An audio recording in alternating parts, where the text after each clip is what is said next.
Start with a demo because people come in and ask what's going on, and maybe somebody looks at this after it's posted and they have no idea what's going on. So maybe you start with the demo just to set the stage. So high level, what is being built is React for electronics, for circuits. So you can write some React code and you can have electronics. Uh, it will render out, if we go to the playground, this is still working. It'll render out both a schematic, which is this thing, and this is what you normally see on data sheets or wherever when you're building. So normally engineers look at this and then they create this, which is the physical representation of that schematic. Um, so yeah, that's TS circuit. That's a lot easier than actually running anything this playground. So maybe I'll just leave it at that and we can get into the code right away. It's kind of interesting. I didn't know this had an error. Error display is brand new, like yesterday, and schematics don't have it. So we're going to be looking at today some schematic features. In particular, if I double click here and zoom in, you can see this has 2 millimeters. So that's the XY position, 0, 0, 0, 2. So this is a regular Cartesian axis system. Y goes up, or yeah, Y goes up as you go up. So positive, but that's not how screen coordinates work.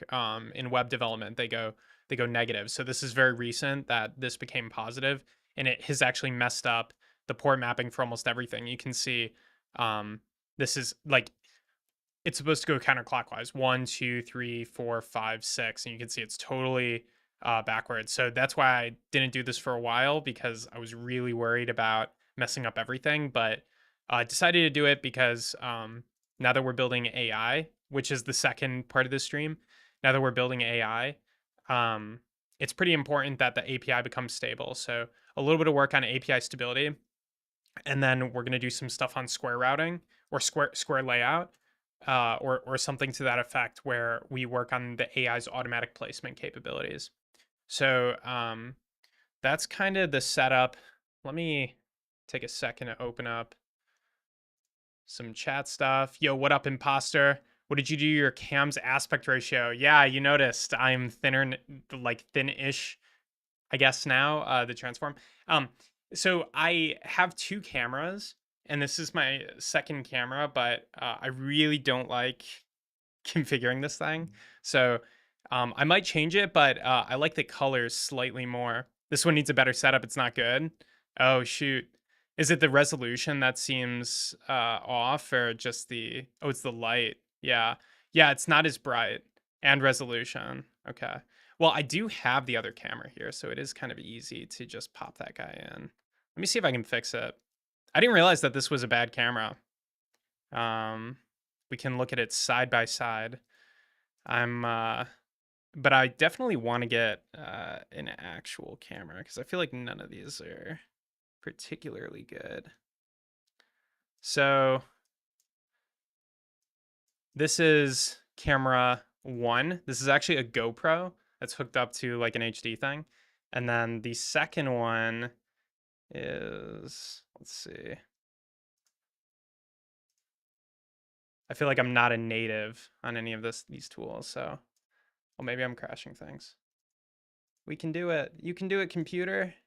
Oh, my computer does not like how many streams I got going on. Let's get rid of this guy.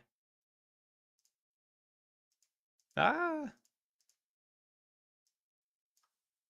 Oh no. I broke OBS. I got it. Wouldn't it be a good stream without some initial issues with stream configuration? Wow, I broke everything. Well, did you get the GPU? I did get the GPU. I want to know how you look in real life with this one. I'm blurry. Oh man. I think it's, yeah, I think the GoPro is not super great. All right, let's see. I think it's working again. Let's try this one more time. All right, this is the second camera.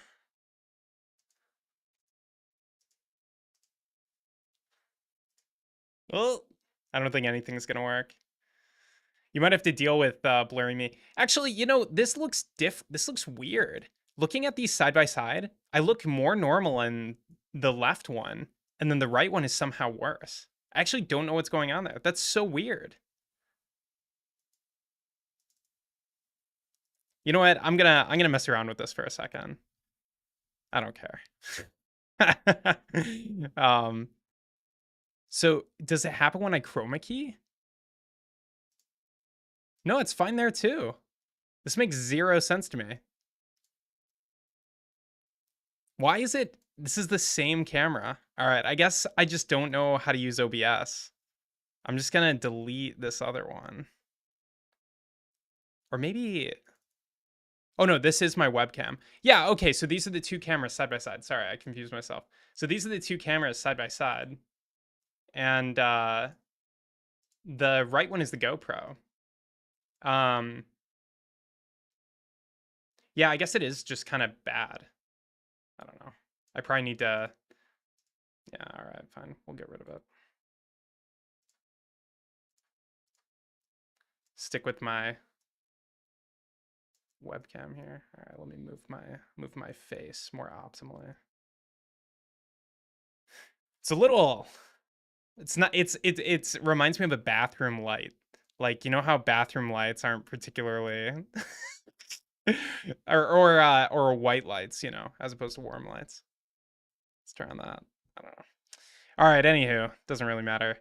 Let's get the screen slightly better. All right, and then let's crop this in a little bit. And then I'll call it on configuring the stream issues. 100, 150, 250. Yeah. All right, we're getting somewhere. All right, good enough. Ooh, big face. All right. Done. Configured. This one needs better light, but it's still good. Yeah, you were pretty white. Yeah. I mean, maybe I'm this white in reality, but I feel like the webcam's not doing me any favors. So what I did on this one, which is kind of cheating, is there's a way to throw on I think it's like like some kind of saturation adjustment. So I did that color correction. Let's see if I can make myself look slightly healthier, more full of life. Oh yes, just a little bit, just that tinge. All right, I have no idea what I'm doing. I'm gonna stop. Okay, so right. So flipping the axis is the first thing. I think. Yeah, I almost wish. I'm sure somebody has made this, but I would love to have a little like checklist overlay on this stream because I can't even remember what I'm doing most of the time. Going back to PCBs, I need a blinking light. That's right. Absolutely. We gotta get it to blink. That's the only thing that AI can do right now for the most part. It can try to do some other things, but the problem is there's not that many circuits in the registry. I need to fix this page too. This page sucks. At first I was. It takes like I don't know, a couple days or something for a page to go from like the novelty of it is cool to like I freaking hate it. In this page, I absolutely hate it after looking at it for like 3 days. So yeah, it's been around for a while. But anyway, these are all the packages it has to do retrieval augmented generation, RAG on. So it needs more. It doesn't know how to build anything. It only has these, and it doesn't really even have a good version of these because everything is messed up, especially from the axis change. And then I also feel like the APIs aren't standard. So there's just like a lot of stuff to do. But building a board today would be cool to just add to the registry and make it a little more robust. Actually, do for my daughter's robot costume, like a oh yeah, so you got some wearable electronics there. I love it. It's pretty cool. That's a badass Halloween costume, you know? You can tell when somebody puts a lot of effort in. One time I went trick-or-treating. I guess this was a long time ago, but I had built my own costume and I'd spent a decent amount of time on it, but it was made of cardboard boxes and somebody like hesitated to give me candy. They were like, is that really a costume? I was like, I'm a transformer. And they saw it in my eyes that I had tried really hard. But anyway, people notice is my point. People notice when you have a really good costume. Uh, all right. Let's jump in. Flipping the coordinate axis should be pretty easy because of the way this project is set up. Let's actually run this thing first. I'm like deciding how I want to put the code. I think I want the code on the, oops. I think I want the code on the right. Let's do this and this. I feel like that's the best compromise. And terminal pretty small. A lot of stuff flies by in the terminal, so I feel like it's like the least important thing to follow. Okay, cool. So yeah. So 0. Yeah, so this one is still wrong. That's 0, and then this is -2. So after we're done, that should be 2, not -2. Should be pretty easy. It's a first prototype. In 15-20 minutes, it looks good enough. Needs buttons, lights, arms, and legs. I feel that. That's pretty fun.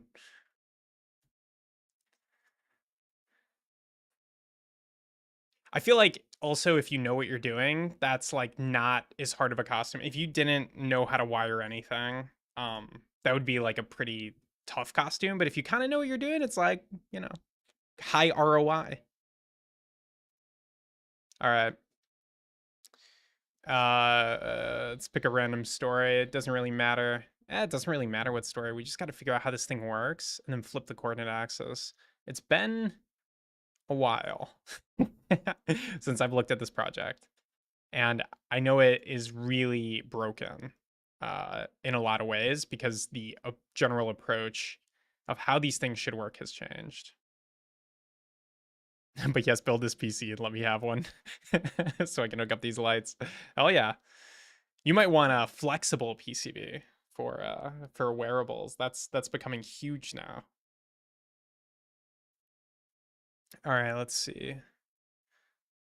So there's like this root schematic. So I guess like looking at a story, this is how all these things work. Um, Mine is a cardboard robot. It's okay. Cardboard robots. It's the way to go. Yeah, what else are you going to make it out of? You need like cheap, flat surfaces. I think I'm going to give up on Restream's chat UI and just use Twitch's. Let's see. I've never used any of these things. Oh, perfect. That's so much better. Restream has I'm like new to all these products, but Restream has like a 2-minute delayed version of the stream to the right. You can pop out the chat on Restream or on Twitch. You can definitely do it on Twitch. Oh, this is perfect. Yeah, it's exactly what I need. Yeah, Twitch is better. There was like one person who sent a message on Twitter once, so I was like, oh, I want to see those, but too lazy now. Too lazy. It's not worth it for the annoying UI. All right, yeah, that's much better. It's like that echo in a room thing where seeing a delayed version of yourself, you become dysfunctional. I don't know if you know that phenomenon, like 200 milliseconds. Bring everyone to Twitch. No need to X. The reason I go to X is because I feel like if somebody was just like browsing my profile, X does this thing where you appear to be live. But yeah, I do think probably everybody should just go to Twitch because Twitch has kind of mastered the UI at this point, and there's so many tools for Twitch and all that. Also, they added a software category. They used to not have that. I remember we were all in like science and technology and it felt kind of dumb. Like, because those are two completely different interest groups. Although it is software and game development. Where's my B2B SaaS category? That's what we need. So this is where the main, this is where, so I call, this is called a supergrid. It uses the React supergrid library. Um, so yeah, okay, so here's the transform. So you've got this kind of complicated matrix transform, but it's actually very easy uh, to flip it. You just have to set the y scale variable to negative. That has a lot of downstream consequences, but fundamentally, most things should work if you just flip that y coordinate. So let's see, center, blah, blah, blah, scale factor. I think this is where the initial set elements and camera. I think this is where the initial transform is set. In this category, majority are building games. That's what I don't like. Yeah, that makes sense.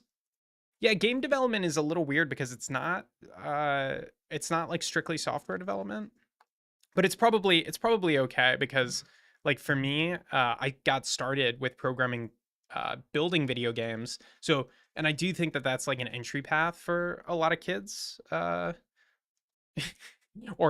young adults or anyone. But, you know, it's like a fun thing to get started with because you can build a little game. And uh so they can like transition into other software practices from there, maybe from the Twitch thing. But I don't know how real that funnel is. That might all be in my head. I grew up like on internet forums begging for help from people and stuff like that. So I think I can just set negative scale factor here and that should just work. Okay, so a lot of stuff disappeared, which is the downstream consequences, but now we have 0, 2. So we flipped that coordinate axis. The only thing is now things are just like not rendering. So maybe I can find a less broken story, but okay, this story is, let's see, can I shut this now? One-sided bug. The story is less broken. Canvas.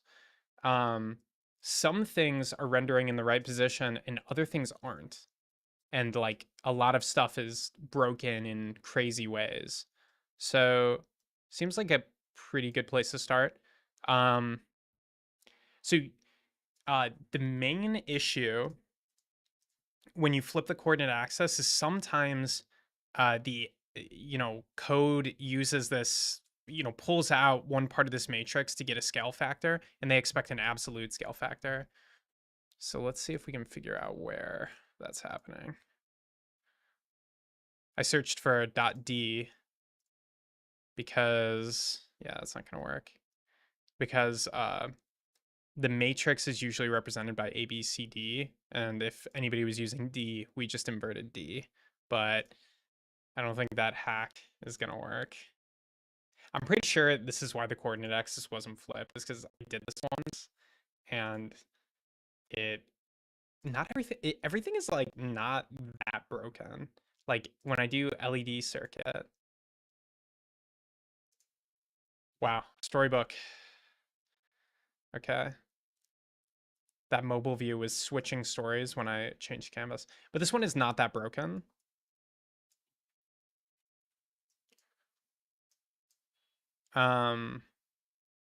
It's just the drawings are all broken. Let's see if we can find a simple thing being drawn. How does any of this work? Schematic box, is that used? The problem is I don't really have a simple test. All the tests are kind of complicated. Schematic path, bug connections.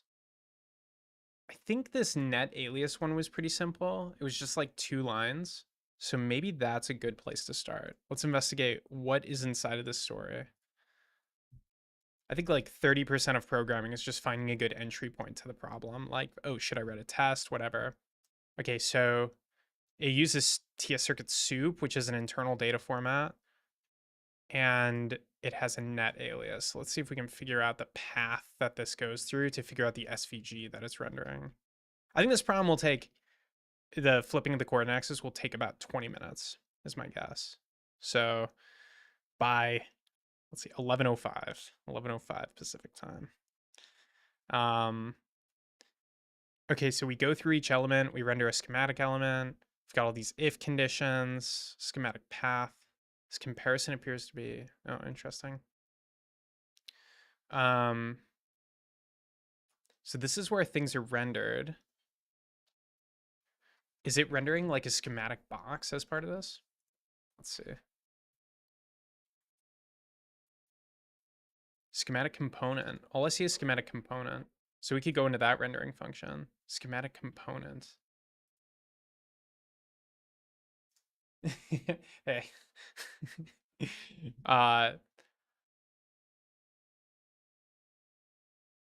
Element type.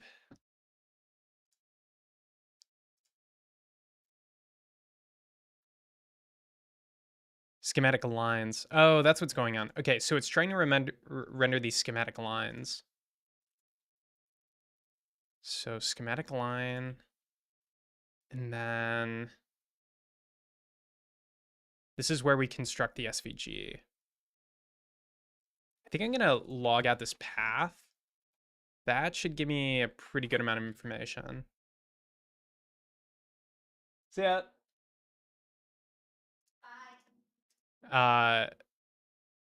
Okay. There's also this path bounds that's pretty interesting. So when we change the coordinate axis, these probably changed in a way that like flipped weird. So let's figure it out.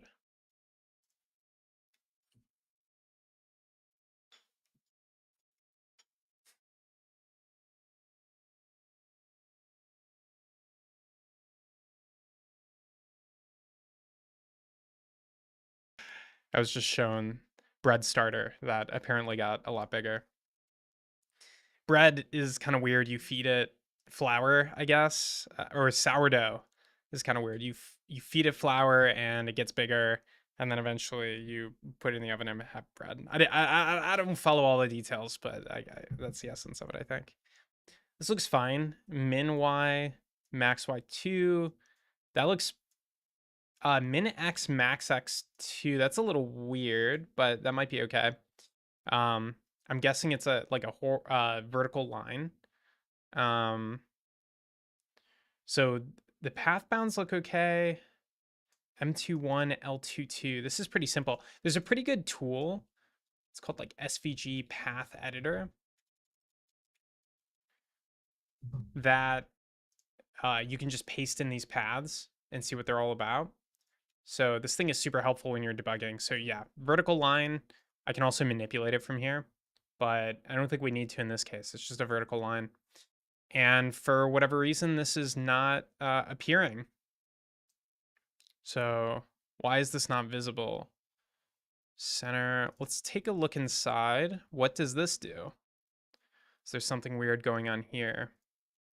We do see that the transform CT, yeah, use camera transform. So now we have the transform here and it's being applied. Get path bounds. Yep, that's fine.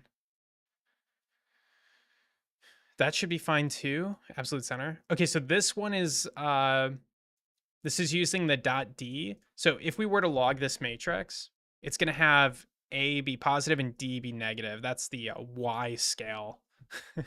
So that is probably causing the issue.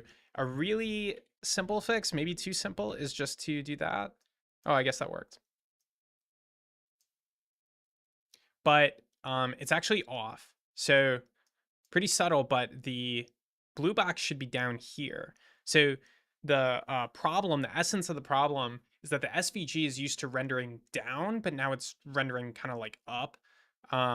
So this correction is fine, but it needs to be shifted if this is negative. It needs to be shifted by its height because it's drawing in the opposite direction.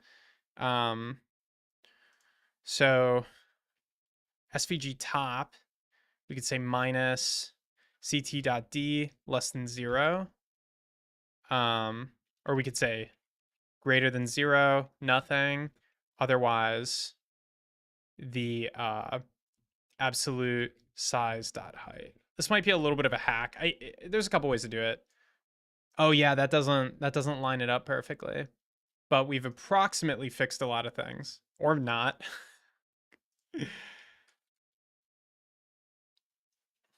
Wait, this one is drawing properly.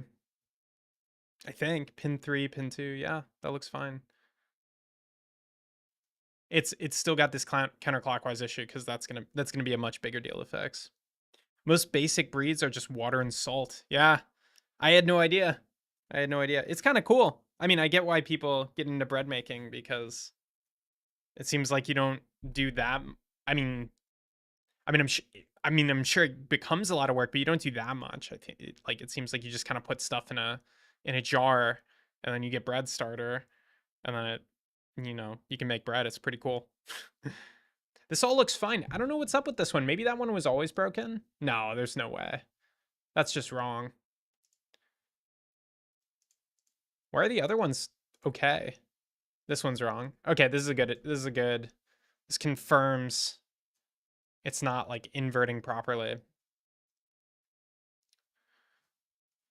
This is such a simple math problem. It's like literally there's a missing -1 somewhere, but not the most fun to figure out. So let me think here. CT.D. Actual absolute height. Hmm.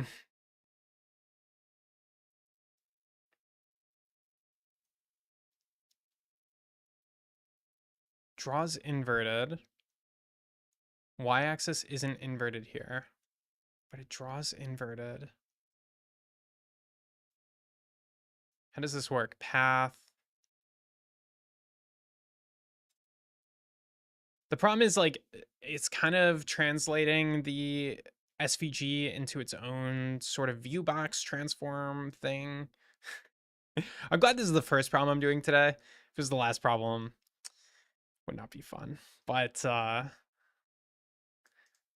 I'm really excited to try to see if I can do some stuff with Llama today. But one of the underlying AI libraries I'm trying to use, which is Aider, doesn't support Llama yet, but does support Gemini. They just added Gemini support yesterday. So I'm very curious to try Gemini and see what.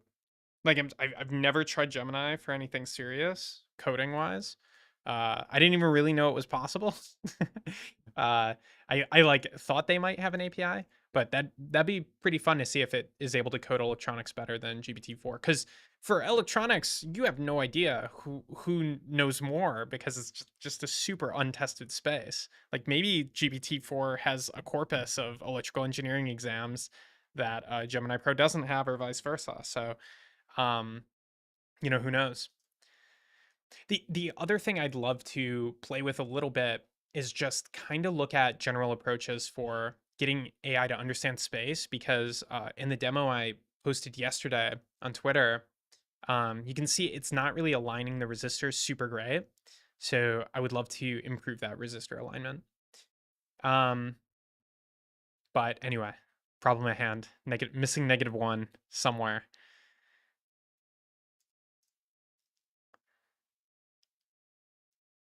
You know what's interesting? I think the paths might be correct and the ports are wrong. So I've been trying to correct the port positions when it might be the path positions that are wrong. Um,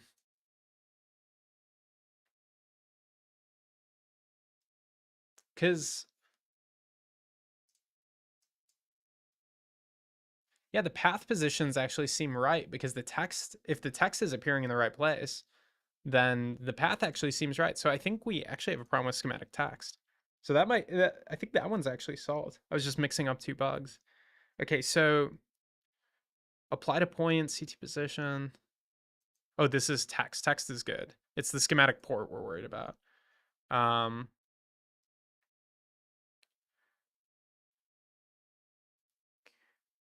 okay, that seems fine.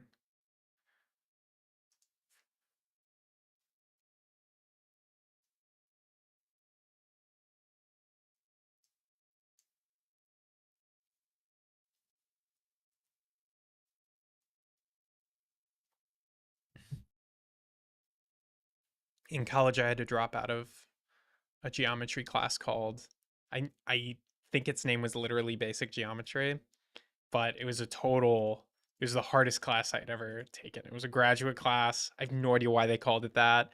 I had a couple of friends who stuck in it, and they were like, "Bro, we're doing 12D spaces. I can't follow any of it." It was pretty intense. I think I my last couple years at college, I was like, I got to get my bang for the buck. So I was sitting in on a lot of classes. I forget what that's called, where you just sit in and don't take it, like auditing. I don't remember, but I was doing that for a bunch of classes. So I think I did like half the semester with that one. I thought, oh, I'll stay in it and try to figure out what was going on, but it was clearly one of the hardest courses. Yeah, that course was really hard and I couldn't follow it. There was another graduate course I sat in on. I think I might have taken it for real. I can't remember, but it was called Advanced Circuits and it had a lot of algorithms for figuring out stable states of circuits. And that one was really fun, but it's super, super hard. And also maybe not so useful when you can just like run a program to figure out where circuits will stabilize. So it's a little, but it was pretty fun. It's fun to like just keep taking math and calculus further and further until it's just really hard. This is not that kind of hard problem. This is essentially an off by one error. I don't see why this would be wrong. Path seems fine. It's not really in the path problem. It's more like the center. SPG path component center. Schematic center. Does this need to be flipped? I guess the flip happens in here. So you give it the center and then it applies the transform to the point. That should be fine. Let's look at the actual soup. So the actual story and figure out what position it's supposed to be at. So maybe I'm wrong. Whoops. Stories. What's this called? Net alias. Okay. But yeah, this is a much better approach. Okay, so one line starts at 0, 1. Okay, yeah, I was wrong. That's 0, 1. So the path is wrong, not the point. If this is ground, this is actually inverted, now that I think about it. So this blue square is correct. The red squares need to be inverted. That's fine.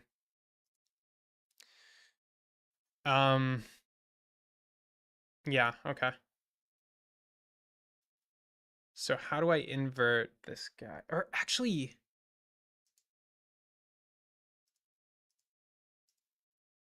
there's like, man, I think there's like a double inversion thing going on.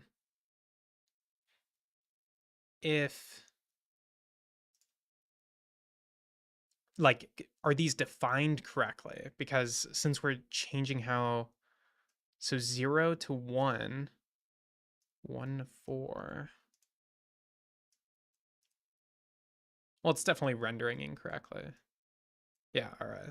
One problem at a time. It's definitely rendering incorrectly, but the symbol is also going to be, actually, maybe the symbol will be right. Let me think, 0? So it starts at 0, 1, and this line goes to x4, y1. So it goes over here, like all the way over here, and then presumably it goes down. So that's the wrong symbol for ground, unless it goes up. Oh no, it does go up. Yeah. I wanna. No, that's right. Yeah, that's right. Okay.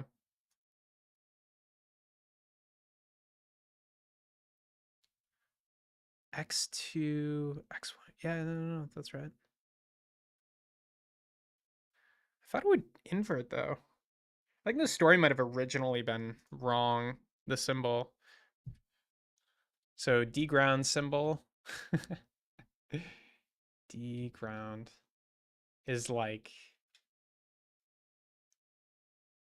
yeah, those are all D grounds, but I should probably change it to a triangle.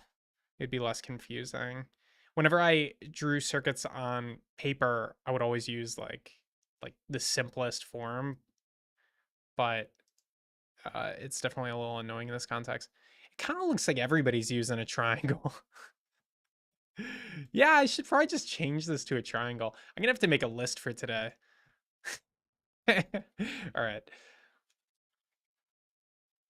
I've just started creating lists of issues for the day, like what I can do in one day instead of like having like a project board or something like that.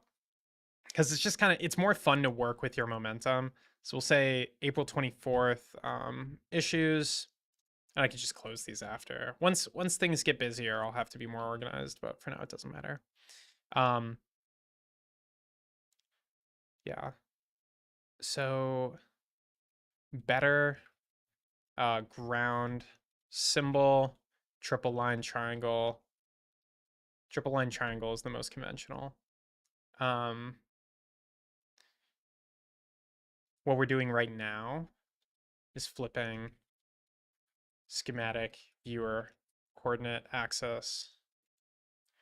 We'll want to modify the footprints library to have correct counterclockwise like port placement, I guess you could call it. Like basically, so 1, 2, 3, 4, it goes in the right order. Um, and then after that, I think I'm gonna try to do some AI stuff. So we're gonna try to get Firecracker VMs to run the like I call it the Aider server, but probably have to change the name, so we'll call it the TS Circuit AI server. And then let's see what else. I think that's the main thing. We try to RAG for registry circuit retrieval. That'll be pretty cool, and that'll mean I can keep like building out circuits. It would be awesome to deploy this too. I should say that. Deploy AI. That's deploy like let's say ai.tscircuit.com. Super unlikely that that is a possibility today because uh there's so much like I have to gate it too because it's fairly expensive right now. I think it's like 5 cents a run. Oh, you know what else? Actually, before any of this, I would love to do um, parallel variants for the AI. So when I was running it yesterday, I would say it worked 80% of the time, and then the other percent of the time, it could find itself in loops where it couldn't figure out how to solve the problem, or it thought it didn't have enough information. It just like hallucinated some variation of the problem that didn't make sense, and I couldn't I didn't try that hard, but it wouldn't self correct, like, even with the errors I gave it and stuff like that. So, what I want to do is start multiple, like 3 variants at once. And this is the same thing that v0.dev does when you use their AI tooling. So, yeah, I'm not like, they'll generate ABC variants at the bottom here. And then you can click through them. So I want to do this exact same thing, just a couple variants. It would also be awesome to get a thumbnail. I love that thumbnail, so I would love to be able to get a thumbnail for the circuit. I don't know how hard of a problem that'll be. Probably fairly hard. It'd be so cool though. Maybe I do the PCB view. I think it's really easy to render that out because it goes to canvas, which can become a PNG as opposed to an SVG, which does not easily become a PNG in browser. Okay, so our path needs to be flipped.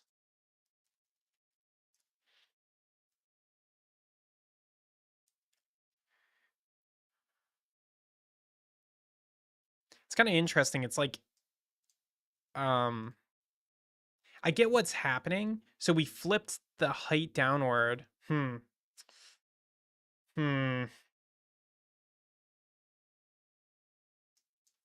It would be easy to rewrite. So in SVG, the D is the path. It stands for data. It would be easy to rewrite D to be inverted. That would be really, really easy. But it's a lot of work computationally, and you should be able to do it through a viewbox transform. So my thought here is if I invert the viewbox, I think it'll possibly work. So just as a proof of concept, negate the height. So we're saying the viewbox now has negative height. And then if you flip the height, I don't know. Yeah, if you flip the height, You change this to max y. Okay, that didn't work. But I think it should. Let's keep this min y. Okay, that's still not rendering. Maybe that doesn't work with SVGs.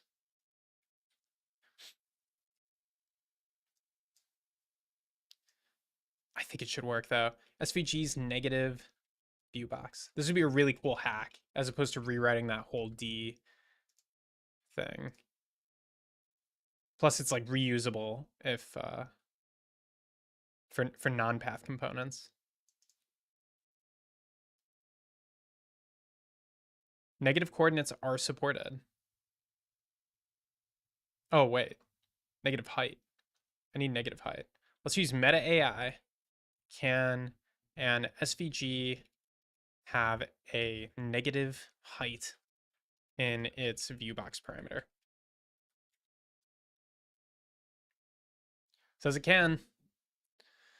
Wouldn't lie to me. Flipped vertically.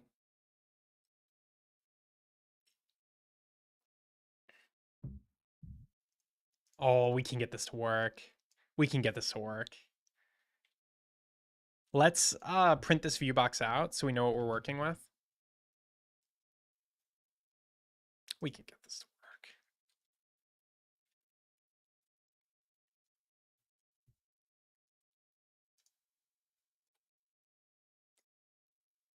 Okay, so oops. 2111. I'm logging too much stuff here. Let's clear this out. When you're dealing with a complicated thing, simplify. You know, always, always. All right. Oh, there's two SVGs being rendered, one for each line, and that's why we're getting multiple things. So it starts. So it's saying the width and the height of the box is 1 and 1. It's starting at 2, 1. I'm gonna Excalibur draw this. This can totally. You just gotta go through the math slowly, and it's all gonna work out. All right. So 2, 1, and then it's a height of 1, 1. Height 1, 1. And let's draw the larger grid here. So it's over at 2, 1.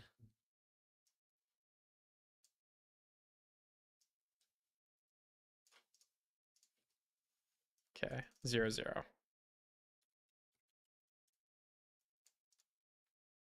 0, 0, 2, 1. Maybe move this down a little bit. That looks pretty good. All right. 1, 1 on height.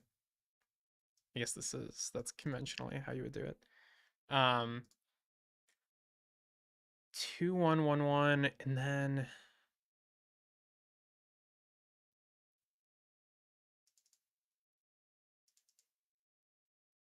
I'm trying to figure out what line this is. I think it's this middle line. I think we're looking at the vertical line. The other one starts at 0. So yeah, okay, that's fine. So if this is the vertical line, this is confusing. It's just the way the code is, but the line would be here. Okay. So that's what's being drawn. And this one, when you invert it, I don't think it does anything. This line is correct, maybe? Or does it? Yeah, I think this one's correct. So maybe this isn't the best example. The other one might be more interesting. So the other one is goes from 0, 2 to 4.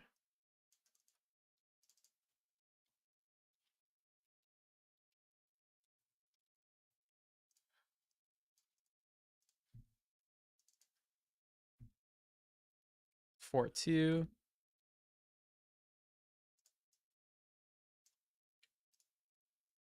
And then what we're seeing as the view box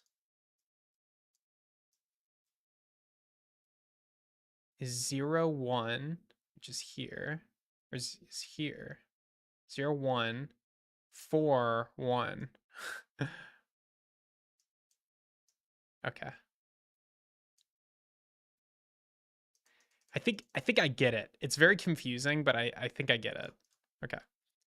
Um, maybe just fade this slightly. Um,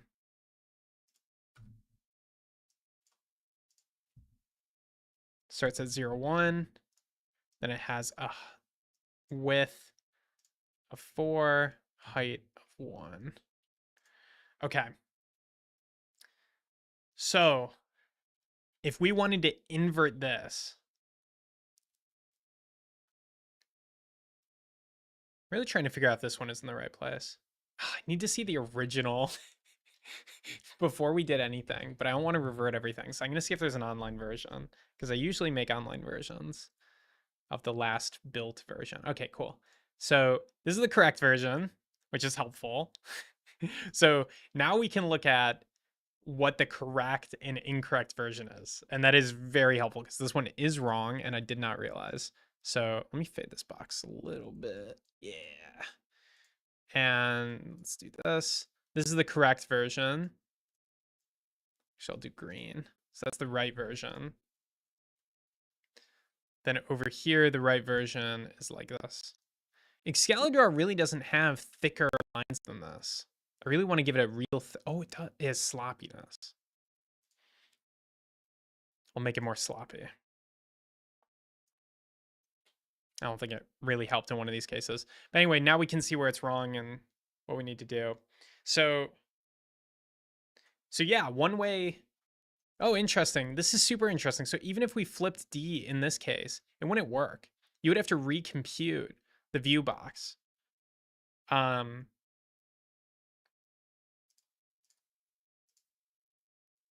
Yeah, so okay. Let's do this top one first.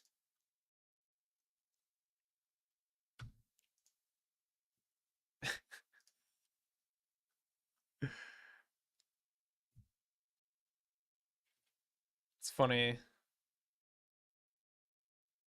how long on the easiest problems, but you just gotta break it down. You just gotta break it down. It's gonna take time. Just gotta accept it.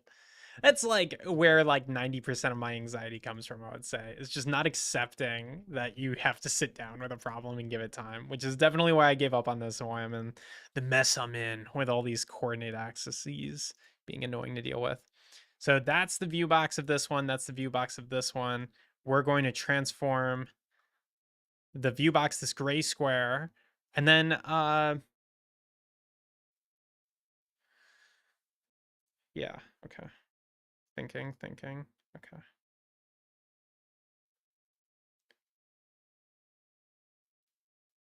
The other thing is the orientation of this is flipped. Is that correct? Okay, so bar on top, bar on top, bar on top, bar on top. Oh, it's the worst.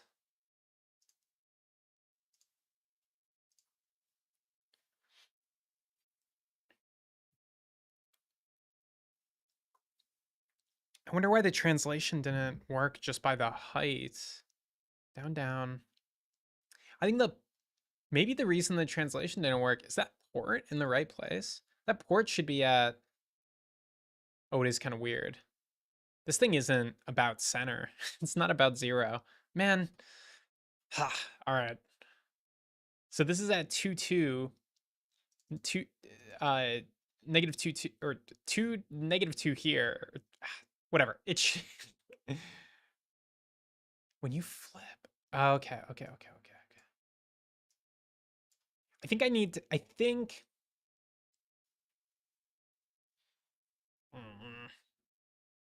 Kind of want to fix the soup. This is such an annoying way that this was created where it's not centered properly. But it should be flipped upside down now. As confusing as that is, because it's not specified correctly when the coordinate axis was flipped.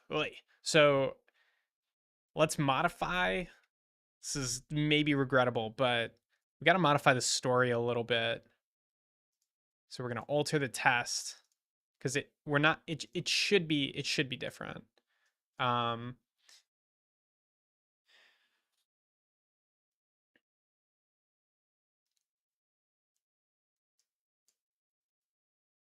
Man, I really need the code that generated this, and then that needs to be fixed.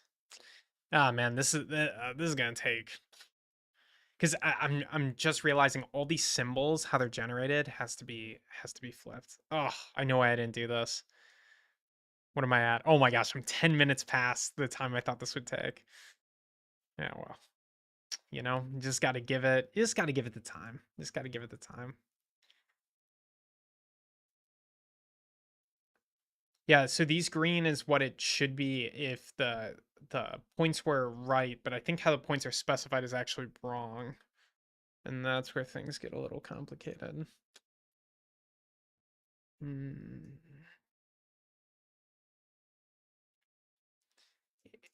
We really just want this to represent what it would be if it was flipped over the axis. And so the ideal here, I don't have enough space. The ideal here is actually a little bit different. It would be if you just flip this, it would be this. So it should look wrong, and then the square would be up here. Uh, that's really what it should be if you're flipping it over the axis. So what I was debating earlier was should I fix the symbol, because now the symbol is going to be wrong. But what can you do? Okay, let's paste that into Excalidraw. So this changes a little bit what I was thinking. So actually the green should represent this guy up top, not the actually right version, which means this one is totally right. And this one is also totally right. Is that right?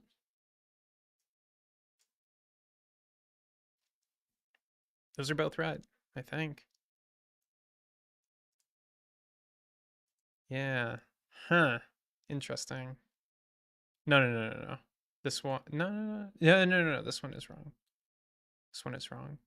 So that's one. It's at two. It should be one. Okay. Phew. All right. So theoretically, negating the view box should fix this. When you negate the view box, you do -1. Actually, let's copy this over. Let's do it very slowly.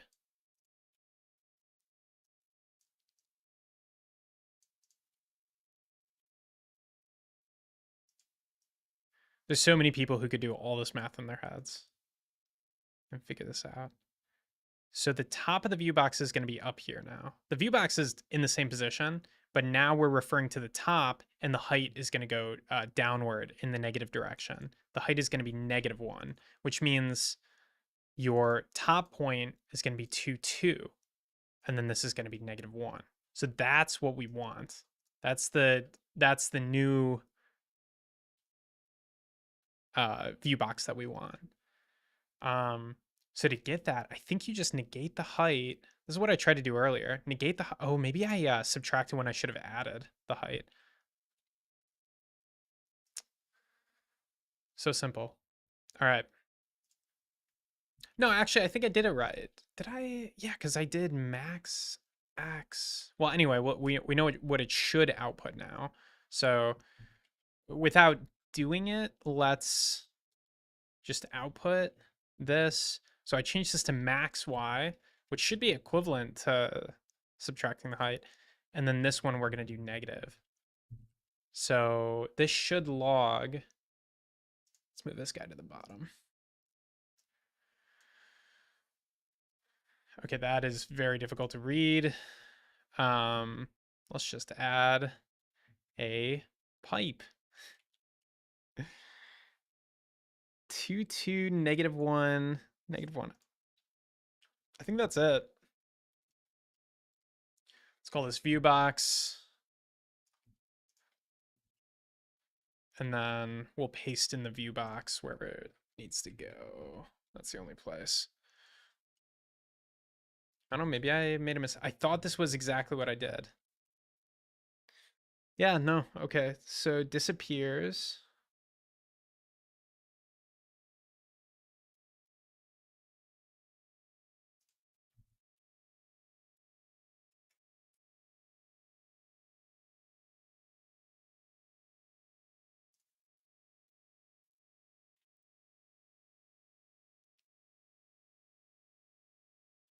I wonder if this SVG path editor lets me paste in a view box. Whoops. Too much zoom. Oh no.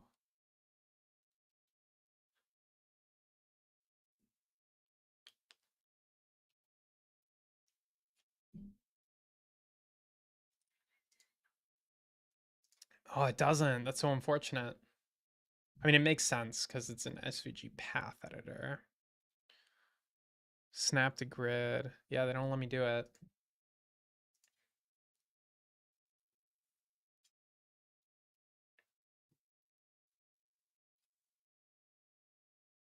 Huh.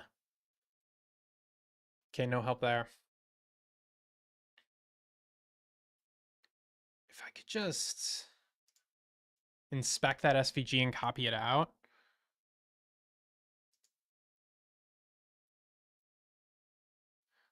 M122. Is that the one I want?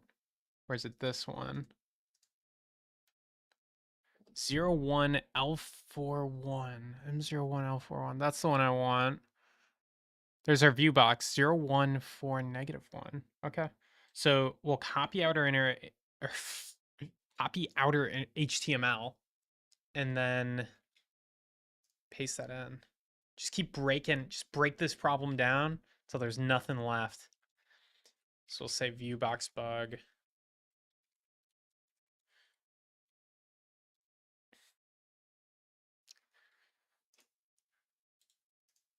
I never know what day I'm going to work on the fun stuff. I was a little bit sick yesterday. So I didn't, but I worked on probably the most fun stuff. I was just testing that AI all day, but I was a little sick. So I didn't go live. Now it's like, should have flipped the coordinate access. But also like, you know, like you want to do more fun stuff when you're uh, not feeling great. So I guess that's just the way it goes. The AI is so unready because uh, the registry doesn't have that many circuits for it to learn off. So it feels like it's just for fun right now. It does help convey the future to people so they understand that yeah, you're going to be able to build circuits with AI. Like that's going to happen. It's there's nothing complicated about it. All right, so we're getting this to not show anything. If we modify the view box to what it originally was, which I believe is that, it should show. Okay, let's backtrack for a second here. What is the original view box value? 0141. Okay, 01. Oh, wait a second. That's 02. 01. No, that's fine. All right. 0141. Okay, and then let's go to our index HTML. Okay, so we get a line. We should also get a line if we invert this height.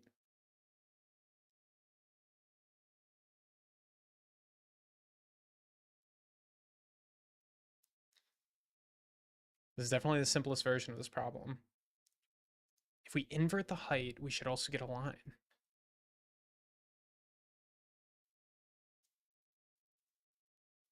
But the line will be at the bottom.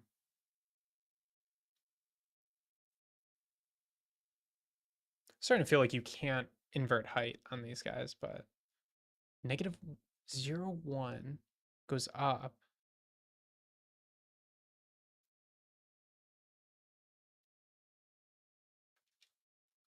What if I do 2 -1? Does that work? No?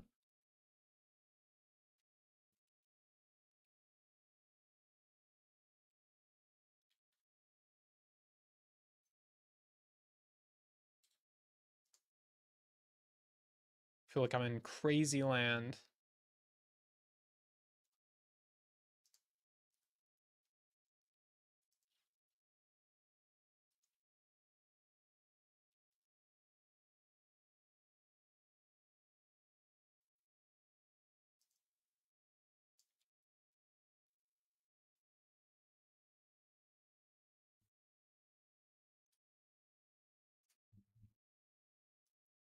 Let's see.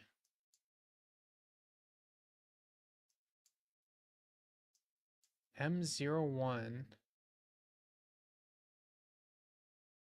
L41. That's 00. 01, 41. The box, 0. The box starts here. It goes 4. Oh, it goes down.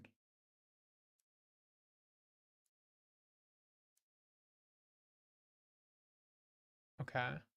So this is the region of the box.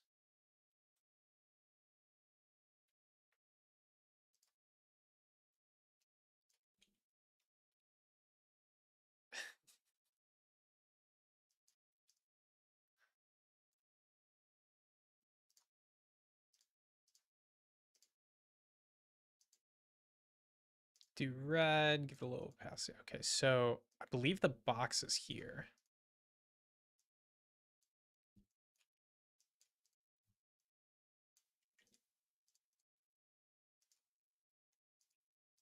All I'm trying to do is shift the box like that. That's it. That's supposed to be the new box. Blue, blue. And then that should still draw the line.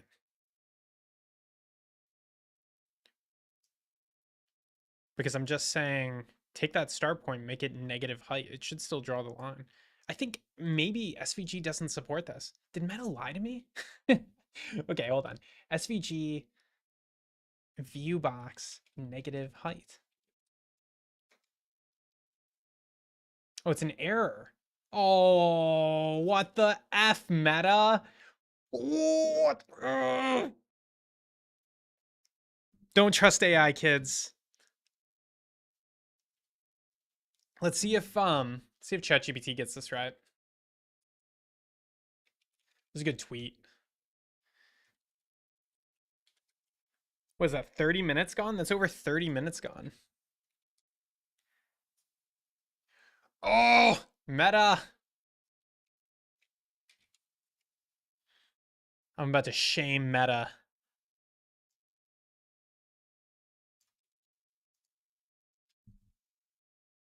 Lost 30 minutes to a bad meta.ai answer. Tear face. Screen cap. Screen cap. Where's my meta AI? Meta. Llama. Ready for prime time? I think not. I know you just released and have had 0 time for users to play with it, but that is messed up meta. All right.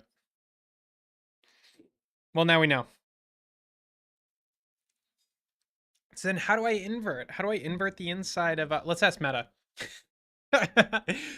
how can I invert all the paths inside an SVG component? Oh, you can put a transform. I think that'll look bad. CSS transforms, this is not super well known, I think. CSS transforms can make elements start to have blurring. What are people messaging me? Oh, not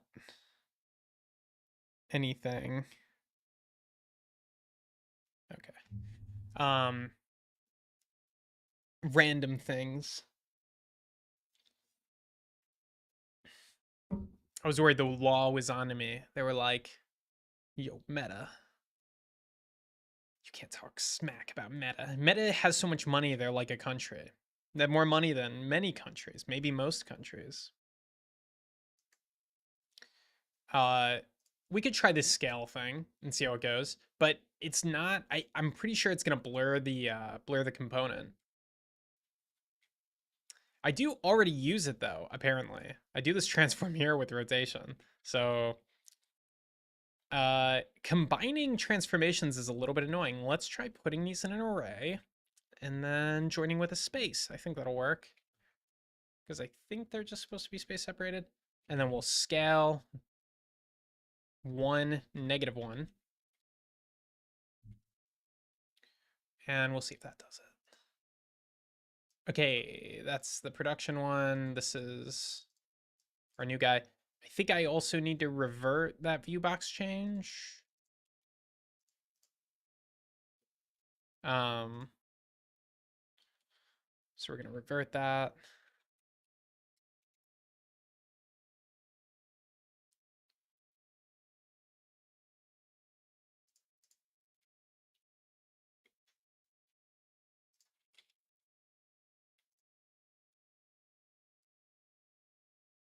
Nice. You know what? I'll take it. It's not the right way, but it is a working way. Wow, that's so disappointing. It's a really easy fix too. Um. Oh, why is that so off? That's strange. Scroll down. Oh, it's intentional. Okay, cool. Um, everything looks good. So that was it. Yeah, I'll take that win. Um, everything looks perfect. There's errors, but they were already there. This is a much better ground. This is actually the correct ground. So apparently I already wrote it. I just didn't integrate it well. That's an amazing ground. I like the thickness of the lines. Okay. It's funny. I've seen these so many times. They immediately look off to me because the inversion, but they're all correct. Um, okay, that's that. Um, yeah, I think that's that. Everything looks fine. I guess one thing that technically I should do is I'm just like rotating this. This should be to do based on ct.d. So technically you should only do that scale if the transform says you have to, but uh probably there's no reason to allow for people to flip the camera. I don't know why anyone would want to flip a schematic upside down or invert it or anything like that. So I think it's fine. Just gonna leave it like that. Um, let's push this. We're still not showing schematic errors, but I don't think there are any schematic errors. So I think that's basically it for the schematic viewer, and we can move on to bigger and better problems. I think if Meta hadn't messed me up, uh, the time on this would have been like 20 minutes. Wasn't fair. Llama.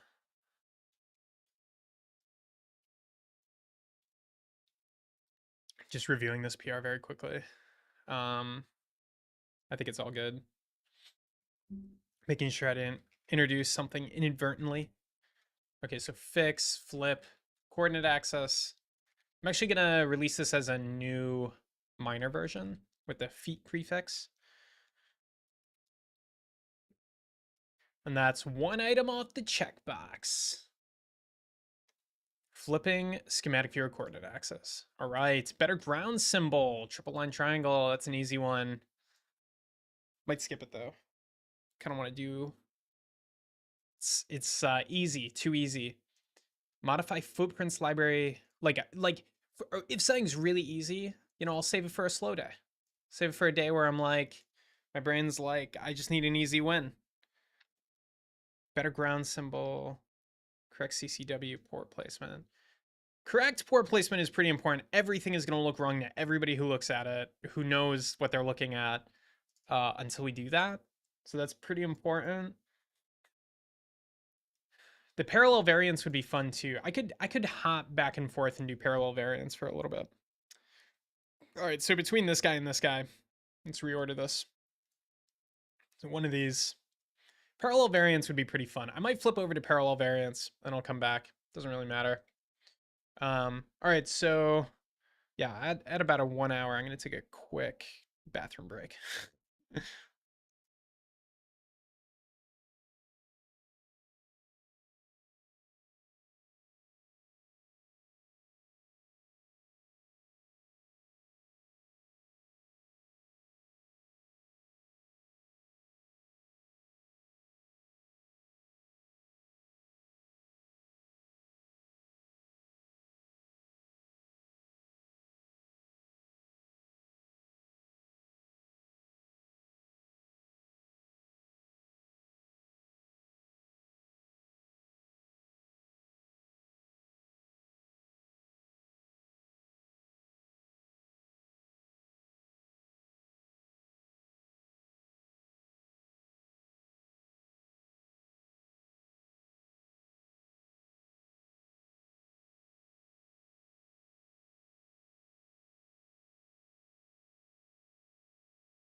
All right, back to it. Um, so we're gonna do parallel variants for the AI. Um, so basically letting you switch between different versions of what it's generating, which can be fun because sometimes versions don't take a lot of time and you want to look at kind of an approach while maybe the faster ones are going. It also allows you to have what I think will be pretty cool, um, both fast and slow solutions. So you can look at the fast solutions while the even if you don't use them, you can look at the fast solutions while the quality variant is going. And this is the same as V0 Dev. What they do is they have a quality mode and a non-quality mode, a fast mode, a speed mode. So let's just jump in. Let's just do it. Enough pitter potter. I don't know. All right. So AI, and then we're just gonna run it. I think I can't remember for one of these. Yeah, I want to rename this project actually really quick. So Aider server, we're gonna call this. It is basically a layer over Aider. That's like, Aider did 90% of the work with regard to orchestrating AI. The guy doing that, I tweeted about him this morning, is awesome. But we're gonna call this TS Circuit AI server because it is not. It is very TS Circuit specific. At first, I was gonna do a generic server, but then it was like there's a lot of complexity to tackle, so toned it down. Let's do some renaming. This is a completely bun project. Um,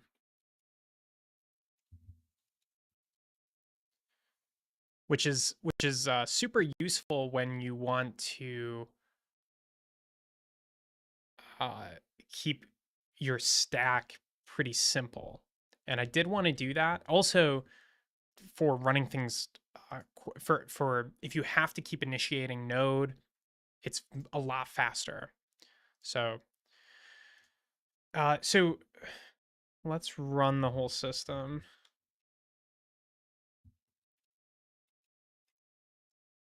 Just make sure everything's working from yesterday. So simple LED circuit. This should use my cache, I think. So it's a nice one.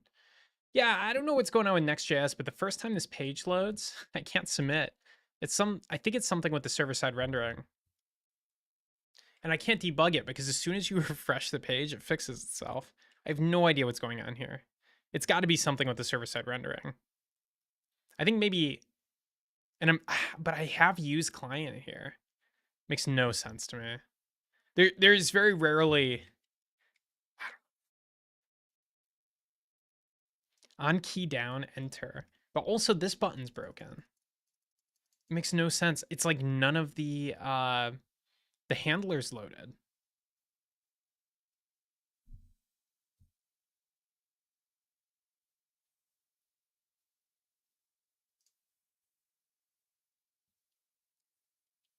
Yeah, it's super annoying. It could be related to like this error. So this error somehow breaks it or whatever. But anyway, you refresh the page, it never happens again. It only happens the first time you load the page. So super annoying. That bug might be enough where for this project I'm using Next.js. I like Next.js, but I feel like this project is a little bit better as a Vite project because what I like about Vite is you build it into a single chunked thing. You can do this with Next too, but it's a little bit more complicated. With Vite, you can literally build it into a file and then serve that file pretty easily in a standalone project. So then you don't have to run two things. You don't have to run the back end and the front end separately. And I didn't want to do the back end in Next for this one because I had to use buns. So it's just, given everything, just didn't make sense. Also, containerizing Next always feels just a tiny bit non-trivial. I know they're working on it, but it always feels like it's just like, do I know everything that's going on? Maybe not. Anyway, it generates this circuit. It's clearly not doing the layout right. I don't know if I put this in my to-do list, but uh, making AI, large language models lay out things is like not gonna work like most of the time unless you have a language that represents uh like unless you're representing it what you're laying out in natural language and not with XY coordinates. So if I say like, oh, like, you know, this capacitor or this box is going to be to the left of that box, whatever. An AI can do that. It understands, that's logical. But if you have X and Y's, it doesn't have like, I don't think there's anything out there with a good spatial model. It'd be an awesome new model that had spatial awareness. But as of now, they really don't have spatial awareness. So um add that to the list. There's this thing, square layout, that I want to do, which is basically a very, very simple way to lay out circuits for AI.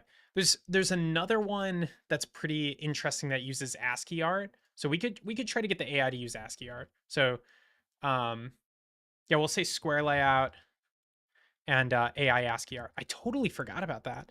That was a pretty cool feature. Damn, I wonder. Yeah, because you can use ASCII art inside of your circuit file. I bet the AI would be pretty good at that. I totally forgot about that feature. Let me see if I can find it here. ASCII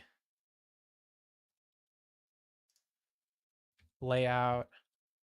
Wow, I wonder if that still works.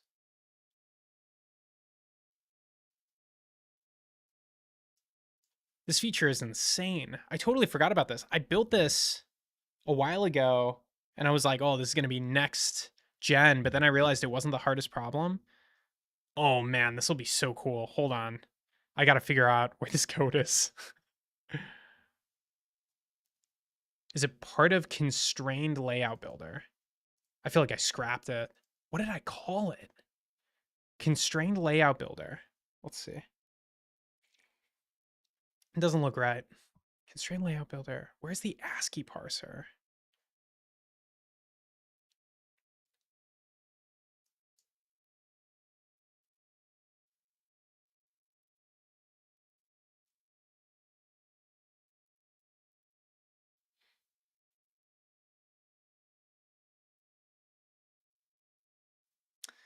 I gotta find this. This would totally solve the layout problem. All right, let's see. This is the old TS Circuit site. I feel like I would have had docs on it. Registry. Dang it.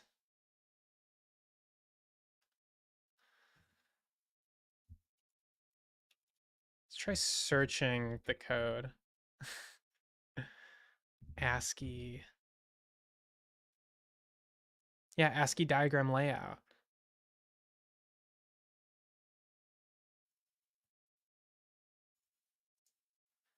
Wow, I wonder if I scrapped this or something.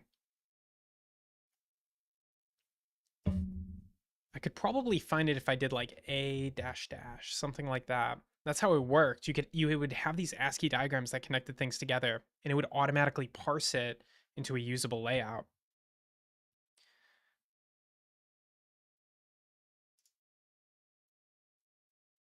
It's worth the search. It's worth the search. Let's see.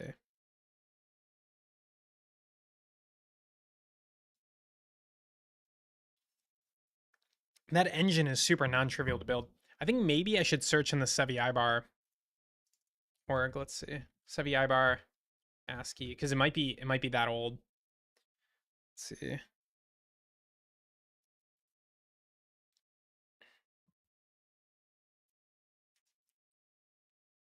I have too much code. There is this JSC. It used to be called JS circuit. This is a long time ago. Absolute schematic. Yeah, there it is. Ah, man. This thing is sweet. I'm pretty sure an AI could do this. Oh my God, I forgot about this.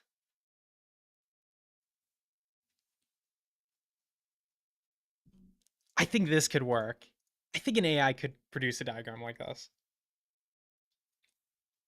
The syntax is weird. So this one is K1 repeated a bunch. I think that's weird. I think in this case, you could definitely use a box.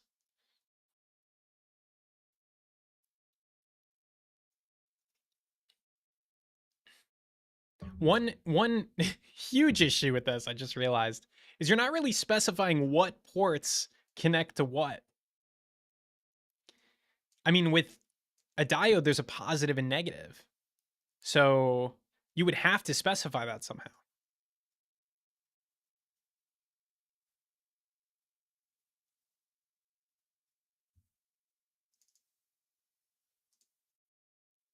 ASCII layout.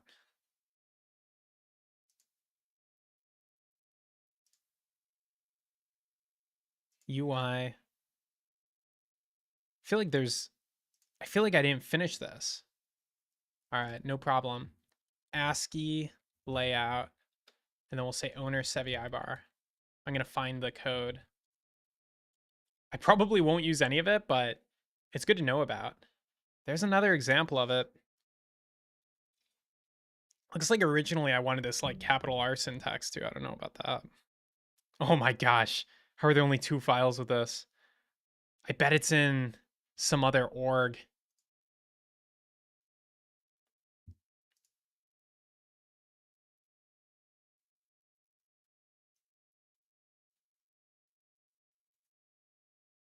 I don't see another org though. Unless I deleted the org. I don't think so though. I want to delete that. Oh, this is maddening. I know it existed. I remember the code was complicated.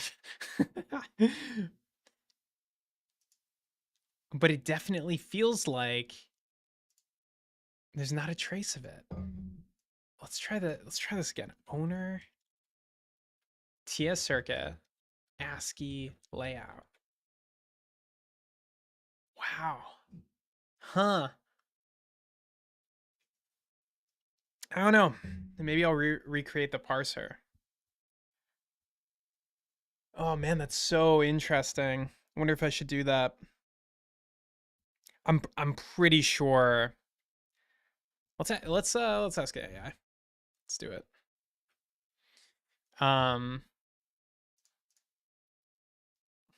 Create an ASCII diagram representing a 555 timer configured to blink an LED. Use letters to represent the components, e.g. R1, C1, LED 1, etc. All right, let's see.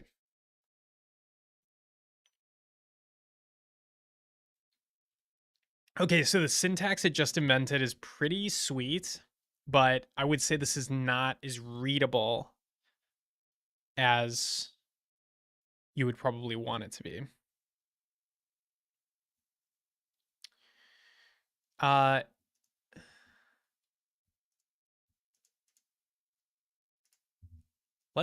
Let's give it. Man, that stinks that I lost the code for this. It's sweet. I mean, maybe the code was really broken. So, you know, maybe it's not really worth it, but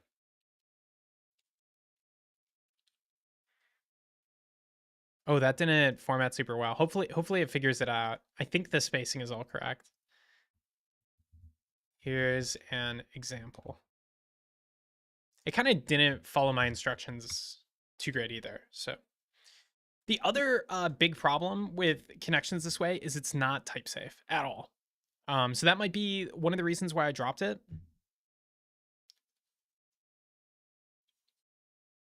It also looks like the AI is actually not that good. Some of this is actually, that's kind of interesting. That looks correct. VCC, R1, U1, U2. U2 doesn't make sense.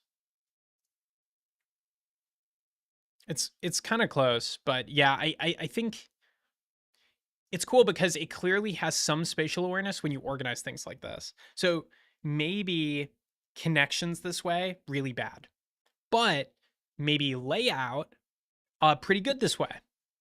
If we take out all the connections, this is a really interesting idea. It knows, it probably if you do layout like this, can an AI get it on a 2D kind of thing? The For PCBs, it's definitely going to be more challenging. But the cool thing is the relationships. Man, I remember writing the parser for this, and what you would do is store the relationships between each each thing. So you would say, okay, V is definitely above D2. R1 is definitely to the left of D2, right? So it's a way of specifying a set of constraints that can then be fed into something like Flexbox or something like that. Um, yeah, I remember the algorithm, and you would shrink everything to the maximum extent once it's laid out. So that might be a pretty good idea for organizing this. That'll lead to a pretty predictable packing kind of solver that I think AI can use, and it might be readable for humans too. You could also do these connections, and we could just generally say that they're meaningless. You know, it's like extra credit if you do some connections. Um, yeah, but this is like, you know, it's pretty hard to figure out what connection goes where.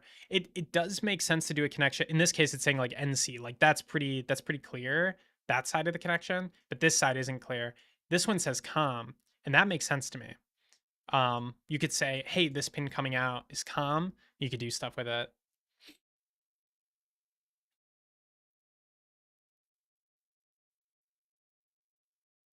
The other, it's a little bit of a downside. Yeah, okay. Okay. A little bit of a downside is that you can't do traces. Yeah, yeah. So you would put the traces below it. Fixed layout. Fixed layout. Yeah. Okay. There's already a constrained layout builder. I don't really remember how it works, but you specify a bunch of constraints manually. I'm wondering if this is like a subtype of that constrained layout builder. But the only way I'll know is to look at some tests, some examples. Constrained layout. And to make all this bigger. Constrained layout builder test.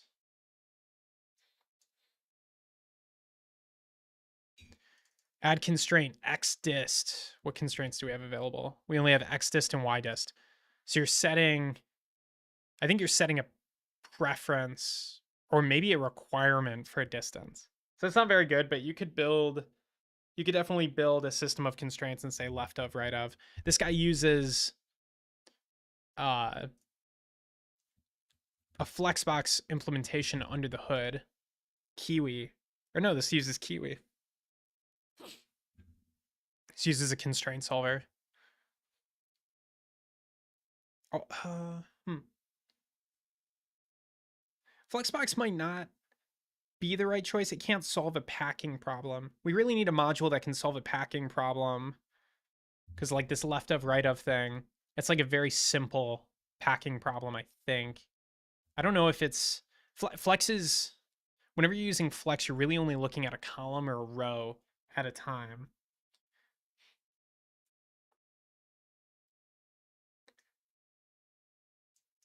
Like, I'm trying to think how you would solve this. You take away the lines. How would you solve this? You'd say K1 is to the right of these two things. So could you form a system of columns and rows and then use just a normal Flexbox solver? If you just had R2 is technically to the right of these guys in this case, which is interesting. And so what would that be considered? If it's overlapping at all, is it considered the same column? I think this is supposed to be uh, all on top of each other. So what if I went through and I said column, column? Yeah, it's kind of weird because you would have to break this one up. Yeah, I don't know. How do you break this?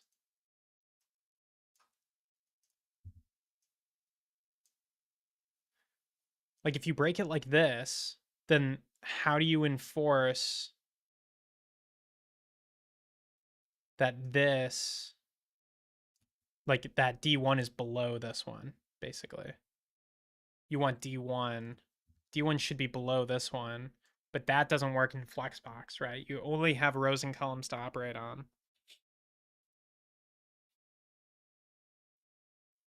You could use a regular constraint solver, I think, but it would be really cool if we could use Flexbox. Meta also has an open source Flexbox implementation. There would be a good one to base all this off.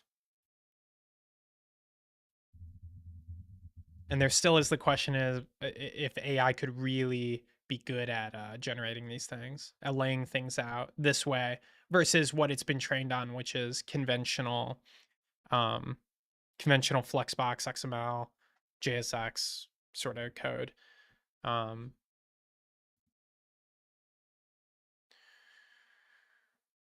but I don't think there's really a like if I wanted to do something like Tailwind with schematic components, um,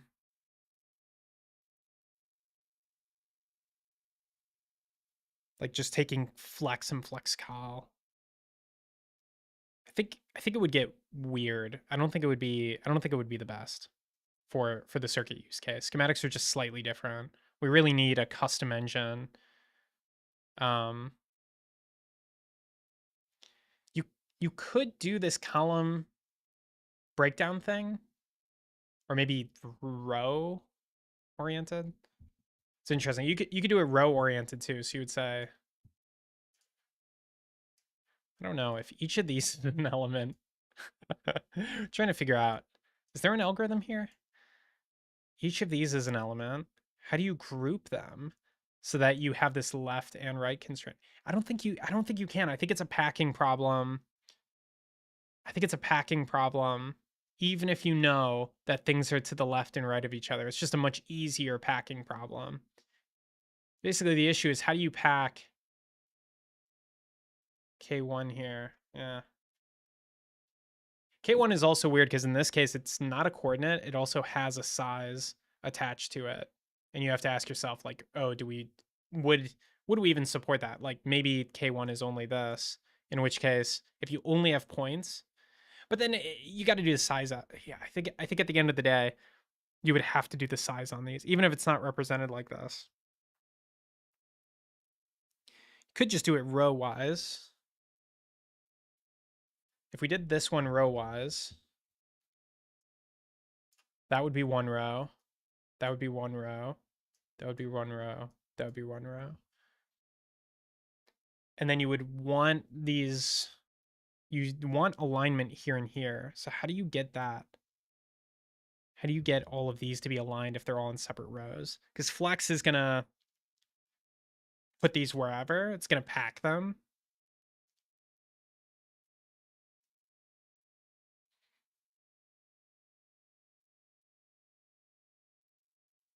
Seems like an easy problem to solve though. If you pack this row and you pack this row, can you just slide it?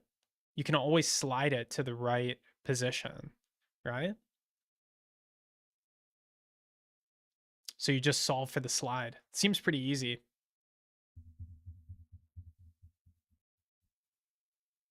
Yeah, I mean, there are cases where it would be impossible to. I think that's the issue. So if like, for example, D1 had a really big symbol, it might be impossible to solve for the slide. So how do you reconcile that? And that's where you want Flexbox to pick the optimal amount to slide.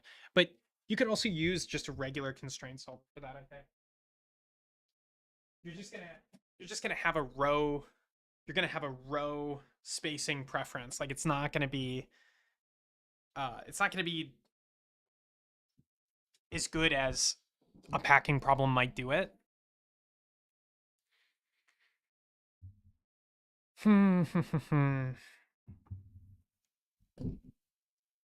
That's what I was thinking with the square pack is with square pack, you literally just keep adding things. But I like this more than square pack.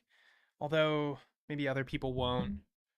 Maybe for an A okay, so the square packing algorithm is basically you just put things in to try to make a square. Each time you just ask where can I put this? So let's say you add D2 for the this looks bad. You add D2 as your first shape, the next question you ask is, okay, well, based on the width and height of this thing, what makes it more square? Let's say that D2 is like oriented like this. So what makes it more square? Well, to make it more square, you would put R1 next to it. And then, okay, how do you make it more square? Well, maybe it's longer on this way now. So for R4, you put it here. So each successive element just makes it more square. Super simple algorithm. Uh, Probably doesn't lead to the best appearance. You're gonna get a lot of weird placements. Um, so, but it's simple.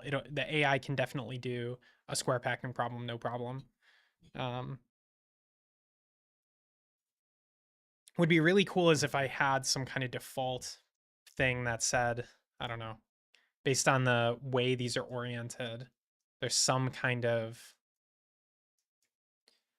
like method of alignment, and it can do this without any diagram, so it can just figure out how to lay it out. If you solve this in a good enough way, then you've solved a huge problem for the AI. The AI doesn't have to worry about X and Y at all. You always get a decent looking schematic.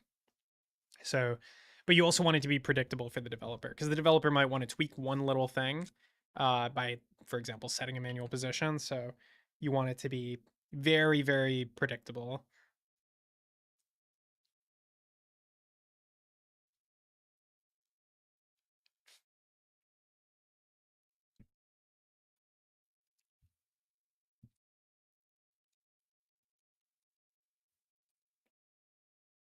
Trying to find a reference circuit too.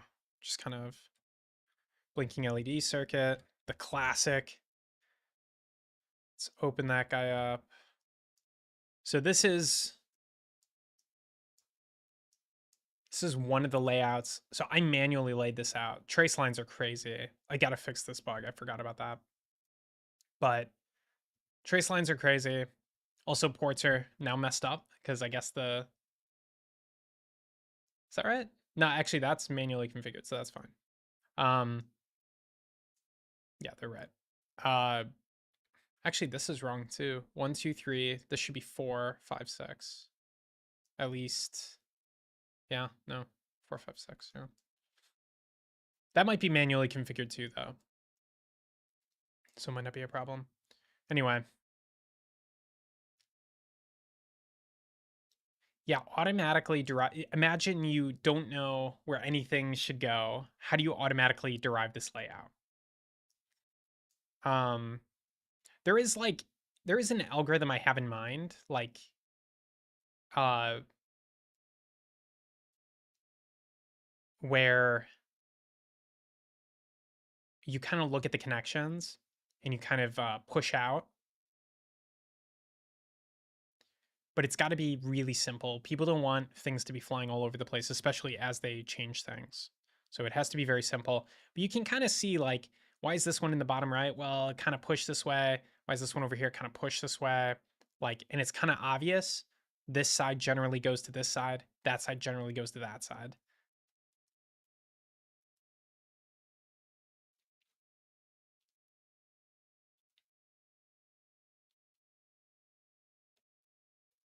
I don't want to waste too much time, but we could mess around with this.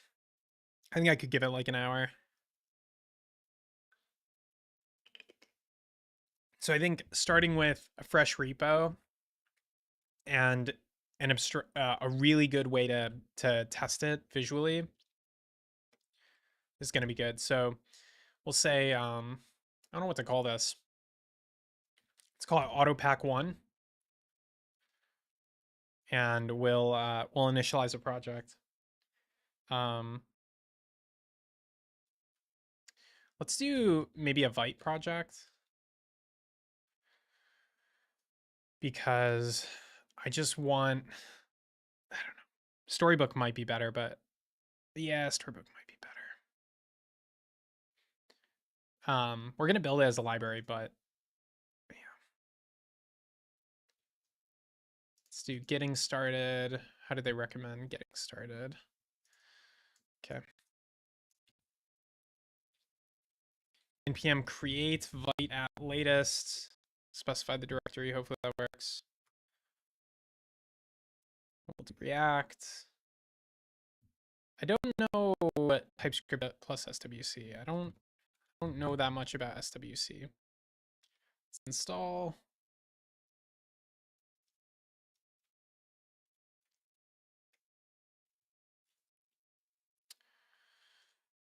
Let's create a lib directory. That's where our algorithm will live.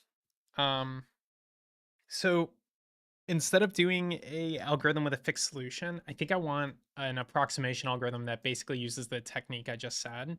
There's going to be two that I'm going to make. One will do the successive approximation as kind of an animation, so you can see it, and then so you can see each step of the optimizer, and then the other will hopefully, uh, it won't have that step function. Maybe they use some of the same code, but I want to visualize it. It's how I used to make these little approximation algorithms. Um, and I found it was fun. The thing about sort of animating it with, I think animations are good for things where you're just kind of pushing it out. Um, and I think it's obvious to humans when you're pushing something out what that looks like. Um, but it's not very good for speed to do like all these steps. So um, we'll need to find a way to make it fast, um, and do as few steps as possible. But for now, very small steps. Let's just see this thing animate out, and then later maybe apply an optimizer to it, um, that makes the steps really low. Although I think you might be able to do. All I'm thinking is you have a unit here, and then you have these fixed. Maybe this is a constrained. How does Kiwi work? Kiwi JS. That's a constraint solver. Blazingly fast. Oh, it's a game framework. That's not right. Kiwi JS constraint. Kiwi JS. There we go. No longer maintained. Looking for an alternative. Loom/Kiwi. Okay. Fast. Okay. Yeah. Cassowary. So Cassowary is um the constraint solving algorithm that Flex is built on. So in many ways, we have all the capabilities of Flex, but it's a way you can specify a bunch of different constraints. So you can add suggestions, and then you can add edit variables, which I think are the variables that will change as it solves.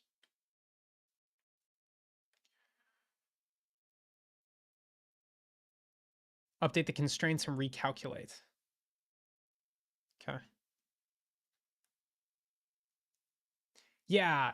Okay. So, and Kiwi is just Cassowary JS, but a lot faster. Um,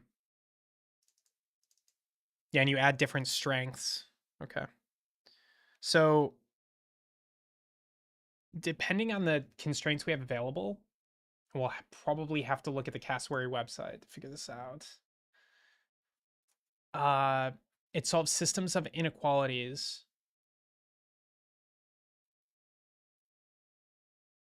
I think I remember having some issues with this because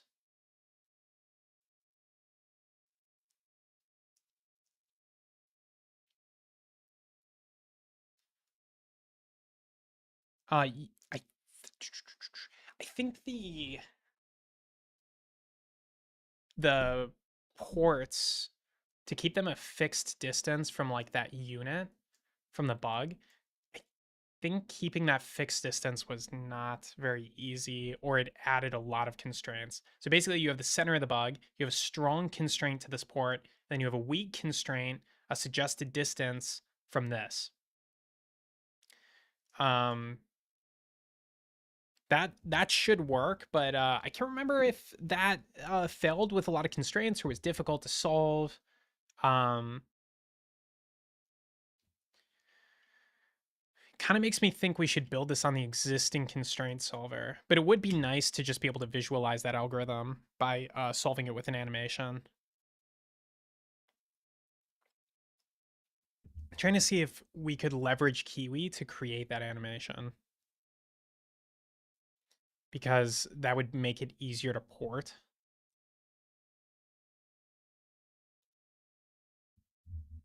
What does seminal mean? Seminal cassowary paper, just good? Oh, seed. So the thing that was the big deal. Cassowary JS. I just want to know what types of constraints are available.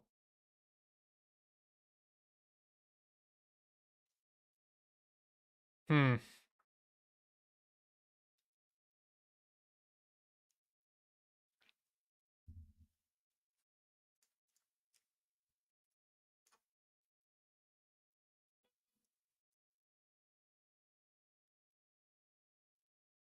If this is a strong constraint, I think you can just constrain it to the bug with the yeah, okay. So I don't think you need that many constraints to represent this. Um,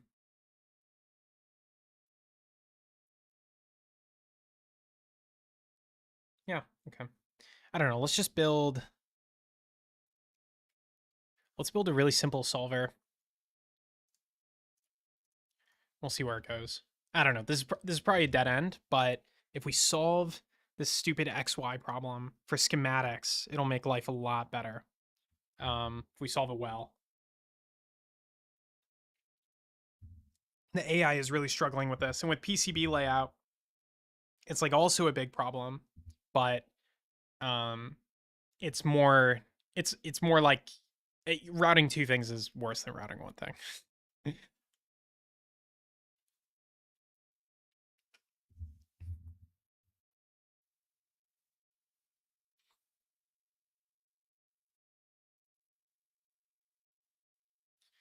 I'm trying to figure out too, like you kind of care about the direction. So this guy to the right. So what, like, yeah, what are you? This guy has a connection to this, and it has a connection to this. So you can't say these have to be on the same side to get this design.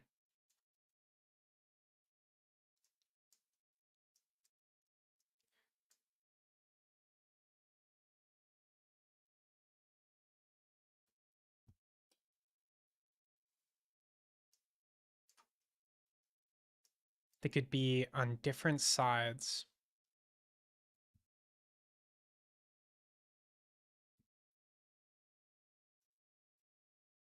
The other thing I'm trying to figure out, you want them to be close, not far, right? Or you actually just don't want them to touch others.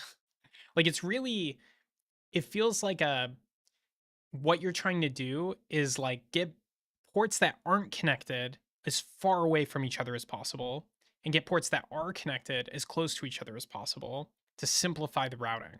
I think that's the gist of the problem. And so you have these lines that aren't straight lines like it is here. I think probably you solve for the layout and then you solve for like this is nice that it's a perfectly straight line. So you solve for the layout and then you go through and you try to align things after. So you just say, "Oh, can I move this down a little bit to align it? And is that going to break anything else?" And if it's not, then go for it. Um, but it's a less hard problem. I also don't care about it very much. If some lines have like a little kink to them, that's fine. Um,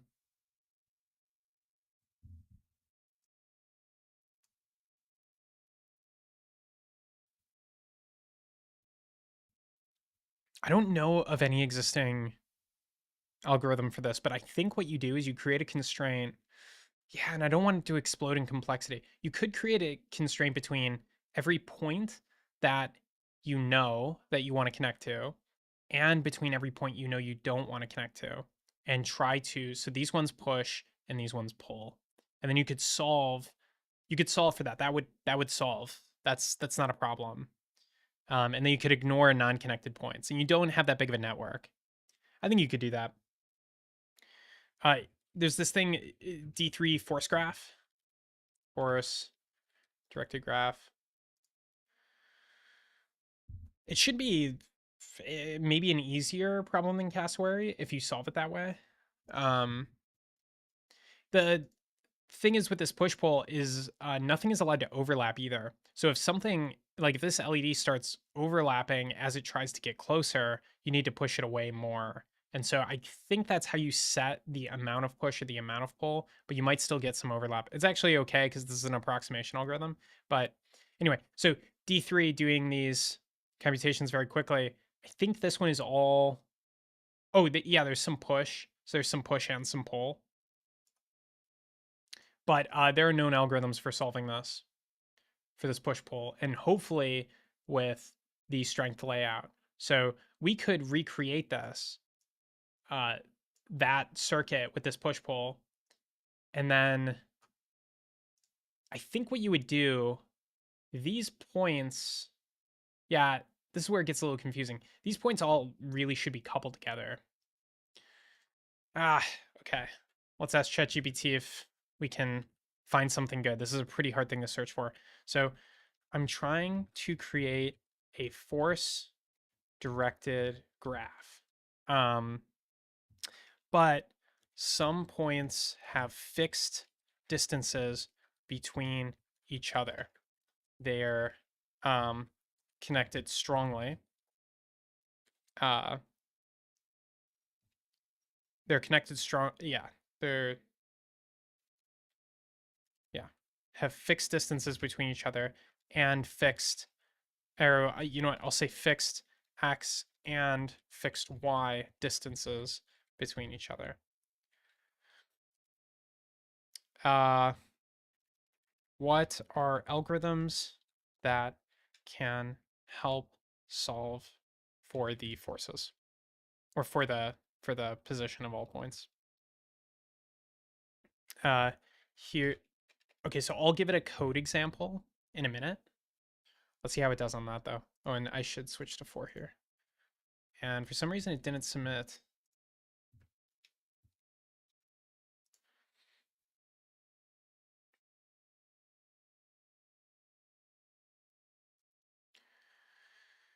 All right, got some algorithms.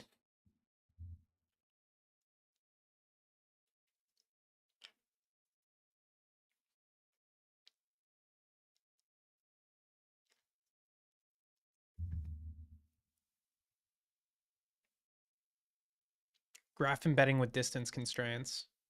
System of equations.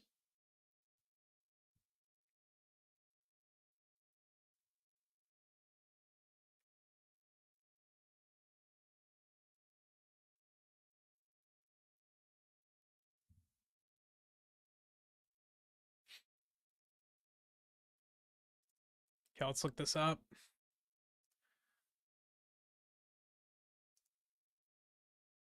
Force-directed layout algorithm which treats edges like springs that move vertices closer or further from each other.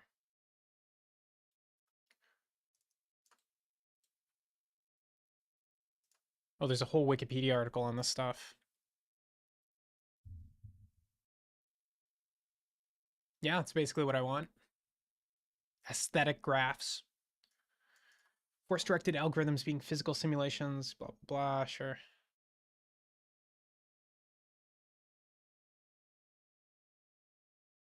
Another way to do this is, no, I think I laid out the problem.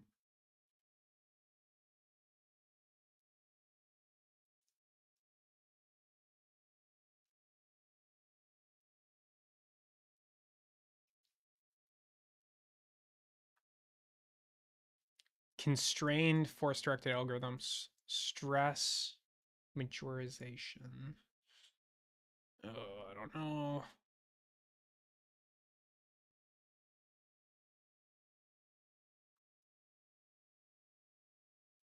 Yeah, we might need like a gradient descent sort of solver.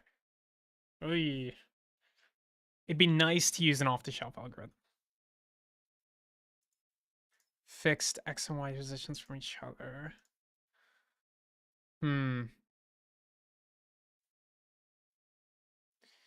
Let's build the animation out.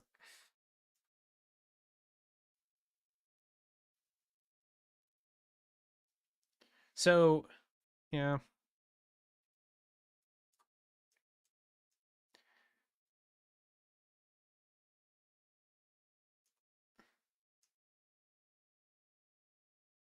I'm also just trying to figure out how this works. I think this one, this point that is fixed to this brown point is a fixed distance point. So, you don't have to solve it by pushing and pulling. You can also, and you can see I'm dragging the whole graph too. There's Viz.js. I like that one. Viz.js.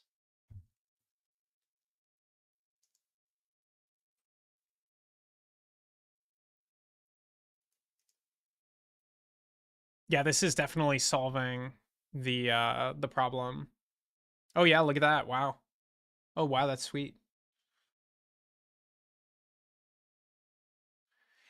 The only thing I haven't seen yet, and it'd be mind blowing, is like for network diagrams, they don't have to solve for like we have points that are connected to each other.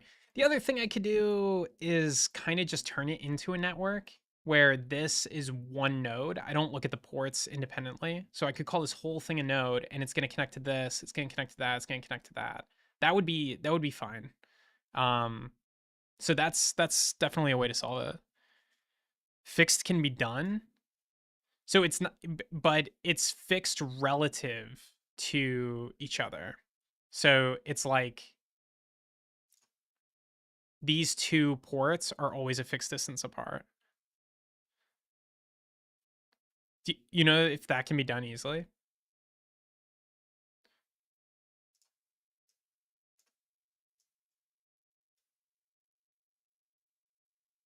The other weird thing is it's not just fixed distance, it's also they have to be aligned on that. They have to share the XY point. You're a much better math wizard than I am. Just solve this for me.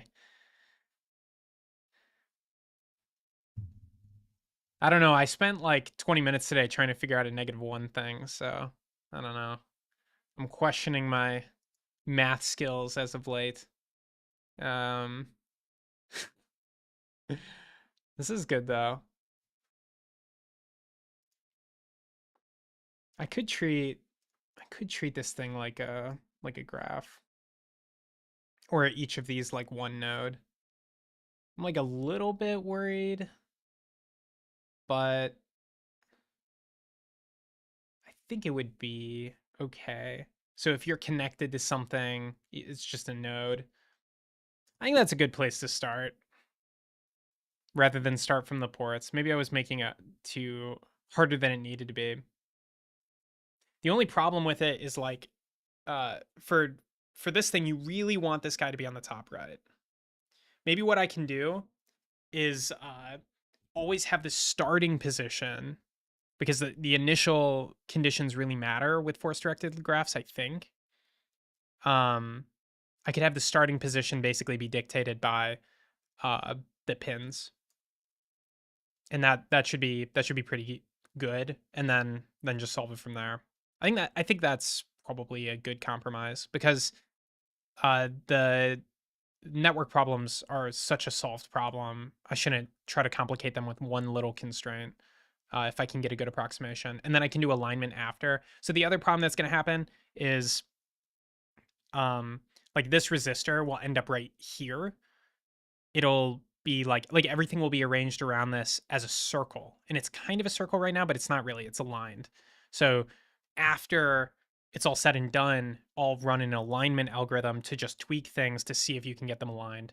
And I'm 99% sure I've written that alignment algorithm before, but it was probably like 3 years ago. So I don't remember where it is. So check the examples for dynamic filtering.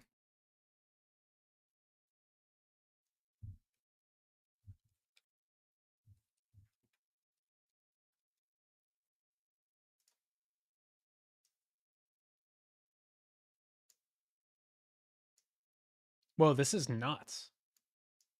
Whoa, what? Wow, that's so interesting.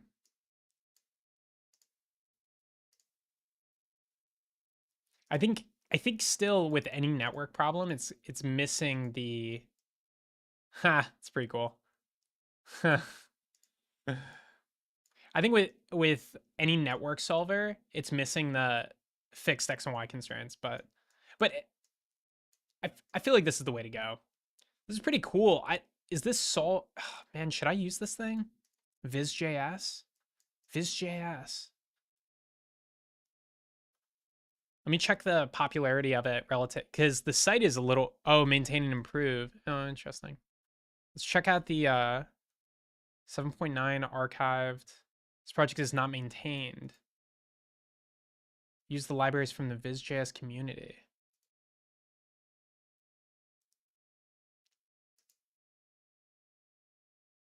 Two point eight. Well, D3. I'm not. I was never gonna use like D3. I was gonna get a algorithm, but I wonder if I can rip the algorithm out of this thing. Um, Let me do a quick license check. It looks like it's MIT. Oh, it's got a couple licenses. Oh, it's dual licensed. Okay, fine. Viz Network.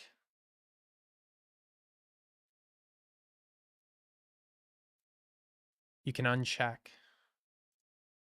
Yeah, so I think I see what you're saying. I think what you're saying is basically if I check or uncheck in a sophisticated way, I might be able to create. I can like create the situation, right? Like I could even like realign things or whatever, and then uncheck it. I think it could work. I think it could work. I mean, I'm pretty sold on solving the network problem now. I think that'll be a really good default. So, like this one would lay out a lot better. Well, everything will lay out pretty good with a network solver. Yeah, it's a pretty good idea. Um,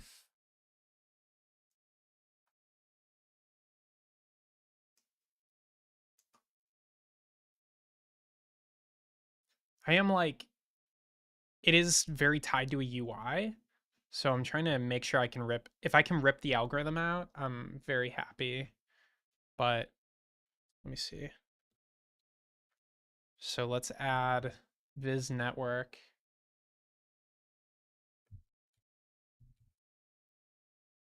They have a React library. Yeah, but the React part, it is like the very well, I could test it. I could test it with React. Um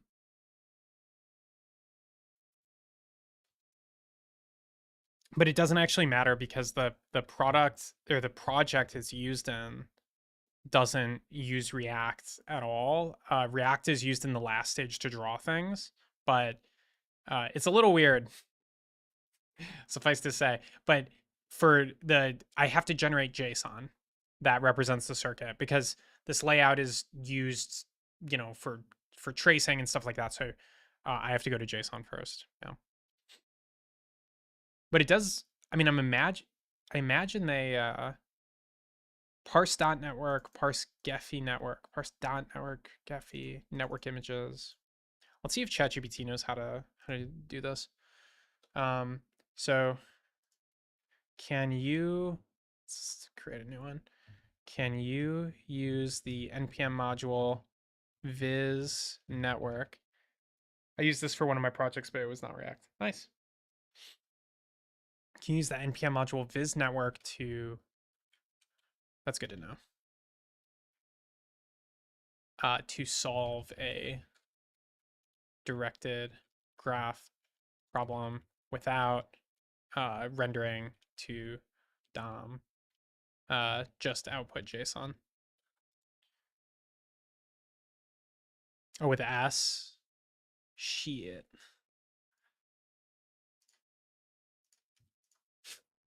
There we go.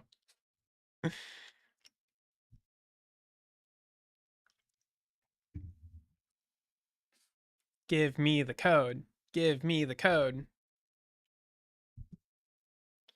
I've spent $6 on OpenAI generating circuits.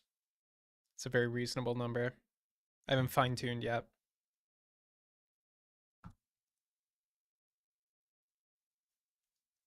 So ideally what happens, what V0 does is you can fork code. So ideally you have like all this code for all these different circuits, and you can go, oh, I want to modify this and add like a second LED, and you can just ask it to do that, and then like literally at that point anybody can make electronics, right? And then you have all the code too, so you can always go low level and do it manually. I created the JSON myself. Too much effort. This looks pretty good. Okay, nodes get, edges get. Okay, I think I understand. Initialize network, and then we can do this to get all the edges. Although I don't know if it's solving it. At what point? That's not solved yet.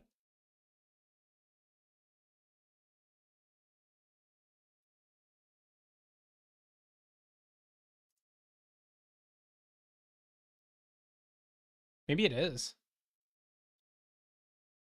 I wonder if it solves in the background. That would be kind of not so great. uh, where does it? Oh, I forgot about this. There's this network X module. We'll come back. JS Network X. I forgot about this. This is like the library, Network X's, for solving graph problems.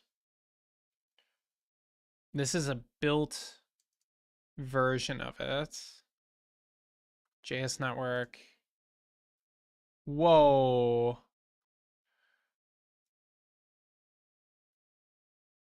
Okay. Every link is broken, so not very trustworthy. JavaScript Network X.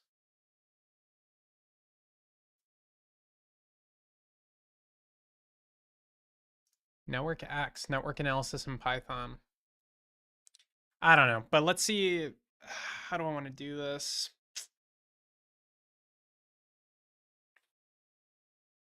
What does our input format look like? I think that's a good place to start. The input format for solving the problem is TS circuit soup. And there's going to be a bunch of components and stuff like that. We have to figure out how to lay that out. So I think what I want to do is start with the actual input format we're going to get. And then inside of this Vite app, we'll run I think we'll run an animated solver for it.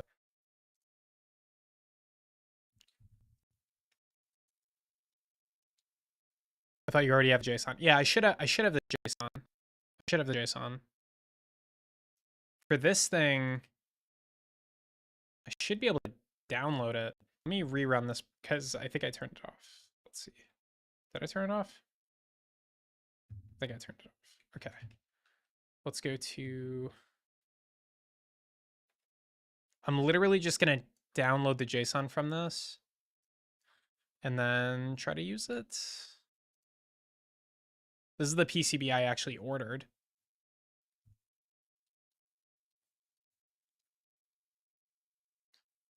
Yeah. That coordinate axis flip hasn't, this is still has a negative coordinate axis. So I'm just thinking about how I'm going to have the inversion one step at a time. Sometimes your voice gets choppy, like your computer can't handle the process. That's not good. You know what I'm going to do is, okay, so let me know if it changes, but I'm going to turn off an audio filter that I put on that reduces noise because I wonder if that's part of it.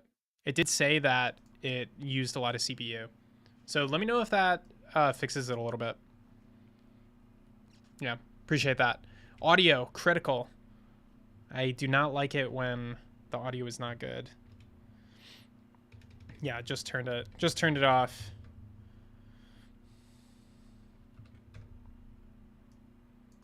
Nice, it's better. Cool. Yeah. The audio is so important, you know? Just I probably already told the story, but when we were raising money for Seam, we got like a special room with a special mic and noise canceling everywhere. And the entire premise was if you're raising a lot of money, then you should be just very pleasant to listen, to see. All that stuff should be very, very good. People want to spend more time on a call with you if you have a really good mic and everything is, you know, latency is low and all of that. So pretty important. IMO. Okay, so this guy will download, export TS Circuit Soup. Yay. Still in disbelief every time something works, because it's just been, you know, so much broken stuff. Okay, so this is our soup. So what we're going to do is render out a version of this, and then we're going to solve it progressively. The version of it we're going to render is just going to render these schematic ports, offset by their parent schematic component. So this guy has a center, and then it has this. There is, I think there's maybe already a module that does this, so maybe I just import that module and use it. I think it's called like debug viewer. I could use the schematic viewer, but I think it might be too slow. You know what? Fuck it. Let's try it. This might be really bad looking animation, but it'll be kind of fun. All right, let's do it. Let's do it. I'm excited. Okay. Auto pack. Let's do npm add ts circuit / schematic viewer.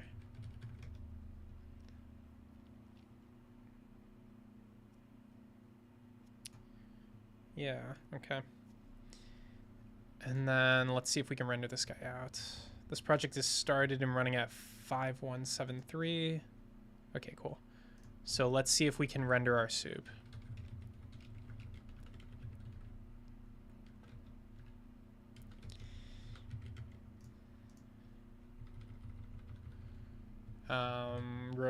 We'll replace the whole page.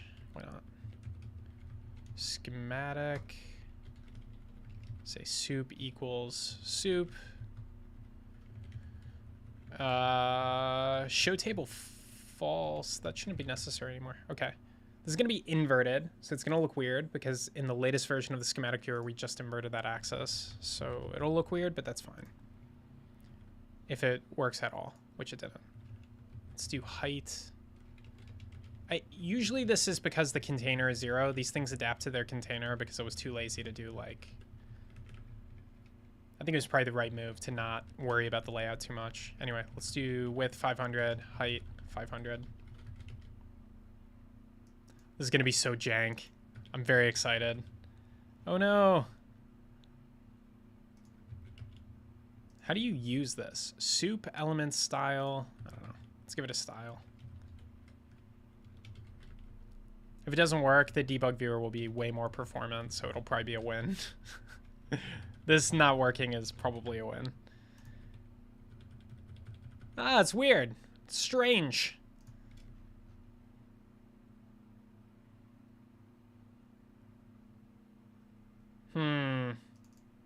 Skeptical. Let's try taking out the soup.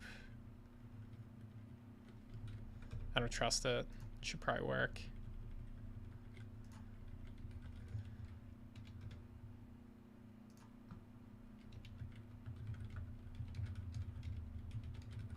I'm gonna look for usage. I mean, I could try putting in a circuit that's a little different. Can you post that JSON somewhere? Absolutely.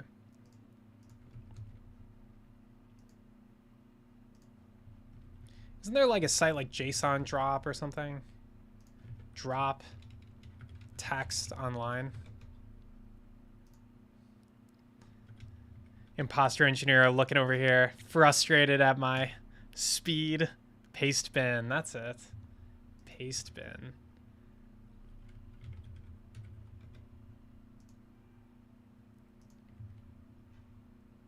Create new paste. Let's go.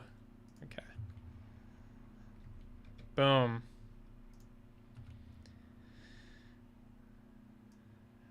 All right, let's see if I can get this visual to work. I'm definitely using this properly. I wonder if this is not importing how I expect it.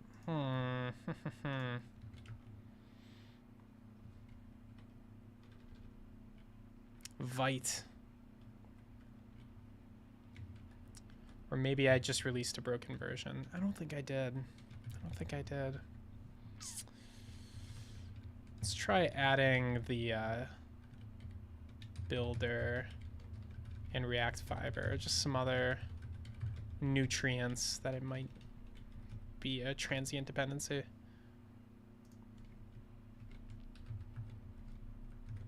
Oh, you know what else would be smart? To check for errors. Global is not defined. Global is not defined. Ah, man, you know, I have this issue every now and again. It's always with Lodash. Lodash causes a ton of problems for me for some reason. It has something to do with the, oh my gosh, yeah, I'm remembering this. Lodash, yeah.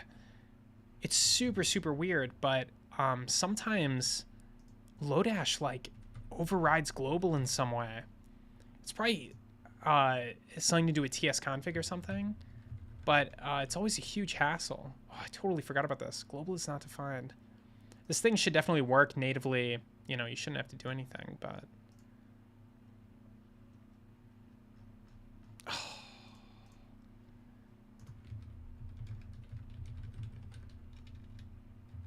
I've just been ripping Lodash out because of this issue. It's not even in Lodash. I think it's in, like, the types for Lodash. Where's it used by? Problem is Lodash is everywhere. So I think how it goes is there's this bug in the types. Type/Lodash. I don't know. Ah, man. Global is not defined. Maybe, I don't know. Let's try Googling.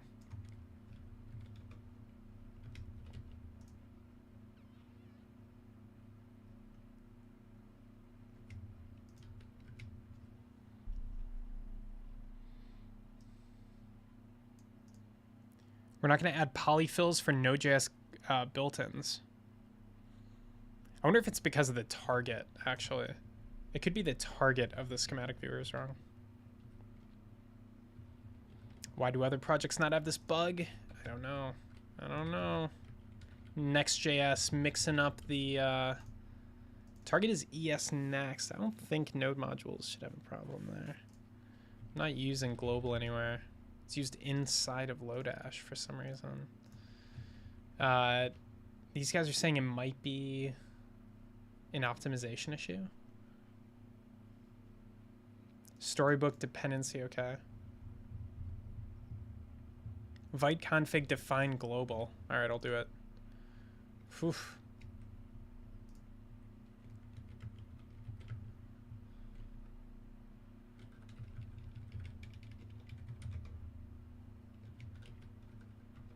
There we go. Wow, that was annoying. Okay, so now we're rendering. Let's remove this. Oh, that doesn't work. Doesn't like it. Let's make this a little bigger. Cool. Maybe a little wider. Let's do this. 800, 1200. That's a happy... It's a happy amount of size. Also, this div probably isn't needed. Okay, cool. We got a space to work with. Cool. So now we should be able to render our soup and get the circuit we were looking at earlier, hopefully. Really weird thing about the schematic viewer. Yeah, so everything's flipped now. It's fine for the purposes of force solving, but the coordinate axis fix is there, so everything's flipped, and that's okay. Although it looks so strange, but yeah, okay, cool. Because like ground is on the top, VCC is on the bottom. It's just weird.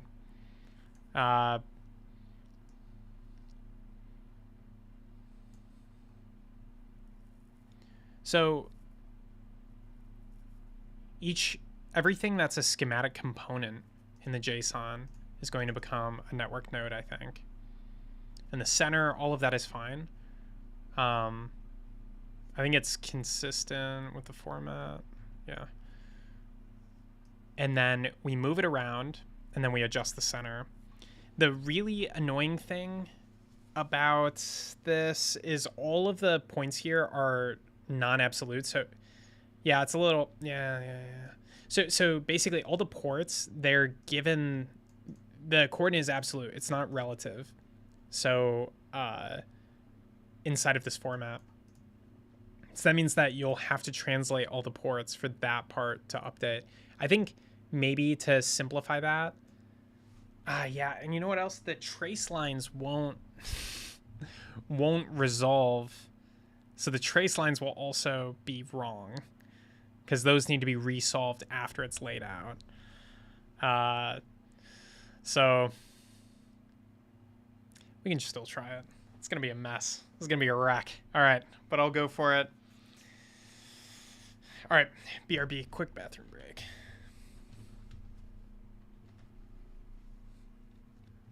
Let's do this. Yeah, cool.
So the source traces tell us what two components are connected.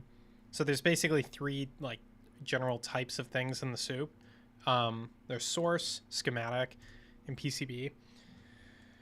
And the source is like kind of like the details. The idea is or not the details, it's like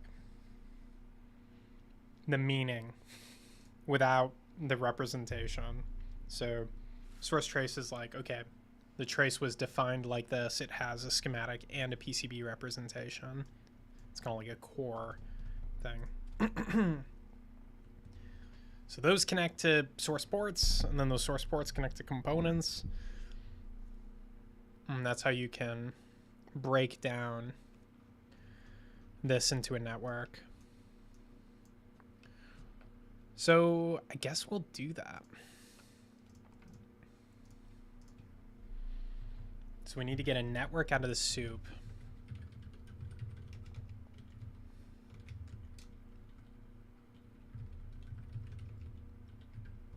Viz.js has a network representation. That's probably a good idea to use if we're trying to use Viz network as our solver.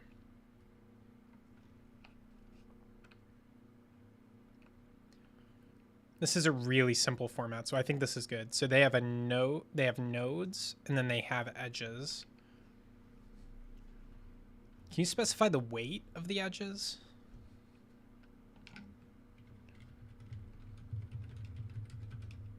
I guess I don't care. Other than there are some things that are bigger. Like,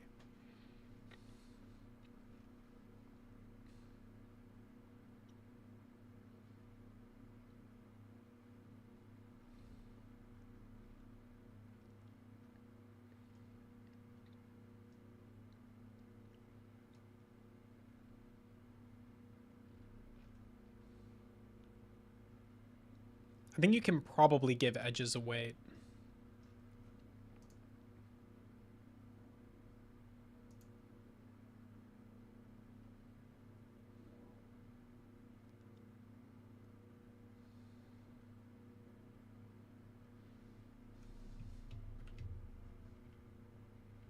How do you know what is connected to what? You have to use the source source trace. Yeah, so the soup has a lot of junk in it. That's why it's called soup, is because it's full of stuff. But source trace will tell you what two source ports are connected. If you look up this source port ID, it's annoying. It's annoying, right? Then you have the source port, then you have the source component ID, and then the source component ID has a schematic component. So, yeah, it's junk. Yeah, it's a lot. It's a lot. It's a lot. You know. Yeah. I think it's a bit much. It's a bit much, you know. But it's not, you know, it's an internal data format that's supposed to be super, super verbose so that it's really easy to, like, how every other, basically I made a choice that other frameworks or whatever, they have kind of like a project format, and it's always like super weird in that it's like very hierarchical and stuff like that. Yeah, you can make it. Yeah. At least, yeah. No. I think I should. it's my verbose format.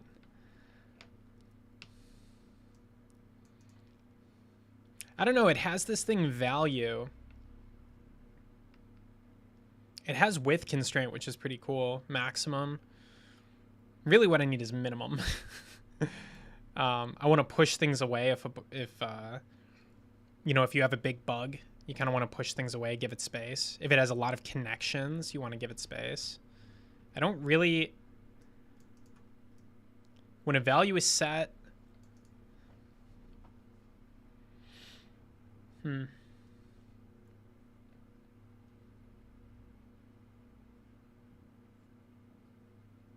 I mean, I assume you can. I assume you can. Seems like value is probably the thing that does it. Length. Spring length. I think it's right. I think it's right. All right. Let's do it. I think you can do it. All right, let's convert this network format. So really, it's more like you have nodes and you have edges.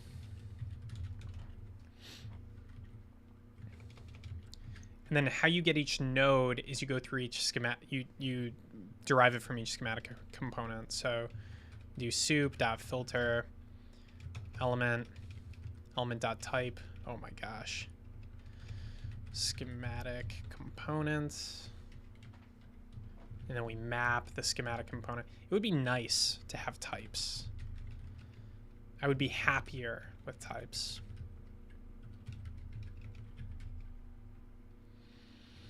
That's a good one, but I really want schematic component. Let's just import I think I can import soup and get all of them all at once. Okay, so we'll say C or element is a soup dot schematic component. And we will map that to, I think it's all X and Y points for Viz network. Too many tabs. ID label. Oh, that's easy.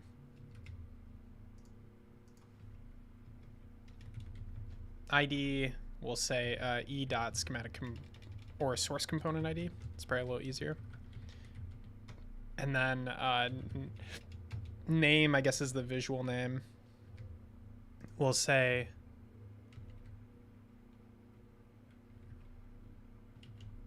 this guy doesn't have a name, but it has a source component, which I guess is this, which should have a name. So let's find this.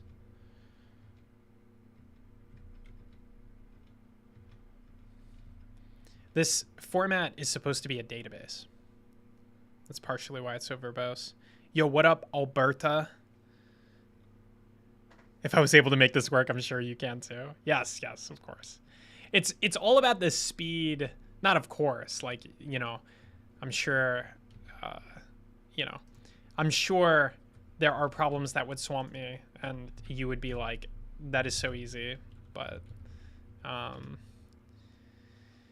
yeah, it's more of a time thing, you know? It's like, how quickly am I going to get this guy? How's everything going, man? Things are going. Things are going. Doing some coding.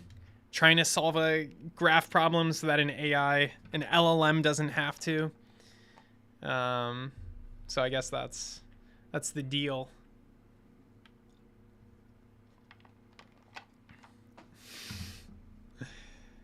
Let's find the soup. Let's find the source component for the schematic. Yeah, it's just going to be a lot of data stuff for the next 3 minutes. Source component is going to be, because it's just a database. I don't know, but sorry to hear that. What do you mean? What do you mean? Sorry to hear that. Oh, that it's going to be boring for 3 minutes. Yeah. It's the nature of the data manipulation content. B2B SaaS, you know, it's the moneymaker, but it's not always oh, just going. I see. Makes sense. It's going, yeah. Can I follow you? Absolutely. Using Twitch's tools, Twitter's tools. I encourage following, retweeting, YouTube liking, subscribing, bell. Don't forget to hit the bell. All of these things. So we'll say name or unknown. Okay, cool. So I think we did nodes. I hate these ESLint errors where they make you think you have an error, but then it's just like the variable isn't used. Let's turn this off. These are like the default everywhere now. I'm going to turn off everything. No linter is going to tell me what to do. Congratulations for hitting 150 followers. Yeah, so I barely feel like I did that because it happened like 3 years ago, and then I just came back online recently. But yeah, the 150 point, that was that's cool, I guess. Not you know, the main milestone. I think 100, it's always orders of magnitude. 100, 1000. But yeah, I was off streaming for like a couple years because I was CTO in a startup, and then that ended, and now I'm streaming again. Trying to build a new startup. Hopefully. We'll see. So let's see, for each edge, that's going to be a source trace. Yeah. How about you, Alberta? Wait a second, Alberta. Do we work together? Is that I don't remember. That's cool that you start streaming again. Yes, it is the way. It is the way. I think you know, generally more companies should build in the open, or more products and stuff like that, because like you're building, you don't have to do it alone. Or at least, like, you know, if you do it, like, in my experience, it's always, it's generally always been positive. I'm sure you hit a scale where streaming has negative consequences, but I haven't really hit that.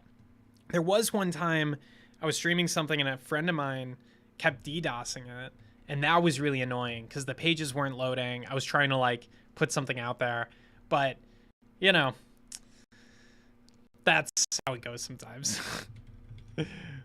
Some people, they wanna give you a little DDoS to see how you react. That'll probably happen every time you release something. Anyway, nowadays people love DDoSing, shooting up them AWS bills.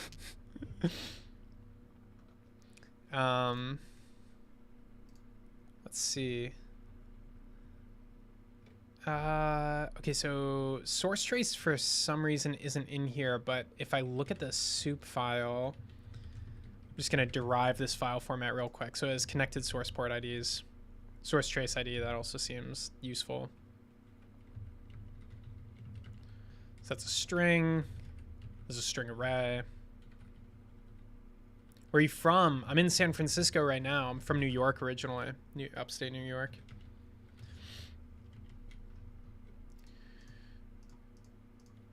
So we've got a source trace. Let's get our ports out. Source ports. Cool. Where are you from, Alberta, if I may ask? If I may interview the audience.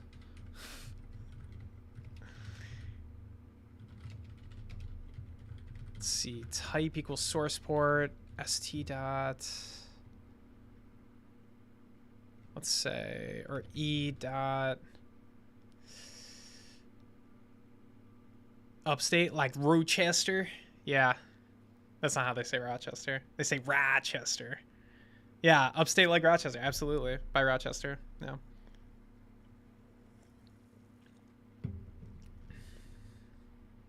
Yeah. Florida, nice. Florida is popping off in startup land. Although, people have mixed feelings. I think I'd like Florida, living there. At first, yeah, it's weird. Actually, I don't know. I don't know anything. I just got to try it. I do remember, okay. So when I was in upstate New York and Boston, I was in Boston before San Francisco. People would always say, hey, you got to come to San Francisco. Like, just imagine the weather. Like, oh, the weather's going to be great. And I was like, I don't care. I don't care about the weather. like, it made no sense to me that people cared about the weather. And I think the reason for that was when you're in, like, upstate New York or Boston or wherever, anywhere on the East Coast, like, you're basically, when you're indoors, it's temperature controlled and you're not really thinking about the weather that much. It doesn't matter. But now I'm in San Francisco and like for 80% of the day I have my windows open. And so the weather matters a lot. So I start to care about it.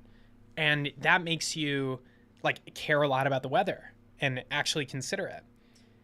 And San Francisco is like a sweater city. So it's like a little bit cold. You're a digital artist. Okay, cool. Cool.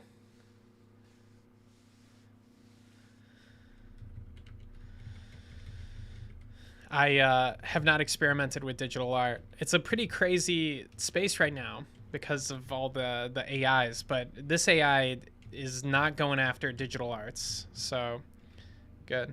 It's pretty cool. All right, let's see. So we've got our source ports. Once you have the source ports, each source port is going to have source components attached to it. So then you can use those to construct the edge. So looking at the edge here, from and to, it might have to be a number. So I might have to do something with numbers. Can I show you my work? I don't want to pull up. Look, I got to stay on topic, but you can definitely link it. It doesn't have to be a number. Okay, that's good to know. It can just be names. Okay, cool. And that's why we do it. That's why we stream. Because, you know, I would have spent 2 minutes on that. Or 3, or 4. Who knows? Depends on my distraction level. Yeah, if you shoot a link, Alberta, I'll check it out. But I'll probably do it after stream. I will pull up programming related projects for sure. Can I share on Discord? Yeah, I think I have a Discord, but I don't have it set up right now. I thought numbers 2. I think it can be anything unique. Okay, cool.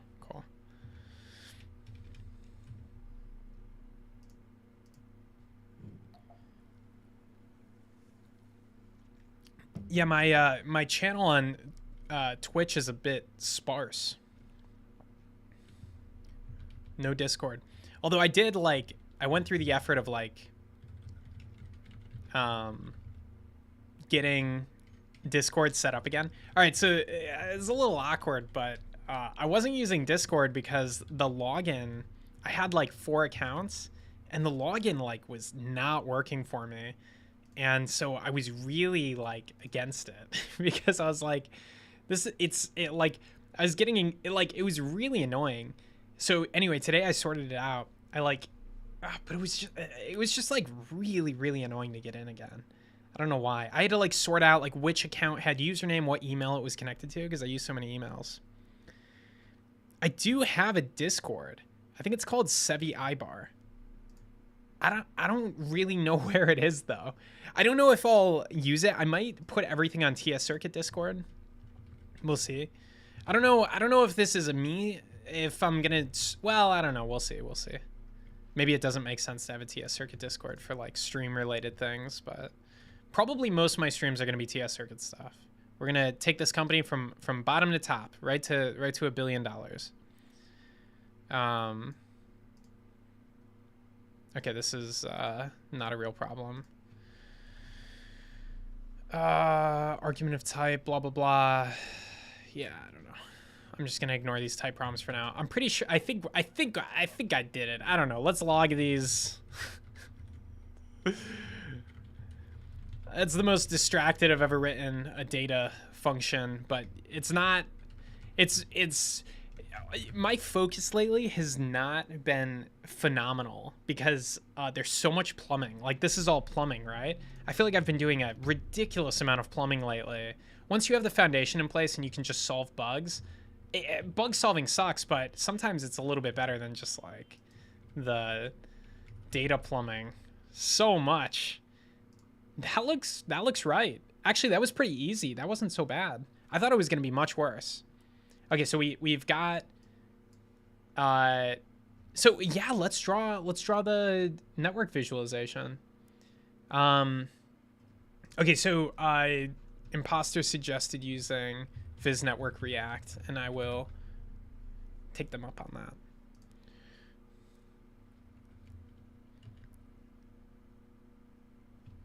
I'll definitely try. I'll probably do it off stream. I think I can see this chat. Art by Alberta. I will check that out.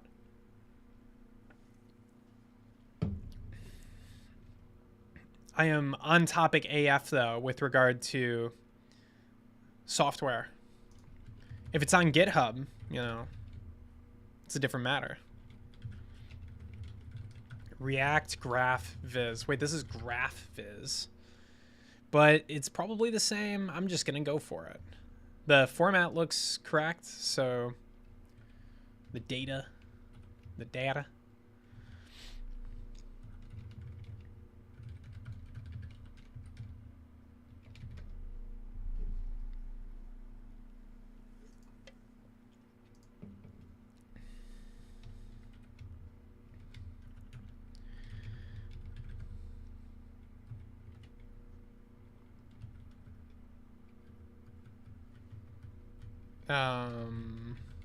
Yeah, okay. I'm just gonna close everything else to the left of this tab because I have too much stuff open. Close tabs to the, why don't you have closed tabs to the, what? Firefox has closed tabs to the left. Who browses and puts who browses and puts I mean, actually maybe it makes sense if you're like done with a thread. I can see it. Can a trace have 3 arrays?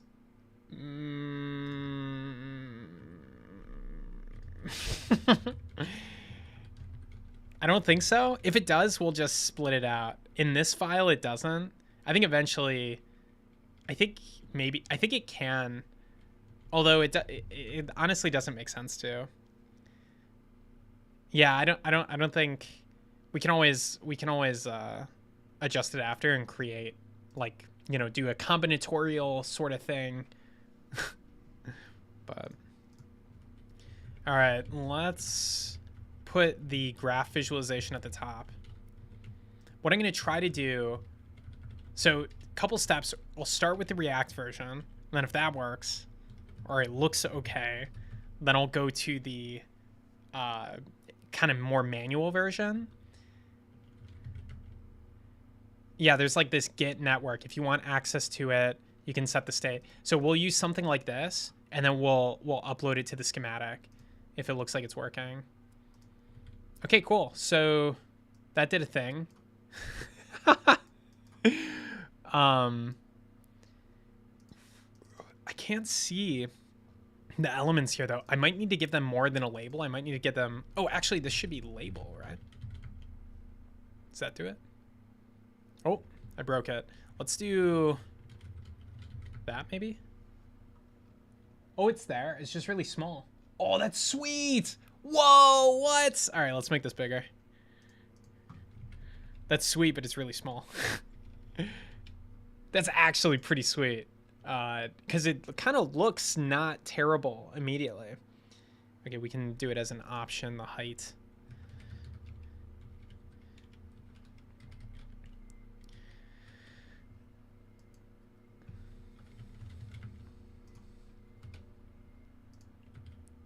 Yeah, that's what I'm talking about. 600, let's do 700.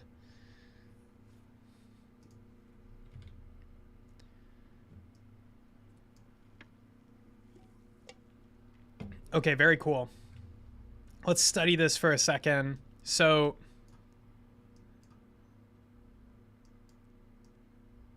U1, this is U1 here. Doesn't have a label.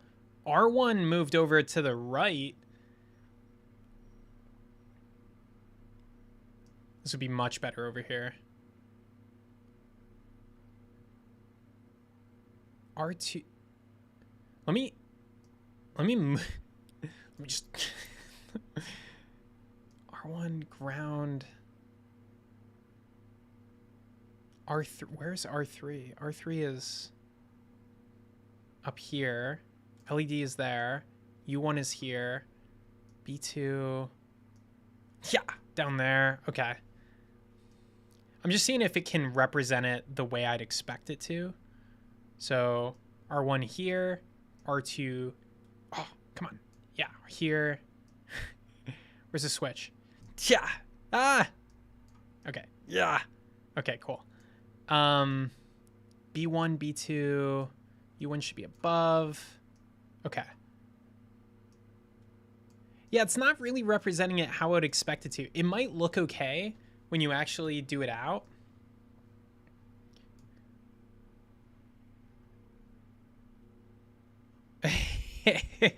Cheers.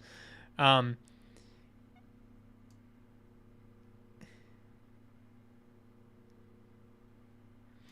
mean, it might look okay, but it's really weird. The batteries should be together, I think. Oh,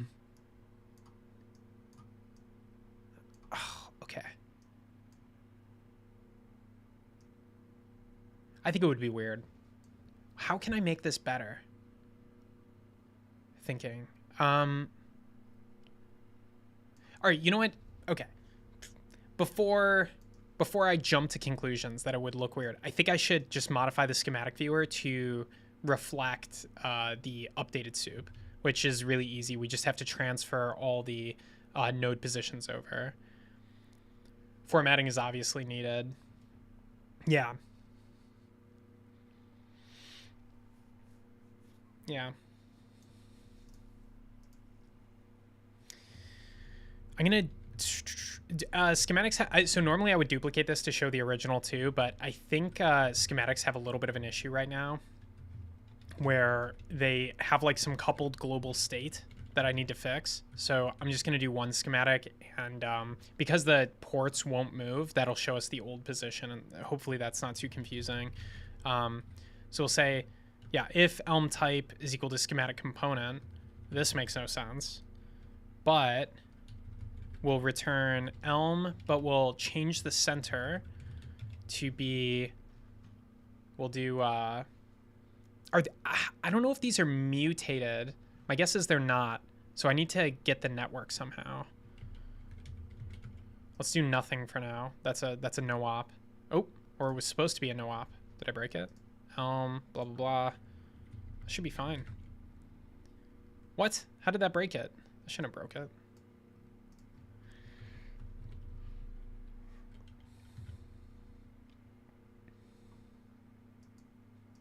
That doesn't make sense. This is identical. Return elm. How does that... Wow. Duplicate ID was found.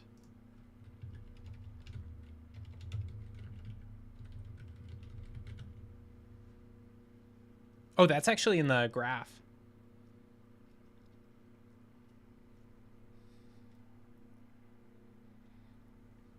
Huh. Lots of weird stuff going on.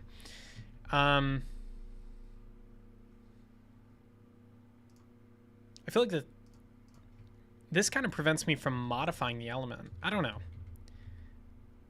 Yeah, it might be... This thing might be, like, having a weird time. Oh my gosh, it's some, like, read-only garbage. Okay, well, anyway. That's fixed. Oh my gosh, this is so stupid. That's so stupid. Okay, that's fine. At least I didn't spend, like, an hour on it. So we should be able to rewrite the center if we're able to get the network out. I think this get network thing is going to do it. It's really weirdly named, but we can do a set state to get access to that network.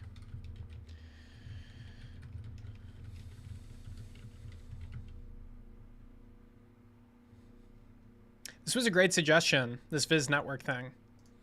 I think I can get it to work.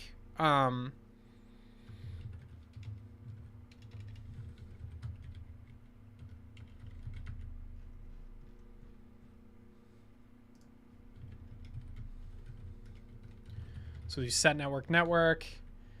The other thing I'm going to do... The other thing about schematic, it's really broken, and it needs to be manually keyed.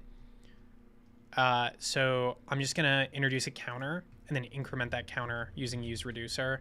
So counter, inc, counter, use reducer. Starts at 0. Each time you call increment counter, it goes up by 1. Yeah. Oops. Did I do this right? Previous +1. That should work. Actually, I think it's like action.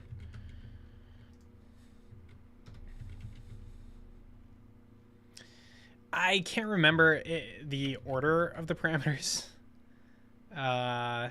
Use reducer. Give me an example. Reducer, initializer, arg. Oh, I did this totally wrong. Okay, so reducer, initializer. And then is it the action or state that comes first? Open. Go. Reducer, initial arg. Yeah, I'm looking for the signature of reducer. State action, so that should be fine. Okay. And then we're going to increment the counter here. And then we're going to set the key of this to the counter. So super simple, but what it does is forces the schematic to re-render every time there's a new network. Okay, so I might have broke something. That's fine. Okay. Let's see. That's breaking it? Parameter network implicitly has any type. That's what is, you know, we're just having fun here. We don't care about no implicit. Let's just turn strict off.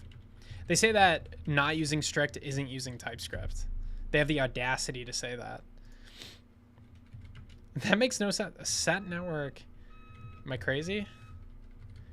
Does triggering any re-render cause it to break? That might actually make sense if triggering any re-render causes this guy to break. Maybe we need to key this too. It just doesn't like re-renders. Yo, what up, Jack? How's it going?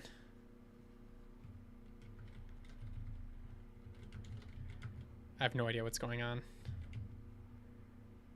Whoa.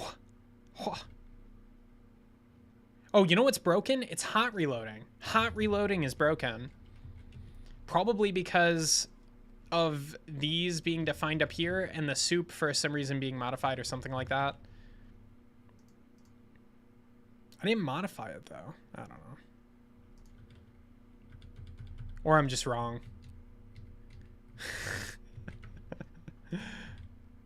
Oh my gosh.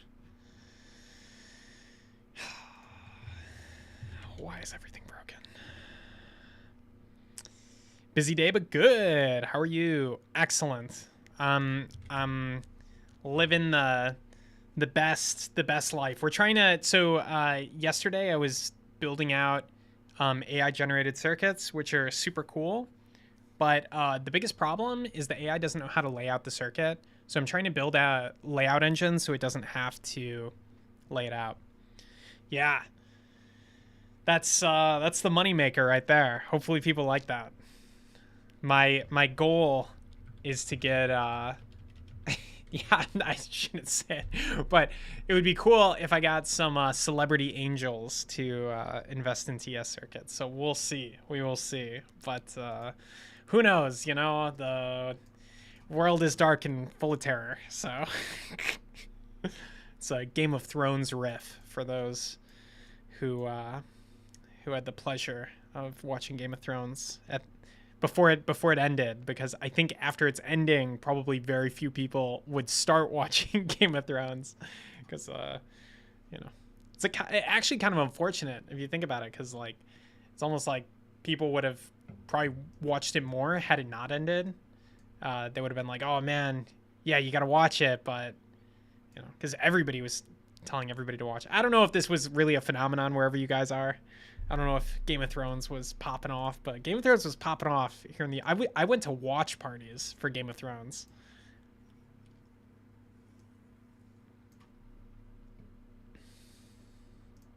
All right, so this thing is breaking whenever get network is called. I think it's or like just whenever the page hot reloads. Maybe this keying is messing it up. Yeah, I don't know. It seems like the keying is messing it up, but let's see if we can get the network out of this library somehow. If you want access to the network API, you can set the state in a parent component using this property. I don't understand how that's anything. My friend watched it and loved it. I watched some episodes with them. Very cool. Very cool. It was pretty good. There were some huge moments, I think. Like where I was like, whoa. I was like, WTF.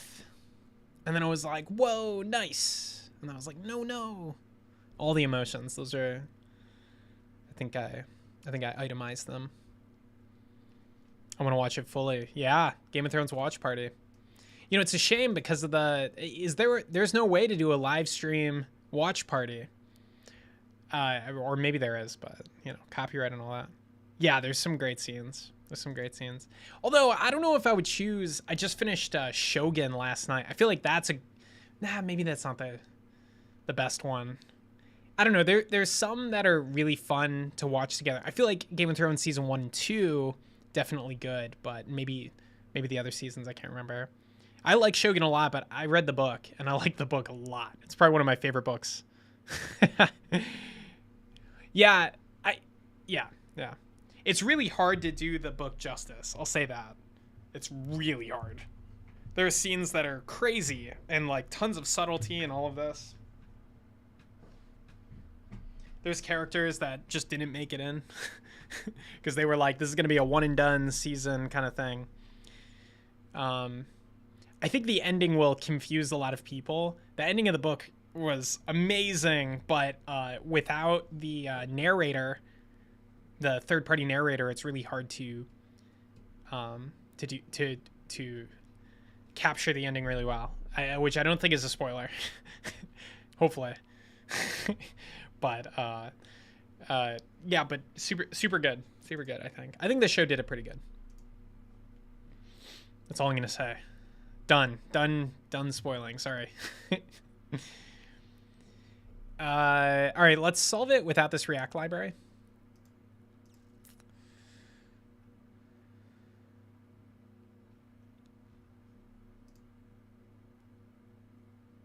I just want to read it.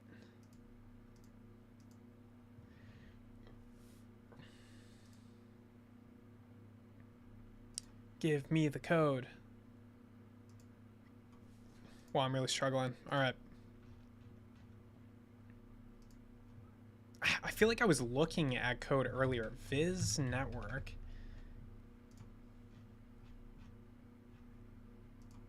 Maybe on the GitHub. Yeah, there we go. So I'm assuming I can import this just like they do. I watched the 3 body. Oh, really? Okay. I'm super hyped to watch 3 Body Problem. Yeah.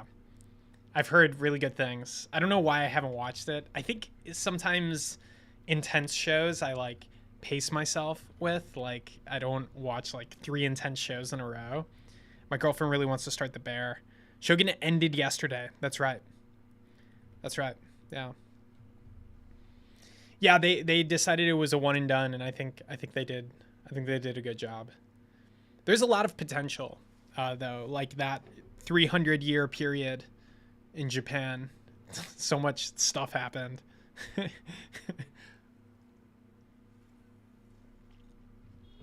Yeah, it's been a while since I watched a show like one a week, but I did it for Shogun.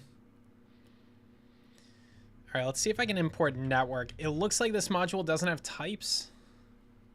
Nah, maybe it does.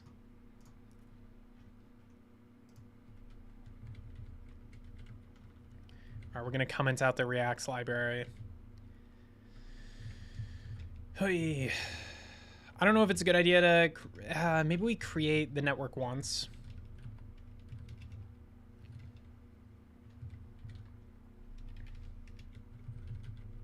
Oh, you have to give it a container, so I have to do it in a use effect or something.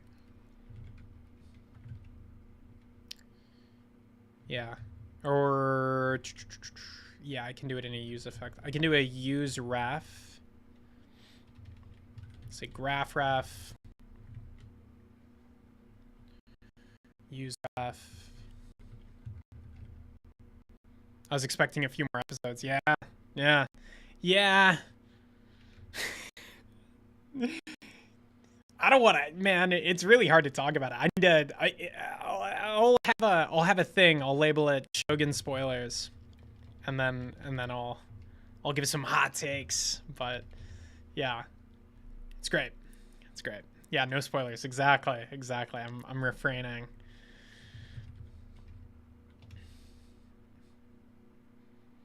I bet if you had a stream that was all spoilers. It's just like spoiler on spoiler on spoiler. Like somebody did that. Like they were just like, yeah, come here. I'll spoil stuff for you. I bet people would watch it. You know, people are really self-destructive sometimes. Okay, container. Okay, we're going to do this in a use effect.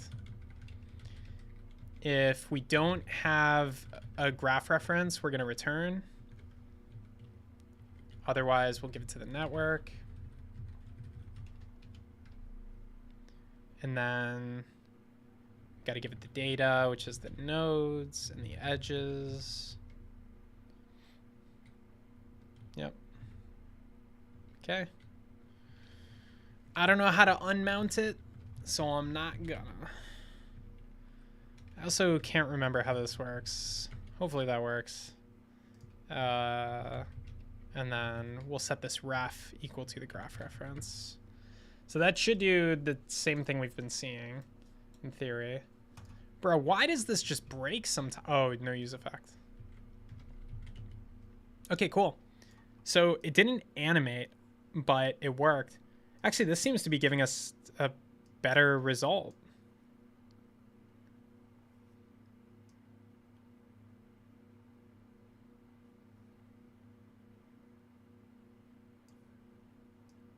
Because the batteries are grouped now. The switch is actually where I want it. This is pretty weird. I think this part is pretty bad. And I think this happened because... Actually, this makes no sense. C1 to U1. That's C1 to the central controller. C1 to U1. That's this. This doesn't have 3. It's 1 connection. I think a couple points connect here, but it shouldn't be... I don't think it should be weighted more, just because maybe it should be. If something has a lot of connections, should it be weighted more? Maybe it should be weighted more, actually. That's an interesting conundrum. Because actually I can kind of see it, because in some sense we've minimized crossed lines. Because if you put this anywhere else, you wouldn't be minimizing crossed lines. So it's okay. I think it's a little bit goofy, but not the worst layout. Not the worst layout at all. It's pretty good, I would say. You have to imagine that these things are automatically aligning themselves. So we're going to put all these down, and then we're going to run auto alignment. And really, you do want these power things to be auto aligned, so that's disappointing. But otherwise, you're pretty good. I mean, these should really be a column. Like, I get it. I get why it's putting R2 there, but these should really be a column. But this would probably become a column, so that's a win. So I would say this is a crappy but passable layout. Better than what the AI is currently doing. Okay, so now let's render it to a schematic. So we're just going to take these graph positions, render it to the schematic, and just confirm that this visualization looks as bad as I think it will. And then we'll run an alignment algorithm. Maybe I'll have a button to run an alignment algorithm, and that will kind of tell us that this works. Then I'll port it over, and we'll try to see if we can make the AI layout with this new algorithm. I think it should be pretty easy. Yeah, we'll create a new layout component, like an auto layout. I think I called this what, like auto grid 1 or auto pack 1. Yeah, I like the idea of like labeling these for legacy compatibility, and then I'll do like auto pack 2 at some point and stuff like that. Now that we have a network, I'll set a network ref. Is this how I want to do it? I don't want to do this.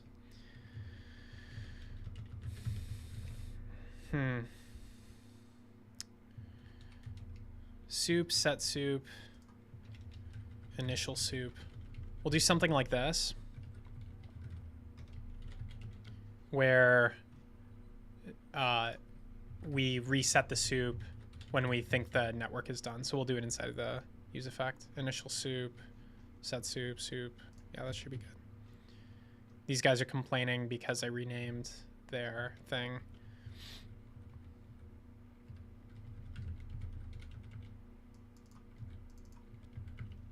Okay. Cool. Oh, it did a different layout this time. How's this one? All right, I should just map it before I evaluate each of these. It is very interesting, though. I would like it if it's predictable, so I think I'll do some stuff on the initial positions. So it's like 4 things to do.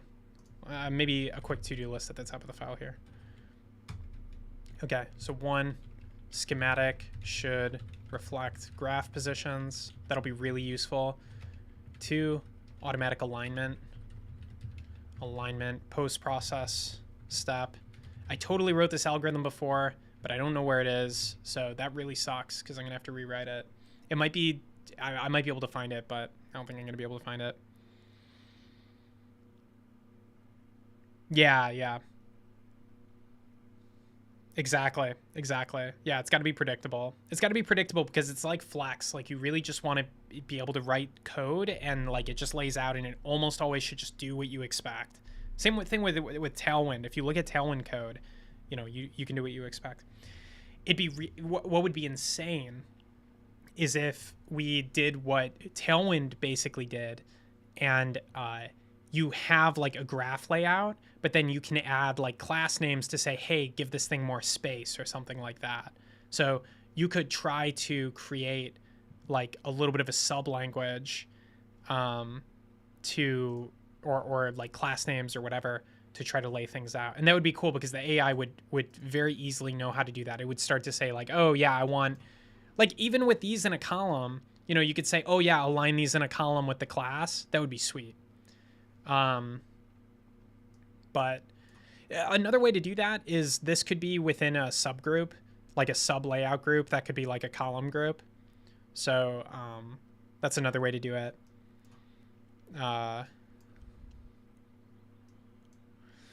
It's kind of an interesting idea because I think the AI would know sometimes to put things in a column. Like maybe not this side, but definitely this side. The LED and the resistor would always be in a column for sure. That's pretty obvious. The circuit just looks wrong right now. Ugh. I think when the schematic flipped, oh man. Oh, sometimes you got to take a step backward and move forward, but I'm pretty sure this LED has a little bit of an unconventional way of putting this LED. I'll say that. That's probably fine. All right. Anyway. Usually ground goes down. I'm just lamenting. Okay. All right. Let's do it. Automatic alignment post-process. And then initial positions. So initial positions based on ports. So what I'm thinking is you look at, so you have the center of this bug, and then you have each of these, and then each of these have traces. And basically you're going to set the initial position by saying, okay, this is the center. This is the offset of this port. I want to shoot anything connected to this outward. It has some target position that's outward of this. So I'm going to shoot out this way.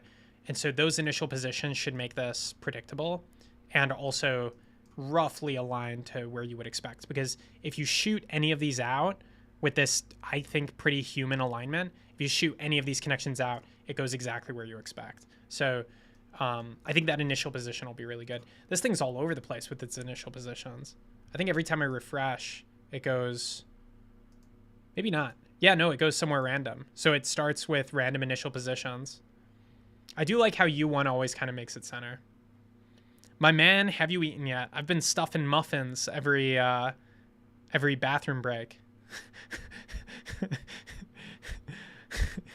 Stuffing muffins. Yeah. The options have the physics engine. What? Do I have types? Ooh. Ooh. It's any on it, but ultimately I need to go with the fastest one. It would be nice if I could seed the random function. I would love it if I could seed the random function. Yeah, I ran a half marathon with only muffins. Nobody's impressed by a half marathon. People are only impressed by a marathon.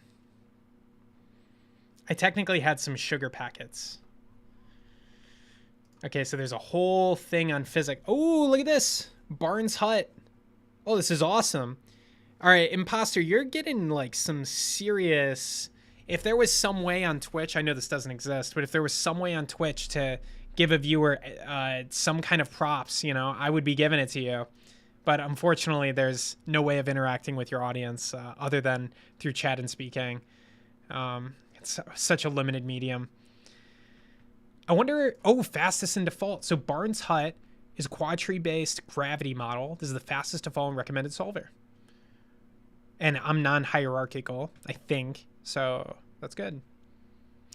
Wow, that's so interesting. I wonder if a hierarchical model could do some special things. Look at all this. Spring length.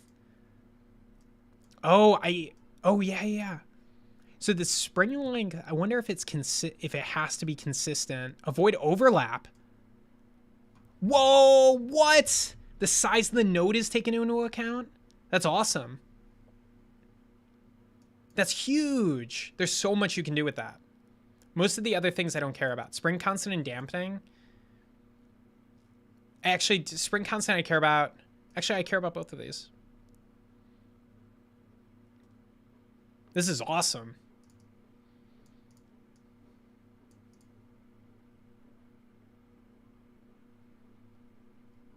Barnes Hut.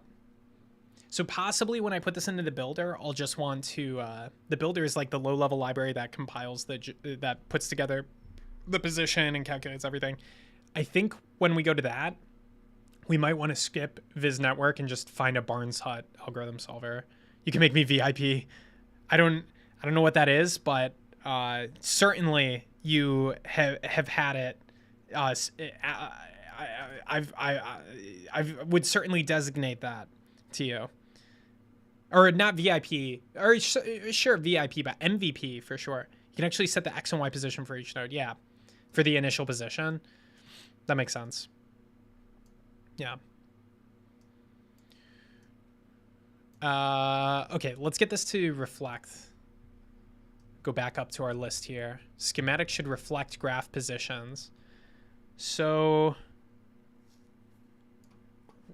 what I'm going to do is say set timeout. I'm going to wait. This is really hacky, but I'm going to wait one. We're just evaluating this right now, right? I'm going to wait 1 second, and then I'm going to look at what the graph solved. So look at what graph solved. So it should be like net dot.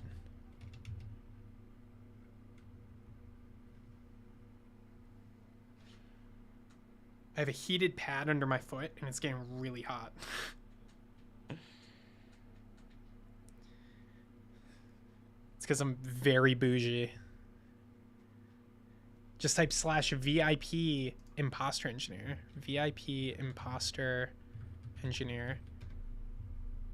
It says unable to add VIP. I think I am, from Twitch's perspective, I'm a nobody. You know what I mean? They think, you know, I wouldn't go that far. I would say from Twitch's perspective, I'm a friggin' loser. And so they haven't given me that ability yet. They're like, this Sevi Ibar is probably an executive decision, honestly. It probably comes down from the top. They're like, disable everything. You know what I mean? Maybe he'll stop. Maybe he'll go to X where his people belong. His these software streamers. I don't know. I just want a list of the nodes. Get edge at, get node at, position. Get selected nodes. I don't want the selected nodes. I want all the nodes. I just want a big old array. Open cluster. Opens the cluster. Releases contain nodes and edges. Select nodes. Set data. Is there a get data? All right, maybe I should actually read the documentation. Or ask ChatGPT. With the Viz network NPM module, I have a network object. How can I get all the nodes? It took them to a website. Yeah, that makes sense. I think that would be easy to do. I think they have utilities for that. They probably have utilities for both of this. Just being lazy.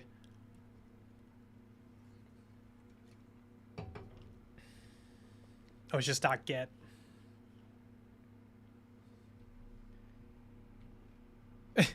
I feel like this was not a fully... You have it in a data set.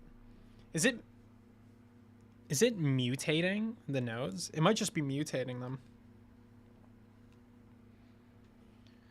Let's log it.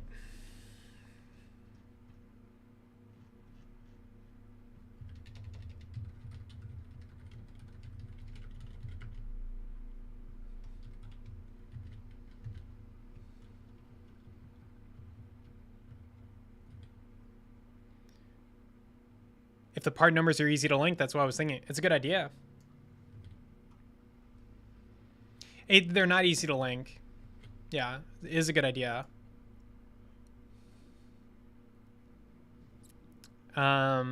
These don't have position, so it's not mutating it.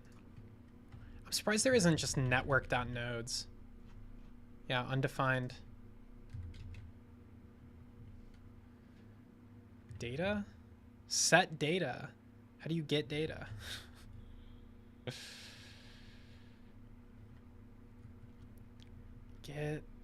Get connected nodes? Of all the nodes that are directly connected to this node. Get nodes in cluster?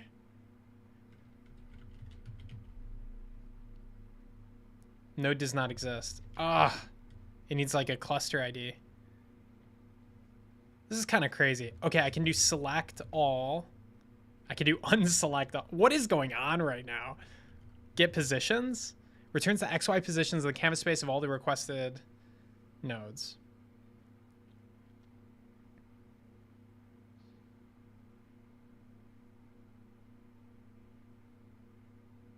I'm okay with that. So all I need to do then is give it the array of node IDs. I'm sure this is like incredibly inefficient because you could just, you know, you probably have this in an internal data structure, but that's fine. Okay, there we go. Oh, and it gives it to you as an object. All right, sure, whatever. Okay, cool. Another thing I'm realizing is this is in screen space. So to translate this into the coordinate space here, you can see this is on basically a 10 millimeter by 10 millimeter grid. Maybe 5 by 5. So I think what I'm going to do is translate it, just kind of hack the translation. So over here, it's on a 200 by 200 grid-ish. And then over here, it's on a 5 by 5. And so I will just manually do that transform factor. I'll say, yeah, okay. That's fine. We'll do object.entries.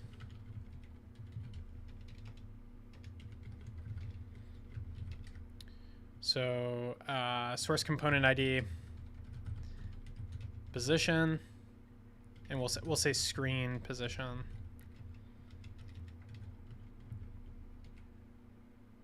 Who decides where things are at the moment? Yeah, the AI. So the AI generates code, and the code has a couple ways that it can be represented. And the simplest way to represent it is the X and Y position of each thing. So what the AI currently does is it tries to generate with X and Y positions.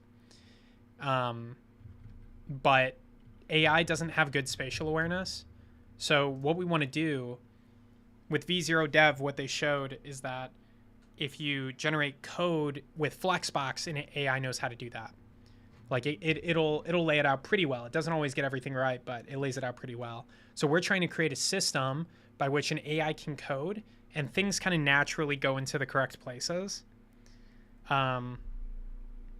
So another way to solve this problem, even though it's for AI, we're basically just making it so that these schematics lay themselves out automatically. That would be good enough. And people will benefit from that too. But it also just saves the AI from having to solve that problem. It's not even that bad when it tries to solve it. Honestly, I could probably try to do more complex circuits and see how it does. You know what? Let's try it. Let's give the AI a fairly complex circuit and see what it can do.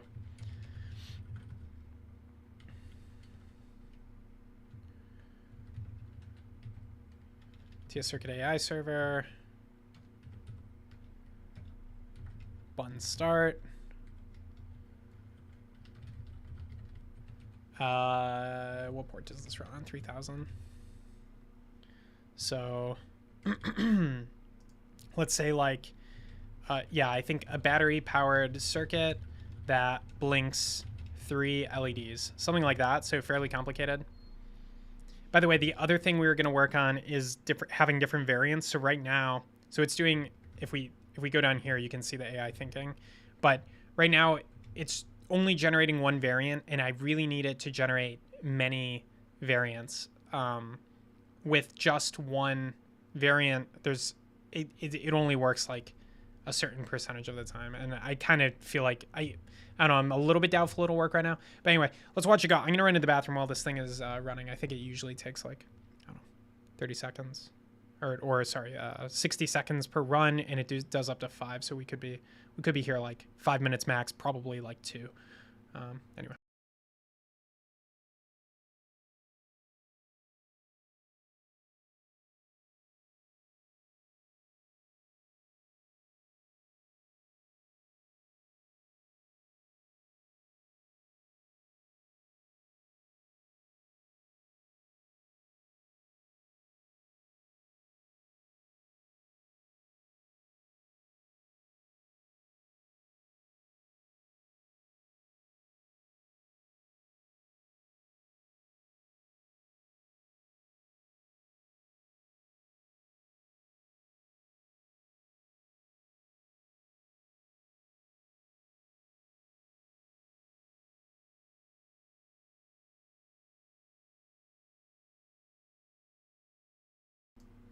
All right, go go go.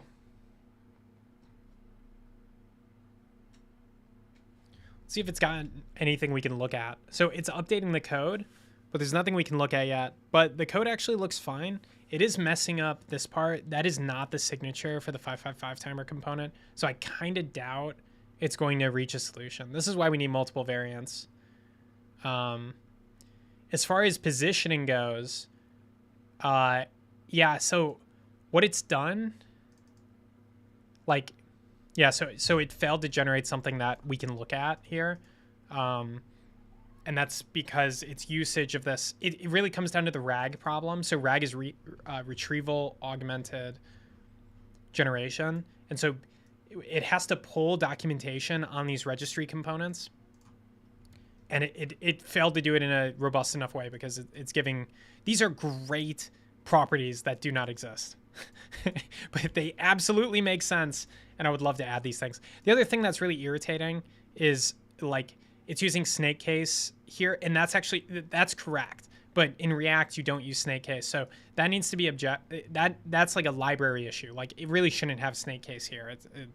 It just looks disjointed and stuff like that. So I really want to fix that too. It's another boring problem that breaks lots of stuff, but you know. I'll probably accept both, but the types will only recognize the camel case. If you look at how it laid things out, the problem we're solving, it said this the 555 timer is in the center, okay, and then it said these two LEDs will go at 10, which is if it actually rendered out. I'll show it rendering something in a second. Actually, let's do it. Let's get it to actually render something. So simple LED circuit is one that is in my cache, so it should go very quickly. So every call to OpenAI is being cached, in theory. Yeah, okay. So that one executed faster because it ran a bunch of type checks and stuff like that, but all the calls to OpenAI were cached. So look how it laid this thing out, right? You've got a battery way down here at 0, 0. You've got a resistor way up here, negative 10 millimeters up. Part of it is it doesn't know how big these things are, but I know in my training set that I gave it that things were placed better than this. So it's really done a crappy job on placement. Same thing on the PCB viewer. It basically did the same thing. It added the position, but it didn't lay it out very well. So this is the thing I really want the AI to be able to solve. That's funny. This part goes above. I love this kind of bug that is all over the place. That's so funny. All right. Okay. how you know like this software hasn't existed very long, right? It's like these subtle things. It's the traces too, right? Yeah. But anyway, yeah, so it doesn't know how to lay it out very well. I don't think you can get an LLM to do spatial layouts very good right now. It's just not in its set of capabilities. So anyway. Let's jump back to the graph visualizer. And I'm going to try to avoid using too many computer resources and turn off the AI.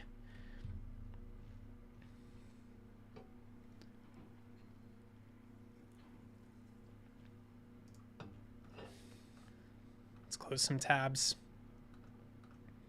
I don't need no docs.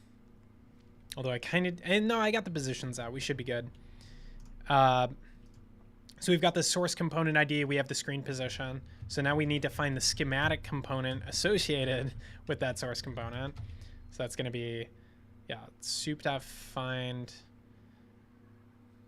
I think we're going to modify the soup. So let's say const new soup, and we'll do a deep clone. So this is like a pretty fast way of doing a deep clone. It's kind of sad how fast this is. A lot of libraries have tried to beat the speed of cloning, and they kind of can't. It's got other problems, but it's a very fast, stupid method. Gotta go. Catch you tomorrow. Yes, hopefully. I'll be around. Most likely. Yeah. Assuming I'm in good health. Yeah. Weekdays at some time. Unclear what time it is. I'm trying to make it work with a yoga schedule, but if I miss one yoga class, I go to a second. So it's never really clear when the time should line up.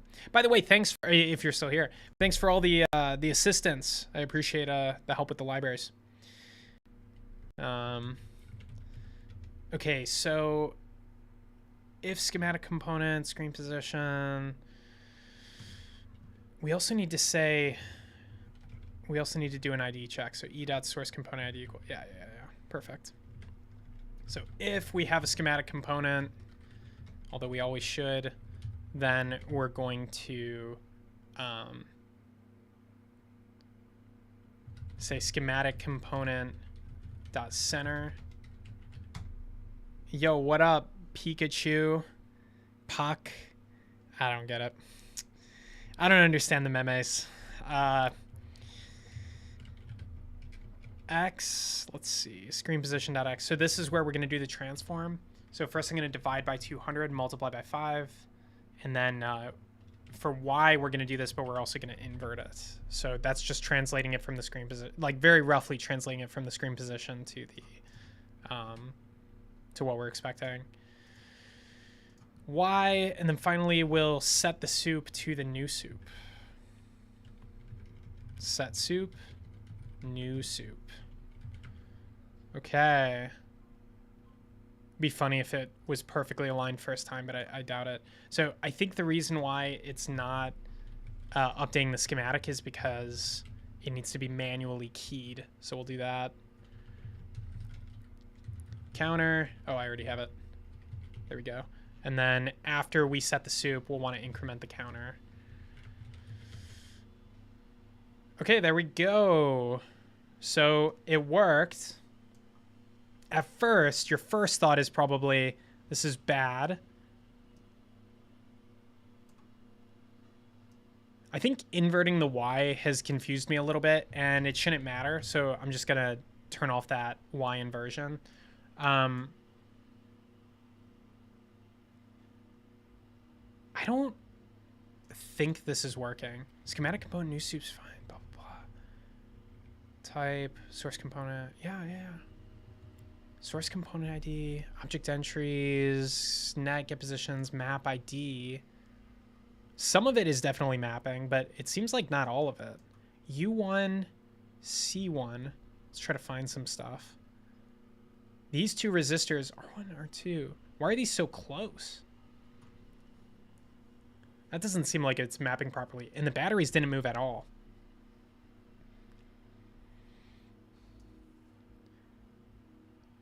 ID is source component ID. The only thing I can think of is the schematic components maybe don't have the, they don't all have a source component ID, which would probably be a bug. I really need to validate this data format a little bit better. That one does. The battery is probably the one that went in. Wherever that's defined. B1. Let's look for that. B1. Generic 0. Not a very good ID. So what else has generic 0? PCB component does. Source component, schematic component. No, it has it. That's good. C1 is north of U1 here, but it didn't do that. And then R1 is to the right, and it should be to the left. It's just very confusing.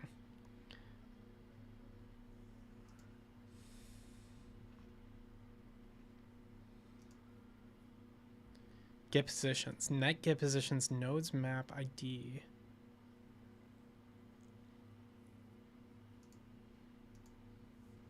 Oh, this should be Y.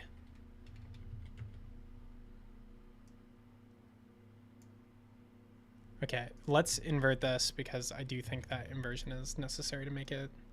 Okay, cool. The B1 stuff isn't moving, and I just realized why. It's because they're defined. They're defined a little bit differently, and probably same for the LED. We can try to make it work, but you basically need this method from the builder because I need to move all the children to do it properly. So let's see if I exported the method, but it's like something like move element 2, huh? Index dxdy. Well, that's interesting. Is that what I want? Move element 2? Let's open up that module real quick and just check.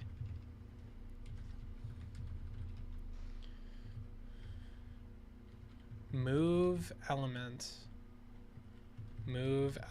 2.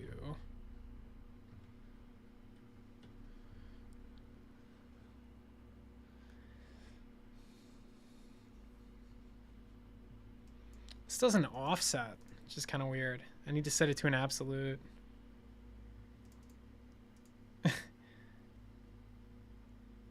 I could definitely use this. It kind of looks like you just take.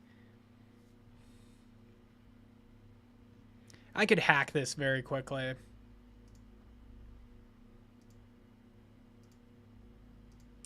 I think I get it. I even get why this is a dx dy kind of situation. It's because whatever delta I move to this component by, I can apply that to all of its children. Which is why in this case, you actually go through all the children and you move all of them. For some reason, it's not done here. I don't know why.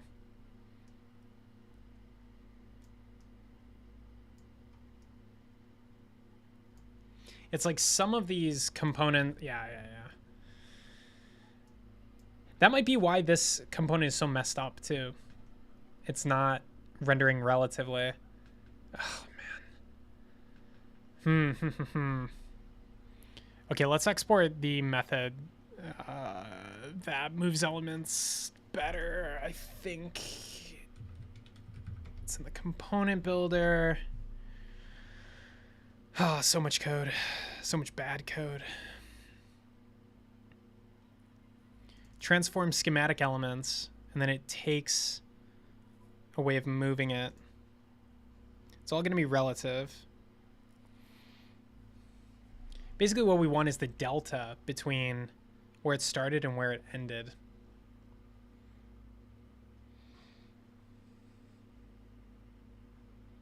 But the network diagram is giving us absolute positions. That's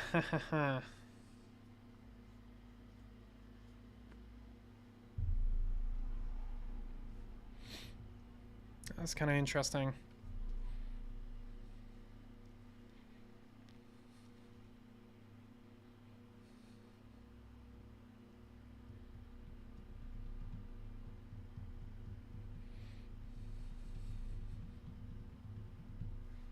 Transform schematic elements.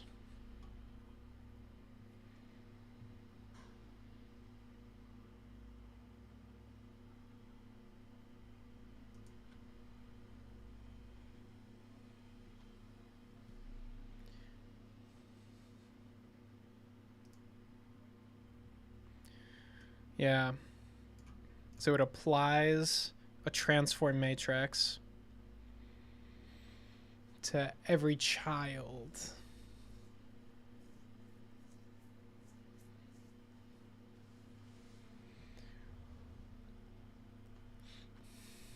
It's kind of interesting it doesn't apply it to the schematic component. I think that's a bug.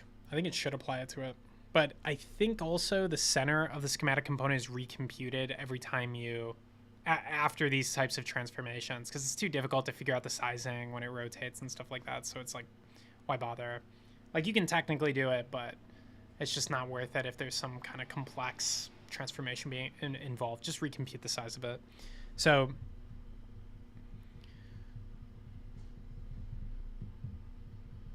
I think I should try to move the children. Keep the traces where they are because it's too annoying to deal with. And maybe export this method. Transform schematic element if it's not already exported. Let's see, transform. Oh, transform schematic elements, okay.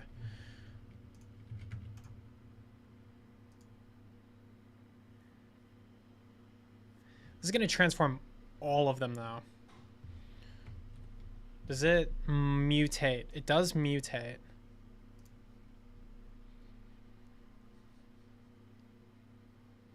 Okay, I think I know what to do.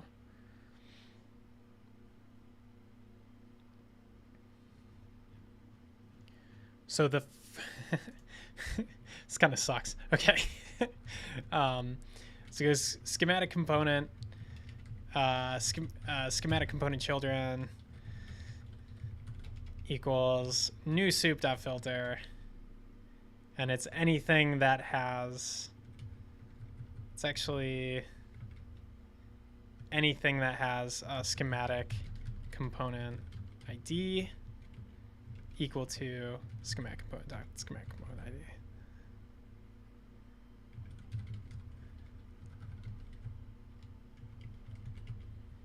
Okay, so now we have all the children.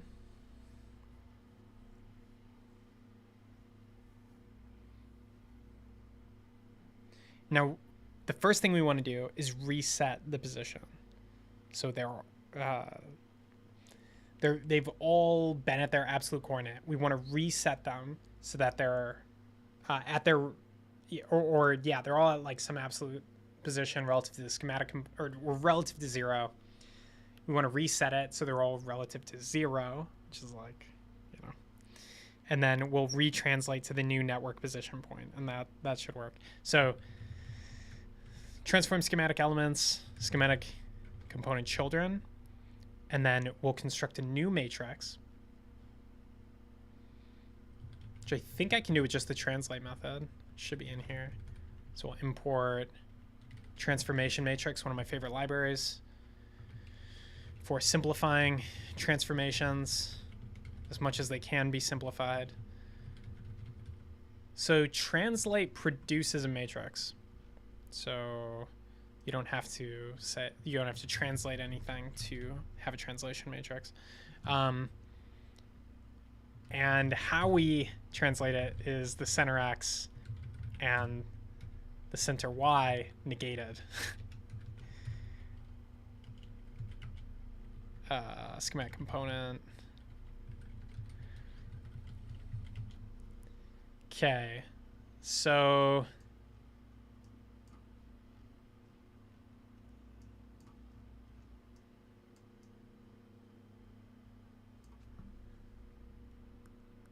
yeah, that's good.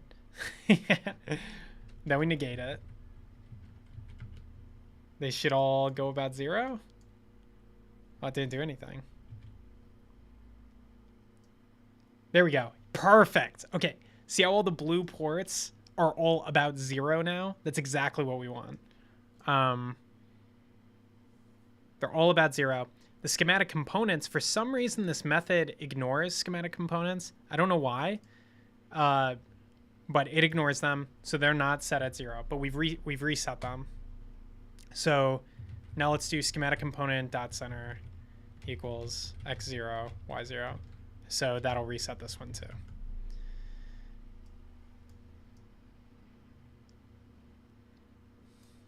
There's a little bit of a weird thing. This thing needs to It's like it's building off the last one. That's why things are getting weird. So it's like it was like it wasn't applying transforms from the base case. So anyway, now it's good. So we've centered all of these. We've kept the traces where they are. That's fine because there's no way I'm going to be able to reroute them. So we're just checking for layout right now. We're not going to concern ourselves with traces,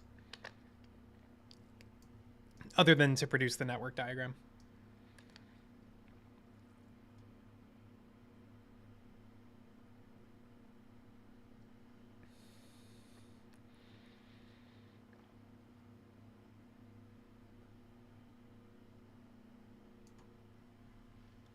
Okay. Now, instead of saying the center to 0, 0, which was cool, but pointless, we're going to set it to this computed center.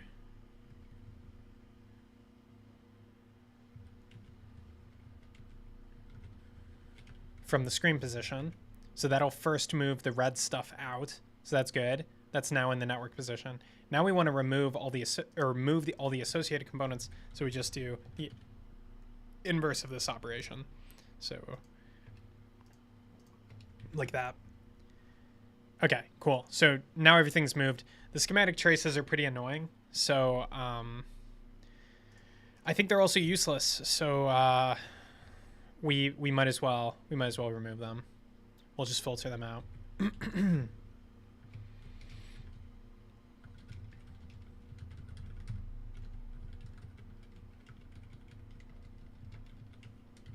They're kind of annoying. Okay. All right, now we have our layout.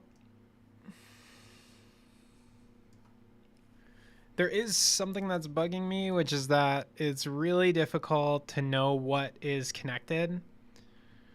So, man, I'm putting a lot of effort into this debugging. It might be worth it in the end to have something where you can see this. Let's put an original version of the schematic below this. I think it'll make it easier to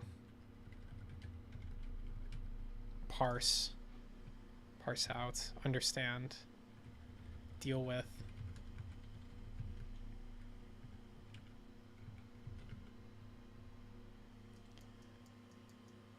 So, yeah, there's still this bug where these have connected.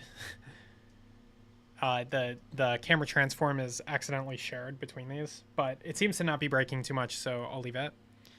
So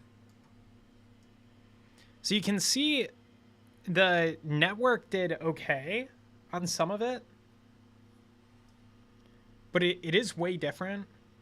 Let's draw in lines to this guy, but we're not going to route the lines, I think. This is too much effort. But let's draw in lines that are just straight lines, and then we'll know what's connected. It'll just make life easier. So to do that, there's a couple ways to do it.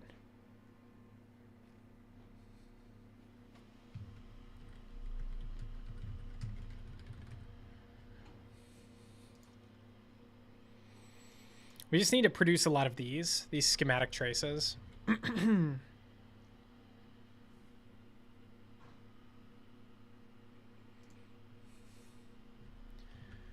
So we'll say for const schematic OG schematic trace of initial soup, yeah, dot filter dot type equals schematic trace. So we're going through each of the original schematic traces, and we're going to create a new one. To get the new trace, we have to find, it's kind of annoying, we have to find the, I think we did the same thing up here.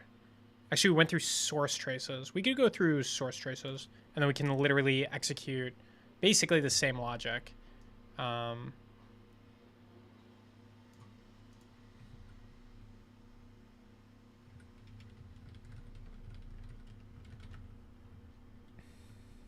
We still have to produce a schematic trace. But now we can say, okay, what are our connected ports? So initial soup dot. So now we go through the new soup, and we're going to get it doesn't really matter, actually. So source port, so initial soup, and then we want the schematic ports. And this time, yeah, now we go through new soup, filter, schematic port. Yeah, that's fine. So that gives us our schematic ports. And then we say schematic trace. So new schematic trace from schematic port 0.center.x. Yep. Schematic ports 0.center.y. Same thing, but 1. Okay.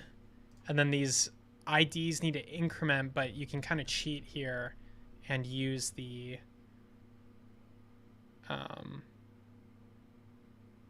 can you cheat? OG schematic trace dot source trace ID and OG schematic trace dot schematic trace ID.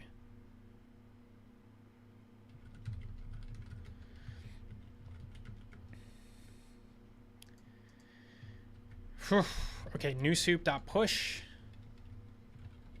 New schematic trace. Oh, please render.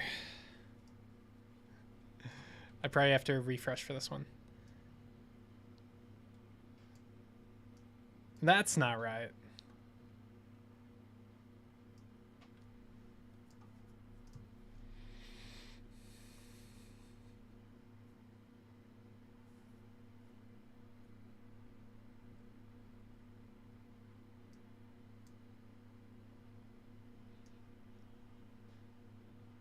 I wonder if there's some interaction between these, because that doesn't make any sense that it would render the old traces at all. It's not even there must be an error because it's not even attempting a re-render. ST is not defined. ST e dot type ST dot connected. Oh, it's OG schematic trace. There we go. Okay. Nice. Okay, cool. So yeah, this is what we're expecting. So now we have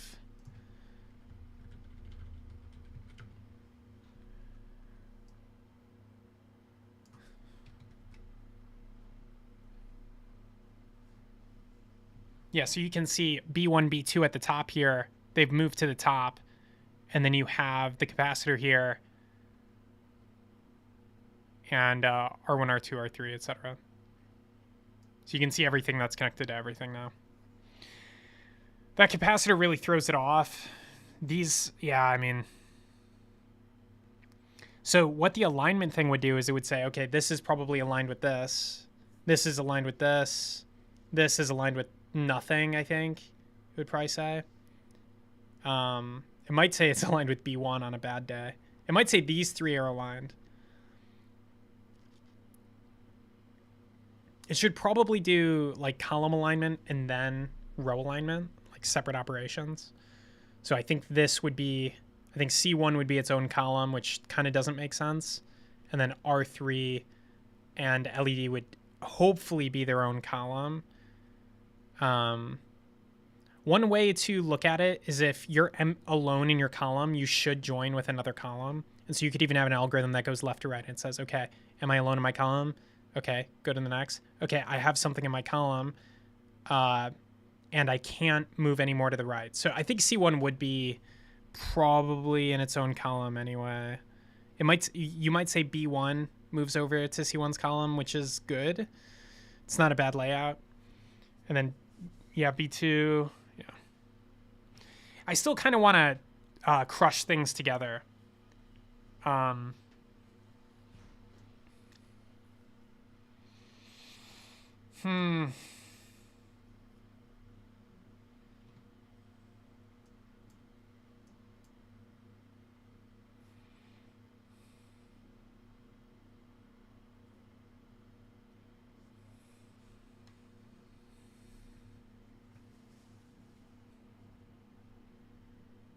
The other thing is the rotation needs to be adjusted. I think that's not a super hard problem to solve, but like if this was inverted, that would be bad. This one looks like it's inverted. If you flip this, you get a much better arrangement. But it's not really clear how to do those inversions intuitively. In this case, I think it's pretty obvious.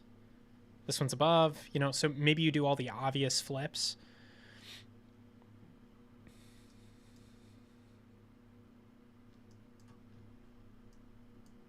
It's not bad. This should be down here. I think it would be if the initial position was set properly. So, yeah, maybe go to initial positions. Does this update if I move it?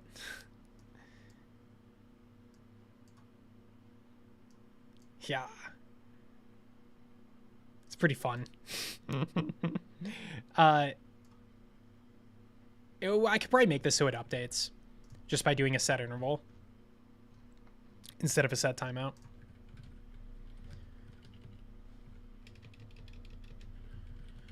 We don't want to re-render it too much because the schematic viewer resets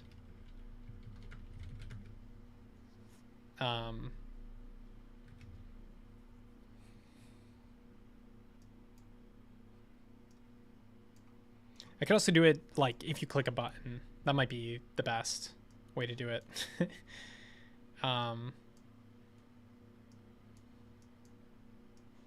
Yeah, there we go. Yeah, so that's a good example of a flip. You definitely want that to flip, right? Very obvious, very obvious. I don't know what the algorithm is, but very obvious flip.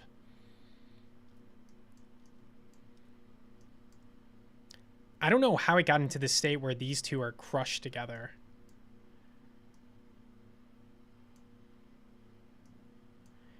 I think with these in general, it is possible to have overlapping nodes if they have like nothing connected to them.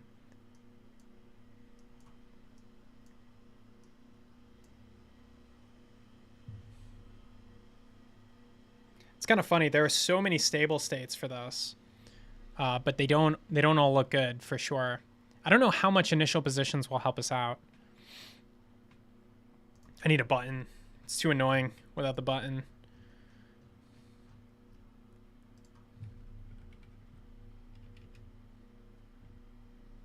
How do I want to do this? This is the initial now. So we'll say for the initial one, we'll do it after 1 second. We'll say update schematic. For graph, define a function up here, function, update schematic for graph, paste in the content, should be fine. I think that worked. Nope, did not work. Something broke. It doesn't have access to the net. So probably this isn't like the best way to do it, but we can make a net ref. And then when we create the net, we'll say netref.current is equal to net, and that should be accessible.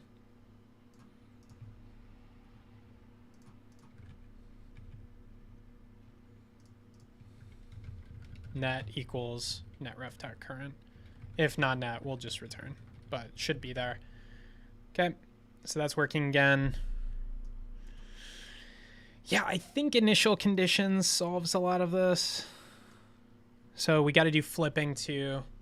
So we did this one, so that's good. That's one item off. Cross. Or did. To do.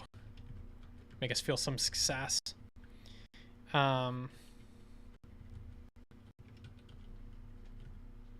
So flip.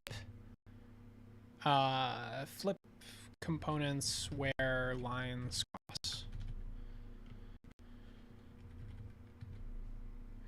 There's also rotation, so flip/rotate. You usually just want to rotate, so rotate 90, 180, etc. Rotate components. I just want to make sure I don't forget about the 90-degree flip case. That's a pretty important one.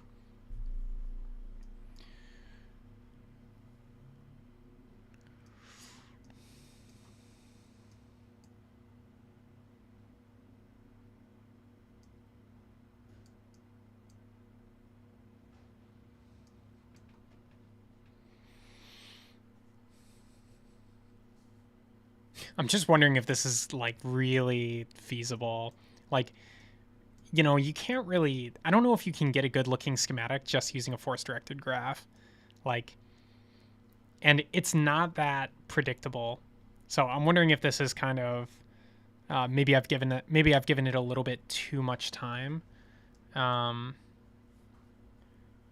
Because like at some point it's almost better that the AI specified the X and Y. Um, or I could just give the AI a way to do it uh,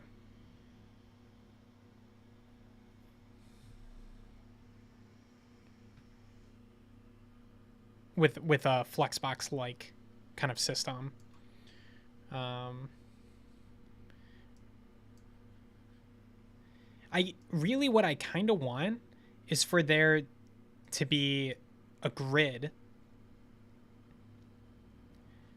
and for things to arrange to put themselves into the grid based on their size and connections. Um,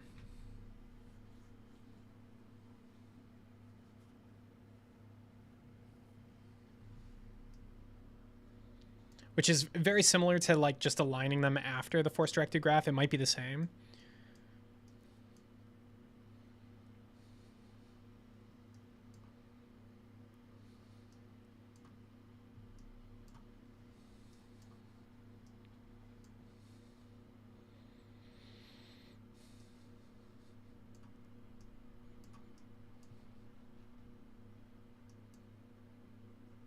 Not sure. Okay, well, I wanted a button at the top to recompute this. So before I forget about that, let's add that button.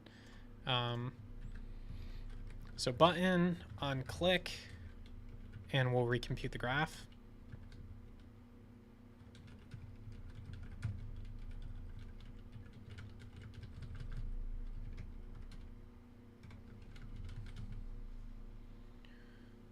Okay, so now we have a button. If I move this LED all the way here and I update, now the LED is in the middle. Yeah, this one's pretty gnarly. I think it's because you really want these to push away. You want the nodes to push away from each other. This one is so neat and organized. What what makes it neat and algorithm? What is the human algorithm that makes this so neat and organized?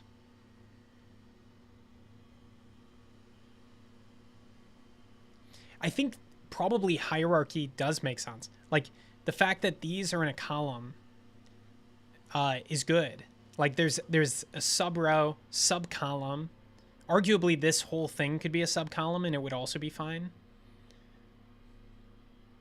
So like solving the problem a little bit less generally.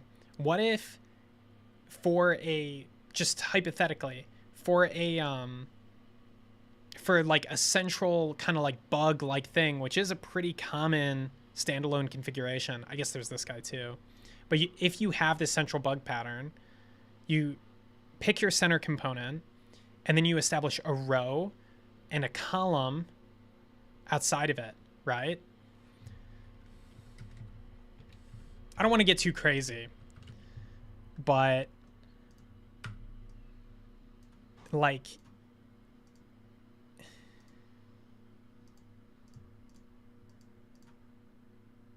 I don't want to get too fancy because I could waste a lot of time on this. But if you have something like U1,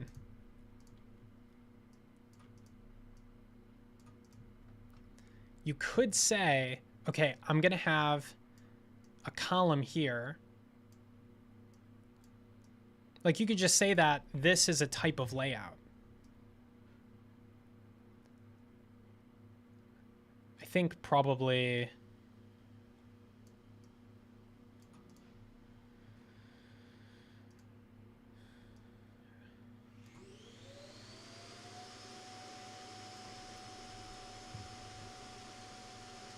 I'm trying to think how this like usually goes, if it's horizontal or positive.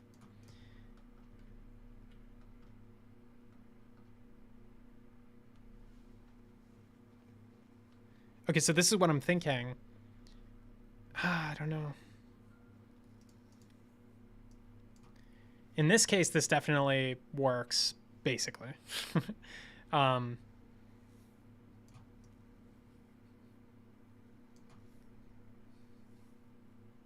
and it's very predictable. If you can arrange the components like this, it's very predictable. And then you just have to solve for, okay, what is the best arrangement within this configuration? And no physics simulations. The other thing is if you have a subschematic that's fairly large, we don't have one here, but if you had a subschematic that was fairly large, should you, like, how does that work with these columns? Do you try to shove it into this column so it's fully contained? Do you say that, hey, if I have a subcircuit, I want it to expand out horizontally or something like that, and then the next subcircuit to expand out the other way? If you have, yeah, this is a really common arrangement. Let's look at some smartphone schematics.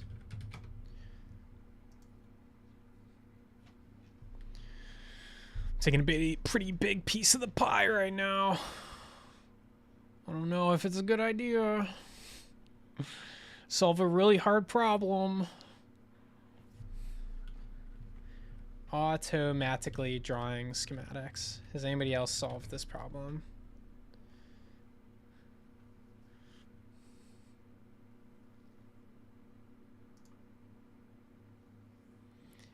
The thing about schematic diagrams is they really are kind of important for communication. It's almost like automatic website design. You don't really want to have it be done that automatically, which is why if you're going to do some of it automatically, you need to make sure that people can go in and customize it.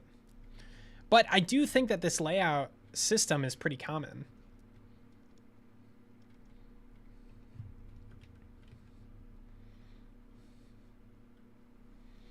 So we have a central bug. This would go into the column. You have a little subcircuit here, and I think that's fine.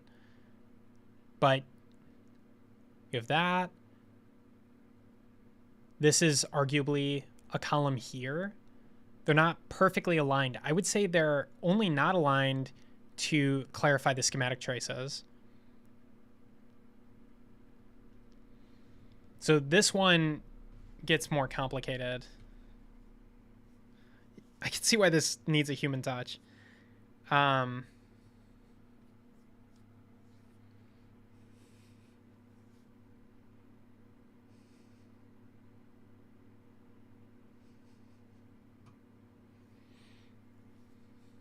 almost want to define a set of layouts, like common layouts. You can see this side is, there's a pretty good amount of column, and then you have a subcircuit here. But I don't know if I'm going to be able to identify subcircuits.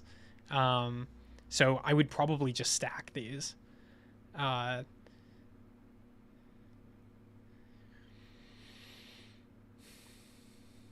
don't know if this is really like the best. They kind of got some horizontal labels here, or vertical labels.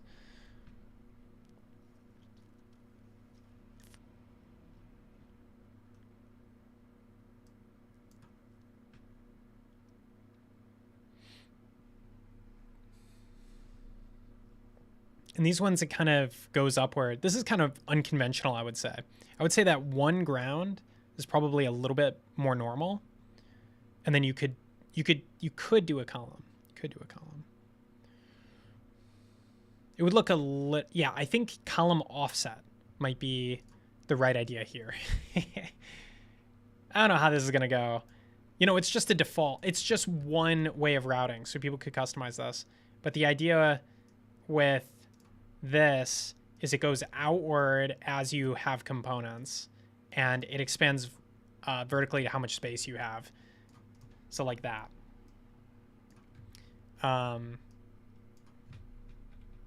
oops. How do I flip? Ah.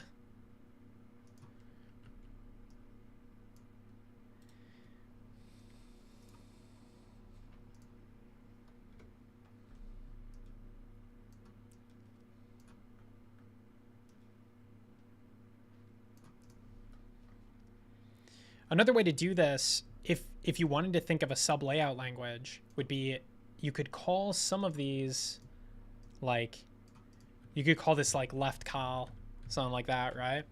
And right call. And now the AI is able to sort of do a little bit of organization. It knows where things are going to be grouped. Can do some rough spatial constraints. The bottom and the top are rarely used. I think that's probably for the best. Like they're used as a last resort in this case and stuff like that. I think that's probably for the best. Here it's being used because you have like this particular type of thing. So it might come down to that central U1. Yeah, this is really repeated. And then if you so I think I think a major crack in this puzzle is that each of these are assorted kind of all over the place, and it basically is in a force directed fashion. If I put a circle, it's basically packed. Like each sub-circuit is packed. Let's just get a couple other schematics going, just in case this is not a frequent pattern. Here's a fairly complicated one.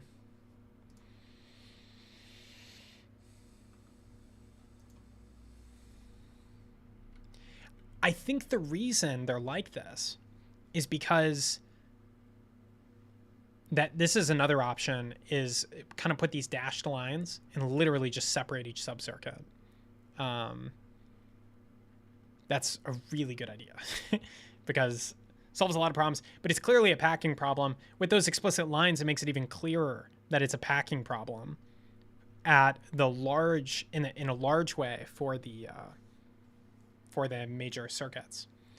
So packing problem is easily solved. Although, yeah, it's basically a square packer for an infinite grid. This is a non-infinite grid, but for an infinite grid, you would use probably a square packer.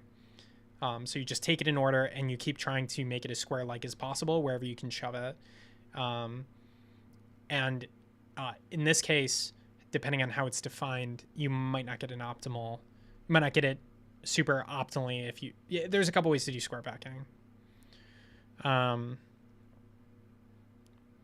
But it's not a super trivial problem to solve for a lot of circuits. But in our case, there probably wouldn't be more than 10 or 20. Like this is a fairly complicated board. It only has, I think, 10-ish. 1, 2, 3, 4, 5, 6, 7, 8, 9, 10, 11. So shouldn't be too many. You can solve the packing problem that way.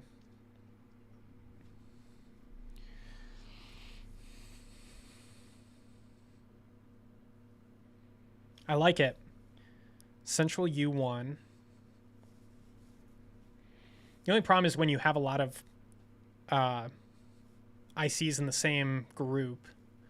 But as long as that's fairly rare, I think this layout method works. You just have to pick. You can say whichever component has the most ports. So clearly this one in this case, that's going to be the central U1. Everything else is going to be placed around it. And it's going to be placed basically to where it pushes off to from the ports. So that places everything pretty neatly.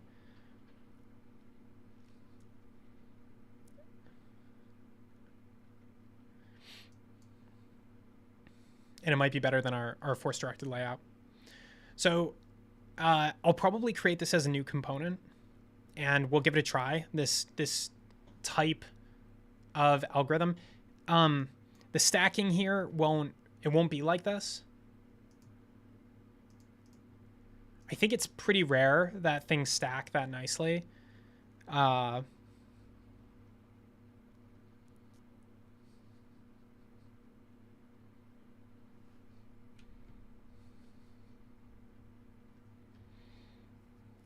But it seems like what you want to do is do this sort of, it's a little bit hard to describe, but basically, like, all right, let's take this one as an example.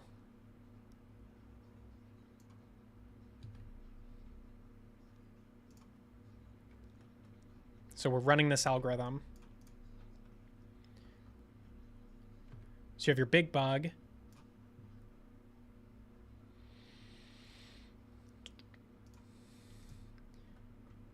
R15, you would place like this.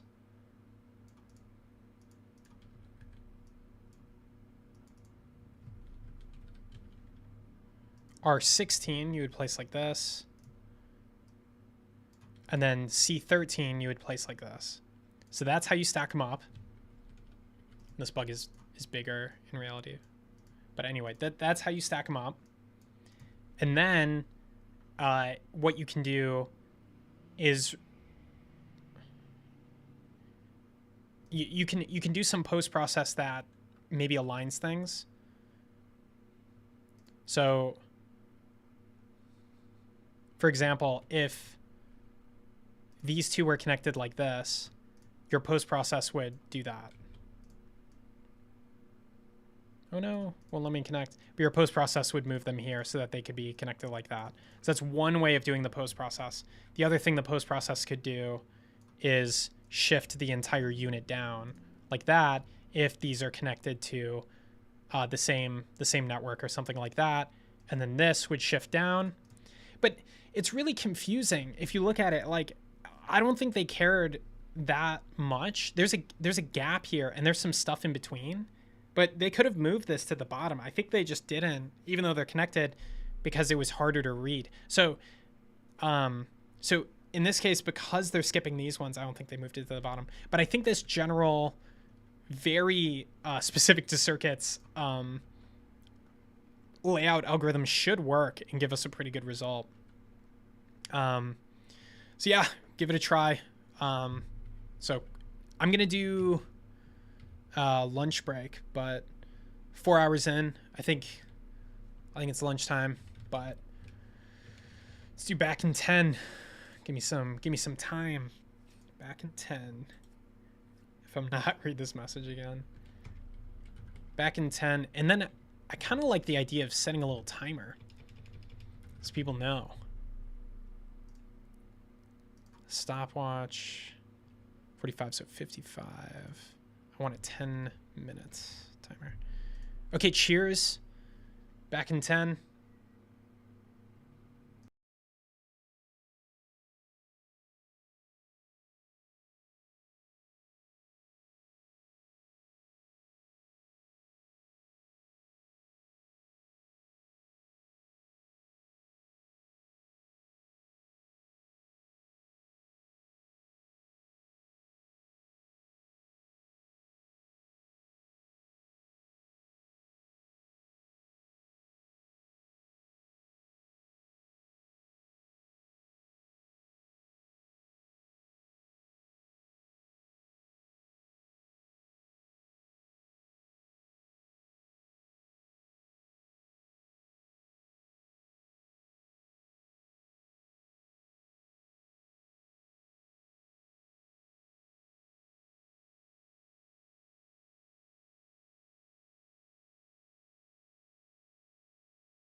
Wonder how close I was. I feel like I was like a minute off. But sometimes it's just the way the cookie crumbles, ships next day, prime delivery. This one is very non-columnar, but I think it could work. This doesn't make sense. I think the weirdness here is there's these two VDDs and they both connect to this, so it's kind of unusual. But how this would get organized is you would have R20 here, then you would have this next to it adjacent because they connect to the same thing. Wait, no, I'm wrong. Oh, I don't think you. I guess I was not considering going up the ports one by one. This one definitely doesn't. That's probably for the best. But you could go up the ports one by one and say, hey, I'm going to go outward from the port on the bottom. That's very predictable. I think that is very predictable. Yeah, that's an interesting algorithm. So there's two ways to do it. One is, I was actually kind of wondering how to set this up. A good question is, why didn't they do this one first? They did this one why not this one, right? You bring this in, because this one, like, you would have one less cross, I think. So going in port ordered actually fully solves the problem. That would be 100% predictable.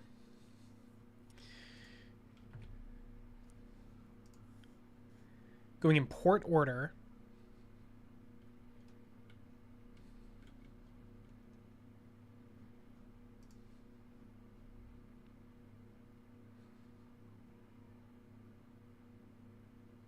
These basically usually go in port order. This one is really weird because this is a different circuit. It's not connected. So I think if something isn't connected, then what you do is you would solve this as the new circuit. Oh no, these are both connected to this. So this would, yeah, okay. No, that's fine. It is weird when things aren't connected to the main U5 or whatever.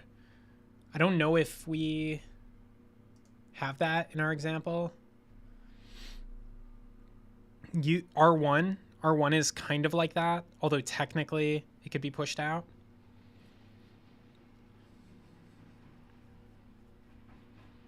But you can reapply the algorithm. So then this would be the central component, and you would put this here because it's attached to this port side. So I think that works. So I think we have a couple classes of algorithms. We have this general bug algorithm that kind of goes up and out and then aligns things. And then we have maybe a passive. For passives, it's always pretty simple. If this is your root passive, whatever, and you have something connected to you, it's probably just going to go below you. That makes a lot of sense to me. And that solves most problems okay. You could have, if you had a really long line connected here, there are multiple ways to organize that, and probably columnar is not the best way. So you can imagine if R1 was 10 resistors, it would take up the entire column. And because it's not sorted with this, because it's not part of this one, it wouldn't do anything fancy when it goes out and maybe make it easier. So, yeah, okay. Anything else not connected? This one's connected. Yeah, okay. I think that'll be better. It's hard to look at this and think that it's really gonna work out super well. It does some things pretty good.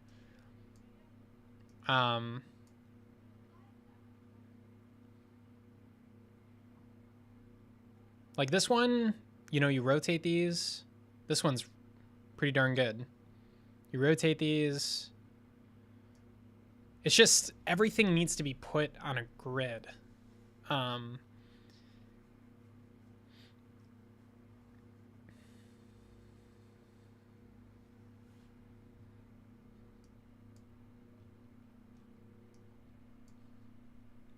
you want everything put on a grid.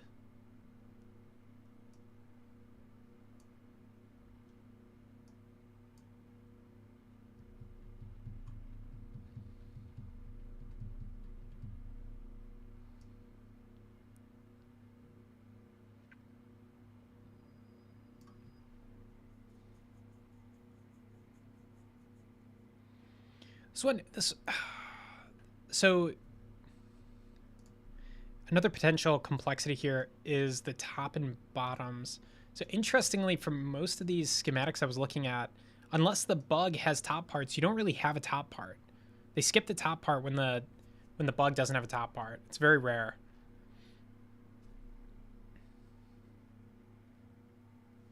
Like here, there's no top part, so therefore there is nothing there.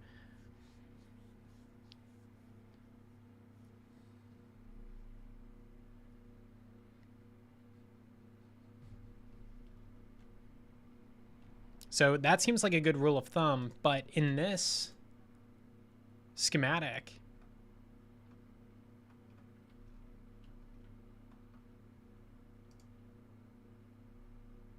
oh jeez, where is it?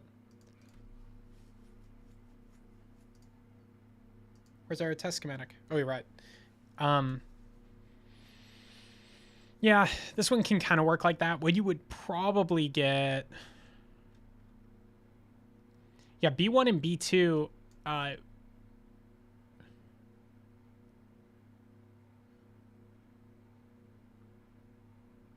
There's a lot of things connected to ground.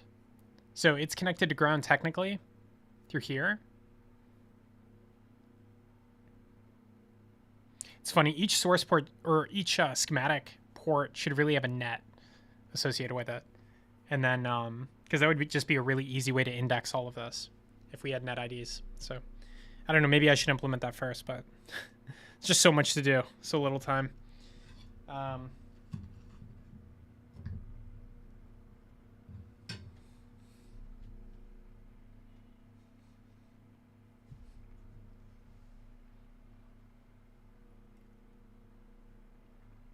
I know this mic picks up everything, so I don't really know how to eat.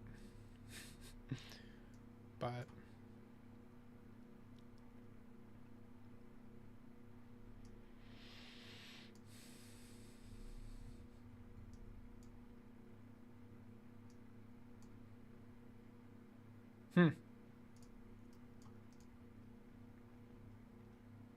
it's the problem with doing algorithms on stream.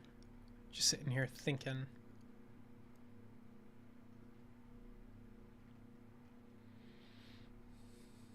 I'm trying to think how B1 and B2 would align themselves. I think they would. See, ground is on this side, and this one is connected to ground, so you wouldn't get this layout, unless this was some. Yeah, I mean, you wouldn't really get anything below aligning them itself below the component. You would get another columnar kind of thing. You'd probably get B2. B2 is in a really weird position because it doesn't directly connect to the central bug. So B2, if this one is laid out, maybe it's like round, so it'd probably be laid out up here. So probably laid out up here. And then by the, if we did passive subcircuit layout, who is it going to attach to? Which, does it attach to this one or this one? Right? No,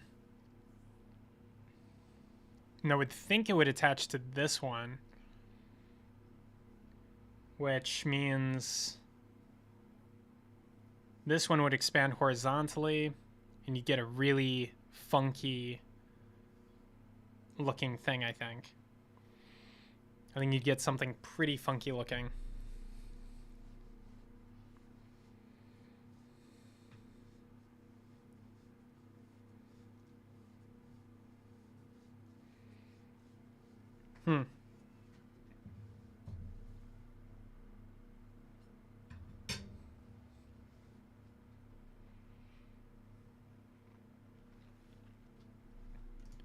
I don't want to spend too much time on layout algorithms. I think it'll backfire. I think I'll get too obsessed. So I'm going to commit this up for now. And then we'll tackle it. We'll tackle more of it in the future. Maybe in the near future. But I don't want to commit too much and then get crap and realize there's something better later and that it was all a mistake. Plus, ASCII layout is still on the table. I think ASCII layout could work pretty well.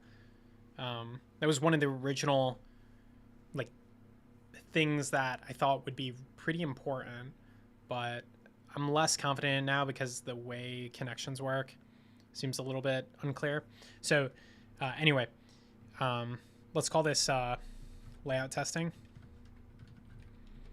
Call it schematic layout testing.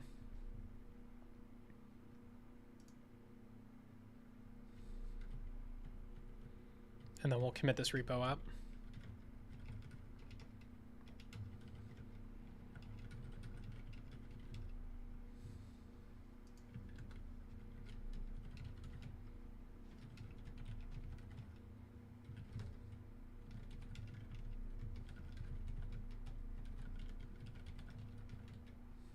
Okay. And let's switch back to a different problem. Something a little bit, let's see, what's on my list? Maybe we get an easy win. Because that was a long time spent on a deep win, and I don't think we got that much closer. Better ground symbol, it's a pretty small, easy one. Modify footprints library. That's like a pretty big win and also not very hard, so might as well go for it.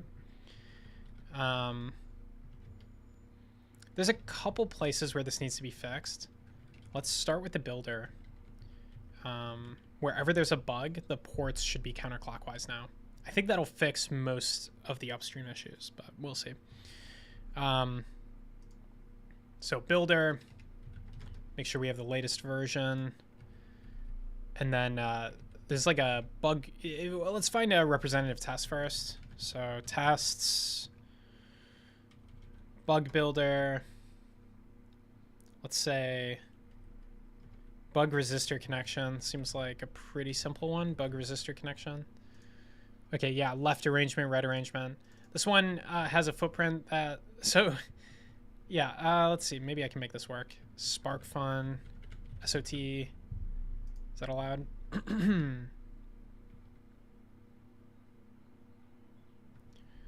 Yeah, it's tricky because I need a 6-pin. IC SSOP 16. What was I originally using? SOT 23.6. Yeah, that's a sweet layout.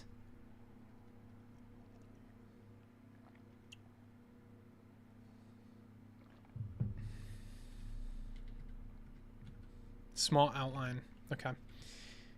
But we don't have that now. I could definitely add it. IC SSOP 16. It's too many pins. It's too many pins. We can see if this works. Cannot read properties of undefined toString. If I change this back, does it work? Unknown standard footprint. Oh boy.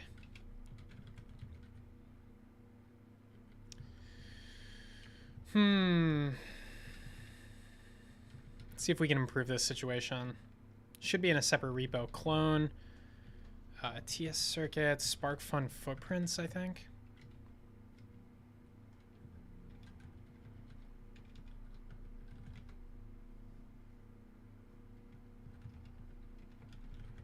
We just need to export more than whatever's being exported right now.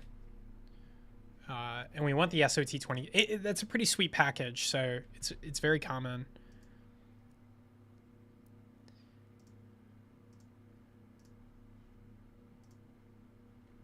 Convert.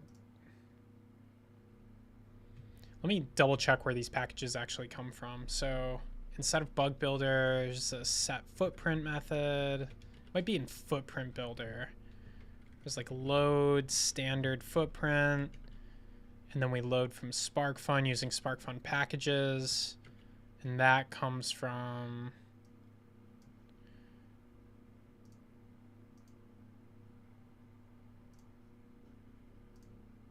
SparkFun packages. Oh, I cloned the wrong repo. SparkFun footprints.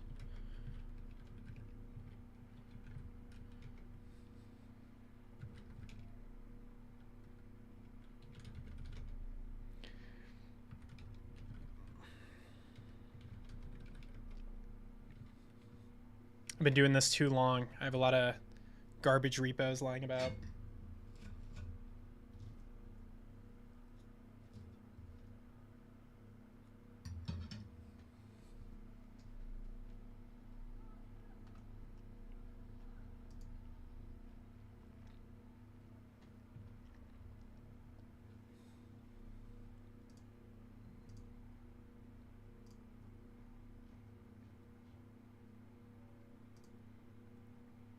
Okay, so we have this generate all, generate source.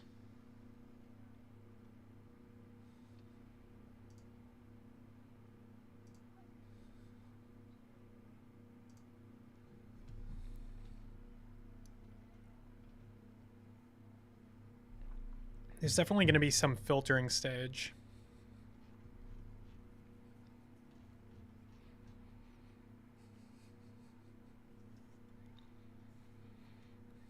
Yeah, we have a whitelist. Args whitelist, okay. Oh, it's a file, whitelist.txt. Okay, so SSOP is defined, but not SOT. So I can do SOT star. That might do it.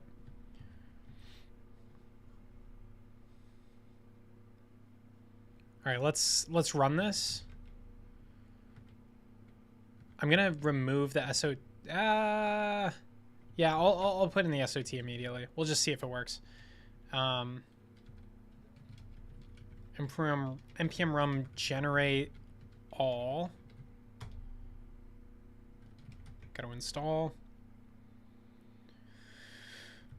Generate all. Go, go, go.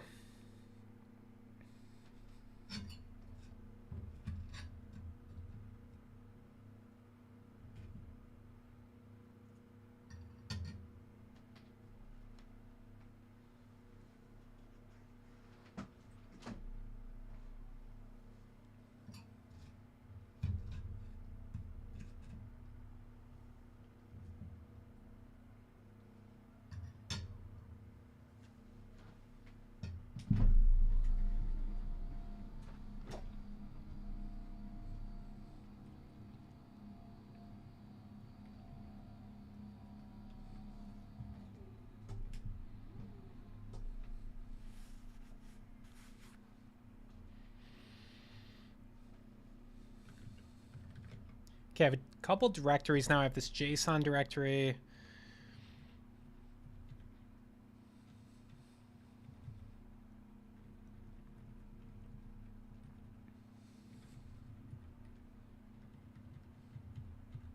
Let's run the build command and see what happens. So now we have this dist.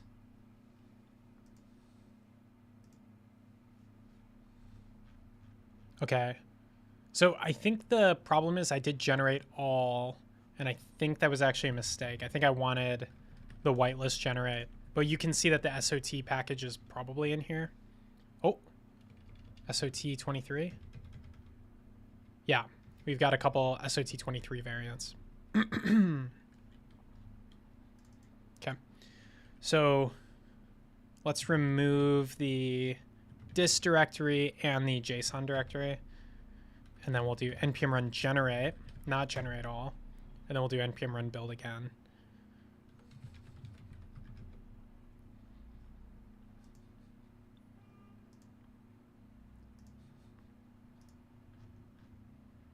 Okay, this is a lot smaller. And we have the SOT package now. And this repo has auto-publishing, I think, so I'm gonna just go for it. So fix, add SOT to whitelist. Push that up.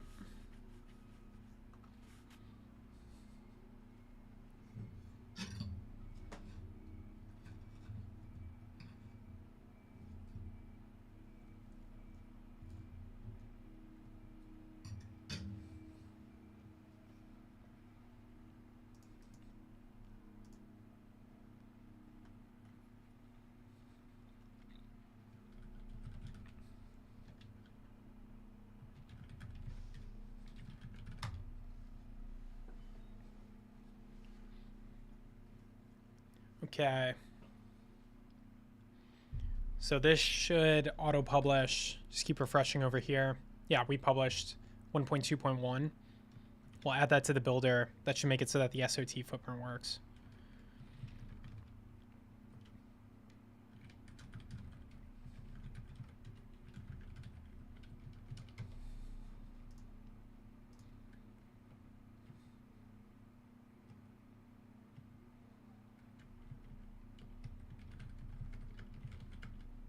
Yeah, now it's not throwing.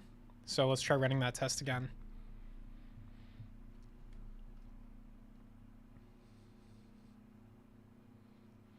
Okay, so now we're getting cannot read properties of undefined, reading toString instead of poor builder.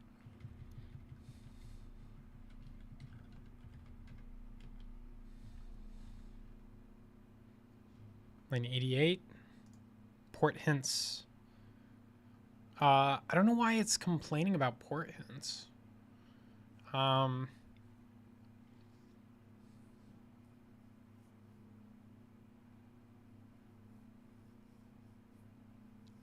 It's like there's an undefined array element.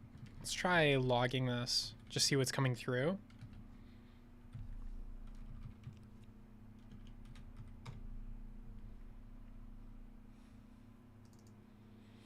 There's like an undefined thing in there.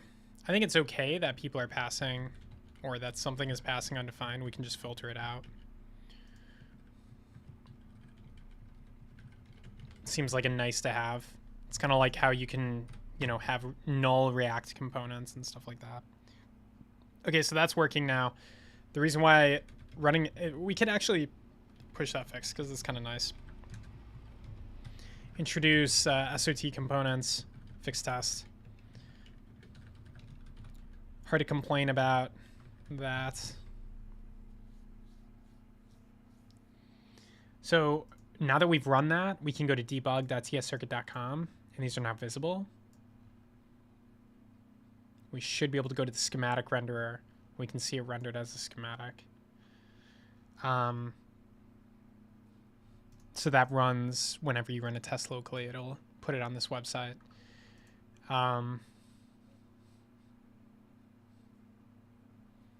So the reason why I wanted a really simple test is the port placement is clearly wrong here, starting at the bottom left. Although come to think of it, I'm not 100% sure that this is using the latest version of the schematic viewer, so that would be good to check. If something isn't using the right version of the schematic viewer, then I might be flipping things where they should be flipped the other way or something like that. So 1.2.0 is the version that we need. So we should be able to go to the debug front end code and make sure that the debug server is running the right version so that everything is properly flipped. It looks like it did just update a dependency. Yeah, it updated it automatically 10 minutes ago. So we should be good. That does explain why it's flipped, because I would think it wouldn't be in this broken state, but sometimes things are in a broken state for a while.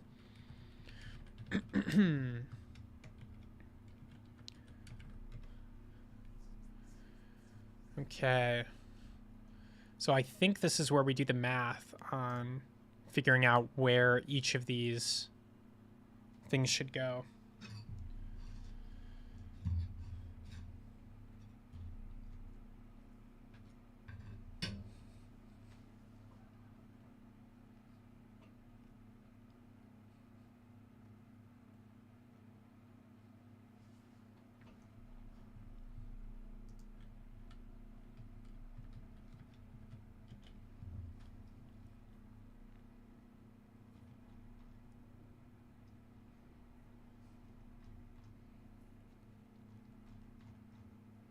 It's a lot of math, but you know, we're just flipping the Y position, so it shouldn't be too crazy.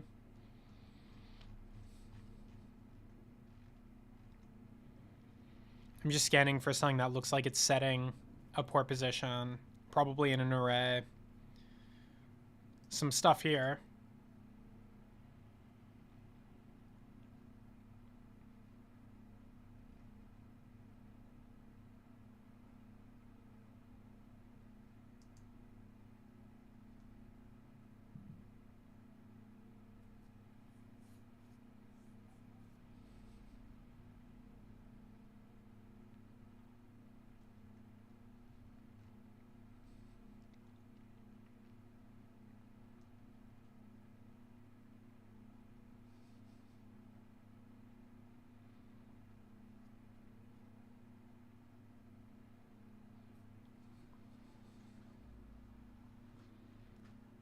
Hmm.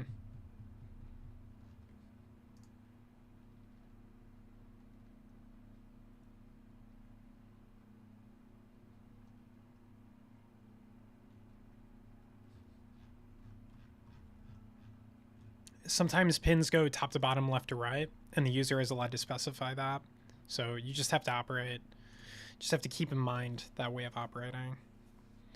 There should be a test for it, so we can look at that specific case. But this is like the base case, simple thing, and we're just flipping Y.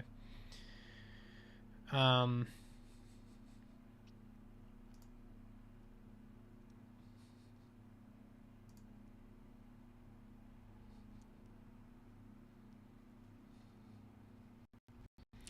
don't see a modulus operator, which is really confusing to me. Because normally there's a modulus operator. Index minus top size. This is definitely where stuff is happening. So if you're on the left, it's index minus left size minus one, blah, blah, blah. Y is idist center times port spacing.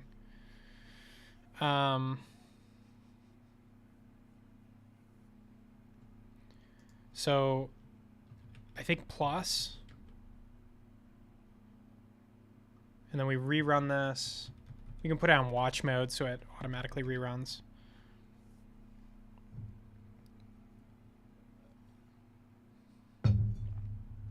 Come on, give me the easy win. Ha, okay, not quite. So that's actually in the right position, but those are supposed to go down, not up. So I discenter index plus.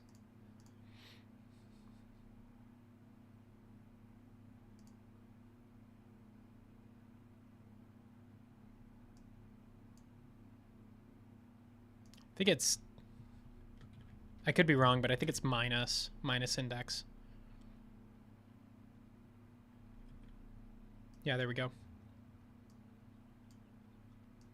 So this is actually correct. 1, 2, 3, 4, 5, 6. This is correct now.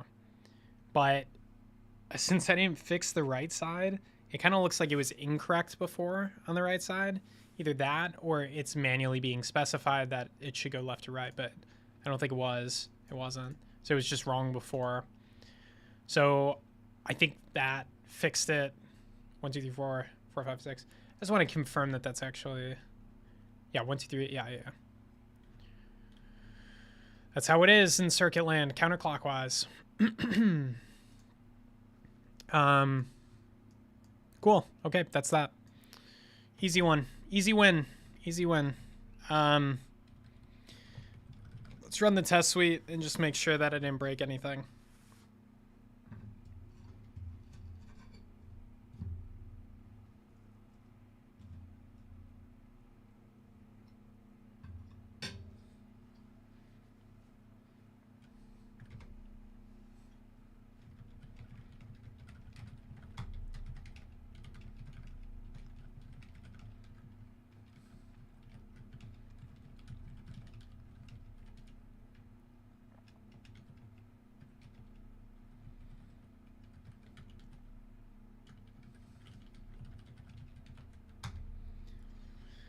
Just breaking tons and tons of stuff. Our Gerbers also need to be adjusted. Yeah, there's a lot of stuff. Oy. That's good. Easy win. It's nice to get some of those out of the way because you don't know how long they're going to take. So you help from a risk perspective. We maybe didn't finish this because there's a lot of other stuff all at a new bullet that we did do. Fix, bug, schematic, port order in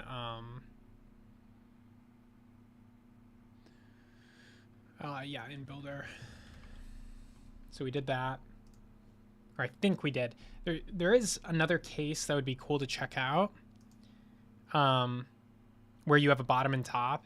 I think what I want to make sure is that you can see this one is top to bottom. So we want to make sure that that works. And then also this bottom side, we want to make sure that that appears in the right place. Because those are both things that could absolutely be messed up in a coordinate flip. So custom port arrangement, we'll run it.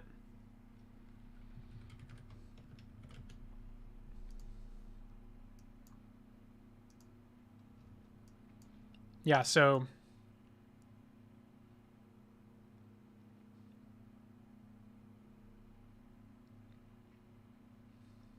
top to bottom should be 2-4, not 4-2. And then yeah, okay, so we're not quite done.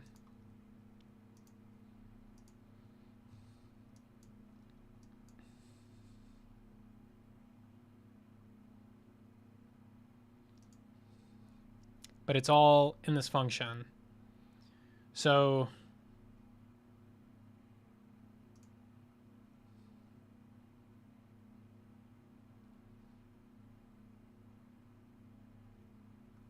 I actually think I could be wrong, but I think there's a bug in how this port arrangement works. In that if you're on the right side, you actually want to reverse the positions.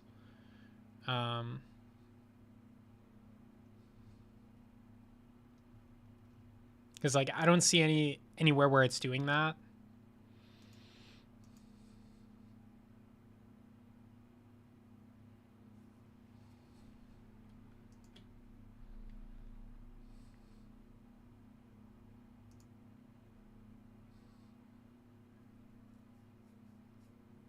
Like get explicit to normal pin mapping. How can this work if it's not taking a side? Maybe it can. 2-4.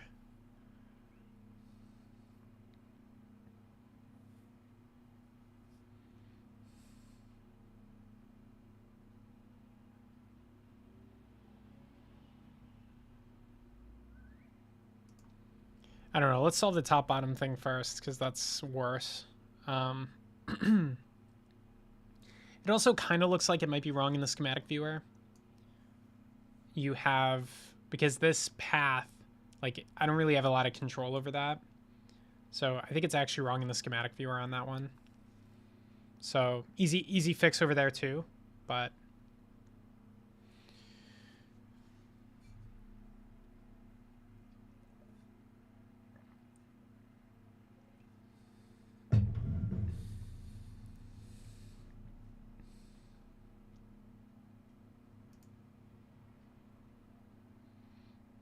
let's fix everything we can over here, and then we'll move over. So the first thing is in this get port position, we're mapping top to bottom. So it's really just flipping this for the most part.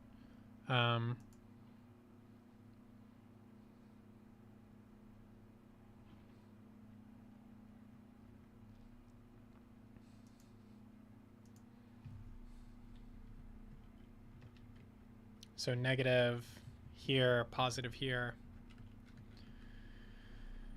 And that should flip. Oh, we got to run it.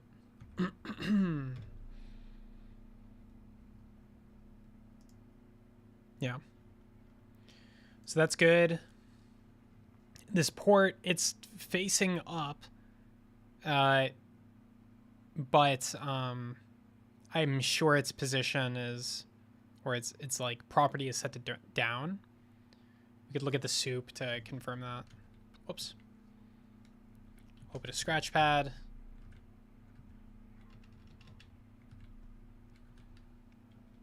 And we should see for, I don't know what this port's name is.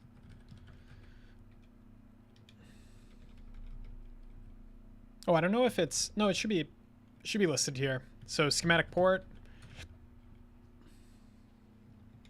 It has this facing direction.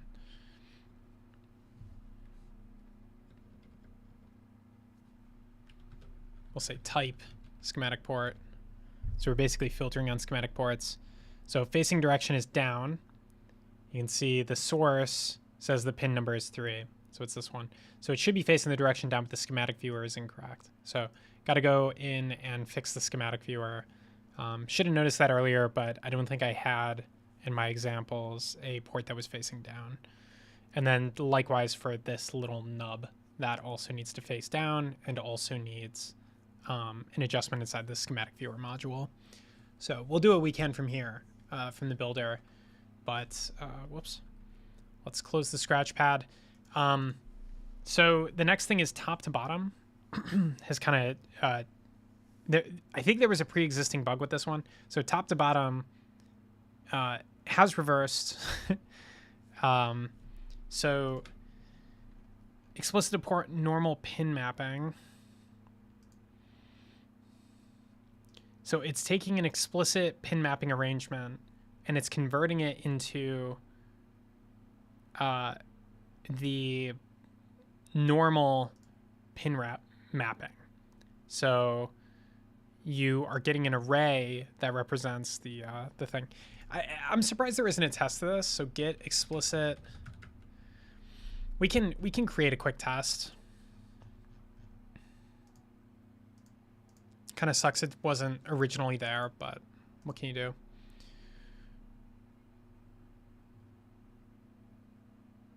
Not really clear where it should go.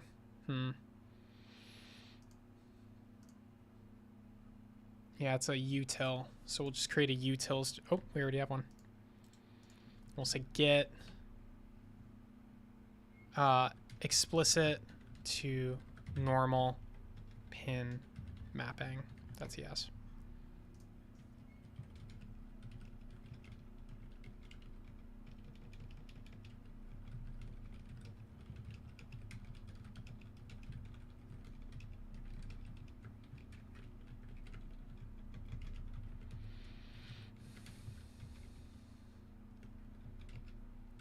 So in this case, you have left side pin direction. We're going to say top to bottom. And then pins 1 and 8. Actually, we could just copy this from the other test.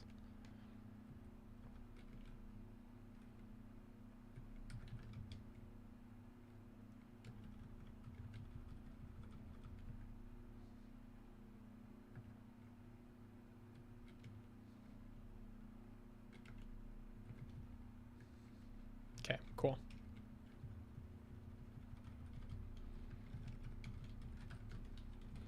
Explicit pin mapping. Okay, so it doesn't like this for some reason. Pin definition direction, top to bottom. Left to right. That doesn't make sense.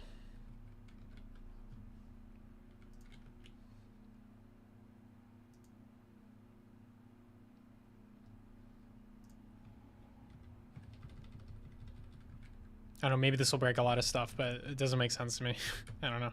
Maybe...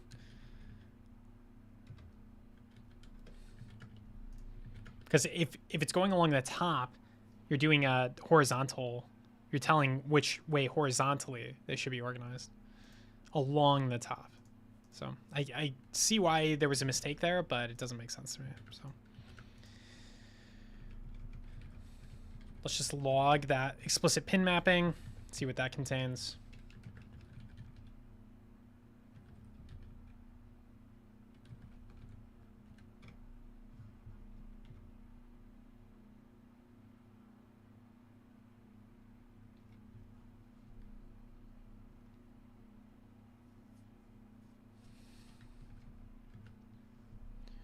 0, 1, 4, 3, 5. I think it's supposed to be, if you go in a counterclockwise direction, what port you're going to hit. So I think it's, but it's a little confusing. I don't understand the 0 at the beginning. There might always be a 0 at the beginning. Yeah, there's always a 0. So basically it's saying you go 1, 4, but that doesn't make sense. Unless it's saying you go clockwise. That doesn't make sense. 1, 4, 3, 1, 4. So this one should be 4, not 8. 3, that one's good.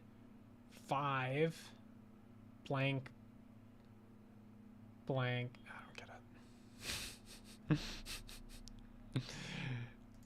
How does any of this work?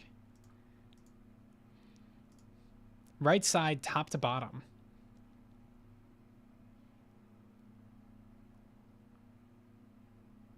Get explicit to normal pin mapping.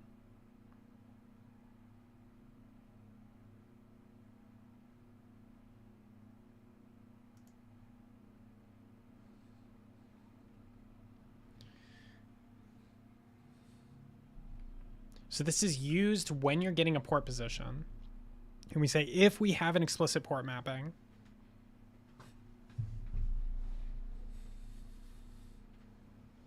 then we're remapping every position to a new position based on that port arrangement.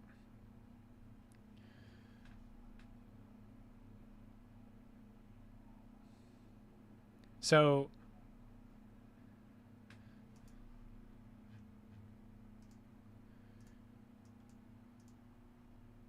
going back to our last,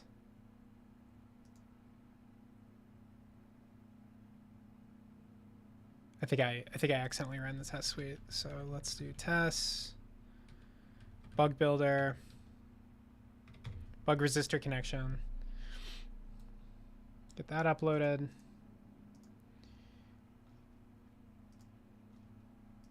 So 1, 2, 3, 4, 5, 6. That is the normal order. So yeah, that's the normal order. So position 1 maps to 1. So that's the normal order. Over here, position 1 maps to 1. Position 2 maps to 4.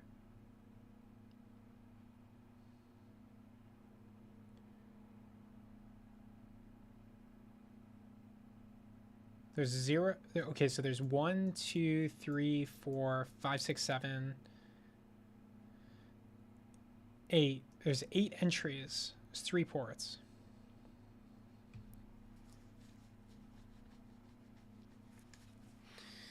Oh boy.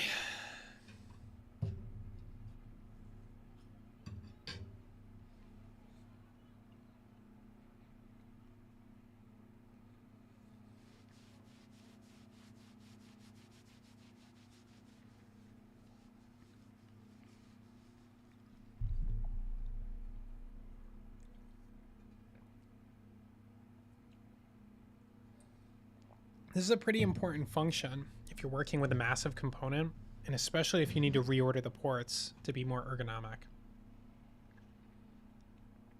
So it's pretty important. And I bet it even worked before, but I don't really understand it.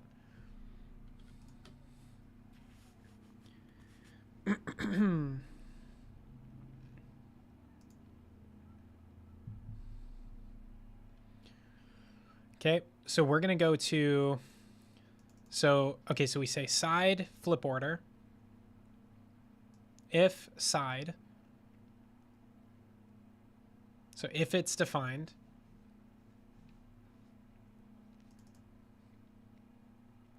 defined order normal,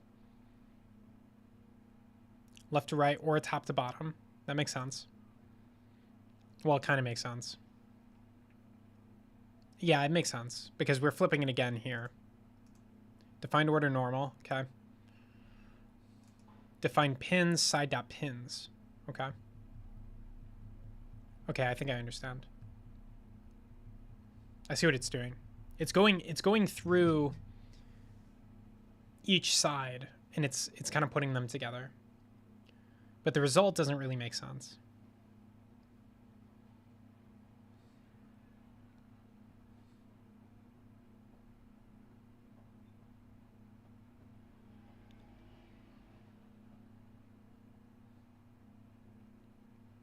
Yeah, okay. I get it. So where this, I guess theoretically where the problem is this should be, top to bottom is no longer, top to bottom, yeah. Like, I don't know, if we're just reversing things, you could reverse this, but I'm very skeptical that this would. Oops, not that. I'm very skeptical that that would fix it. 1, 2, 4, 2.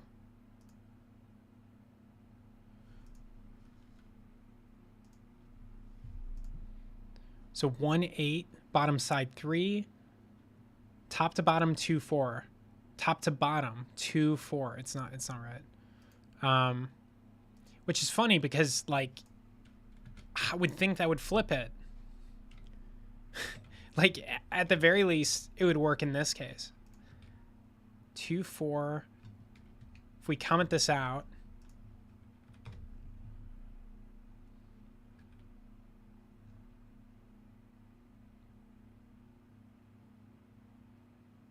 two, 4. I don't think it's. If I flip this direction, does it flip at least? Okay, it's 4, 2, top to bottom 4, 2, and then I flip this, bottom to top.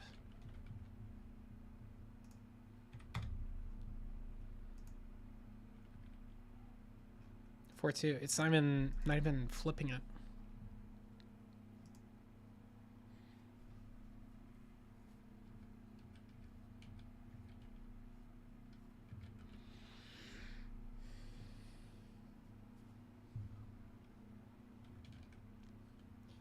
Well, I think I understand enough now to know that it's definitely broken in that little test case. So that's probably a good place to start. Oh yeah, that's it. Oh, this test is not does not have the right extension. Whoops. .test.ts. Perfect.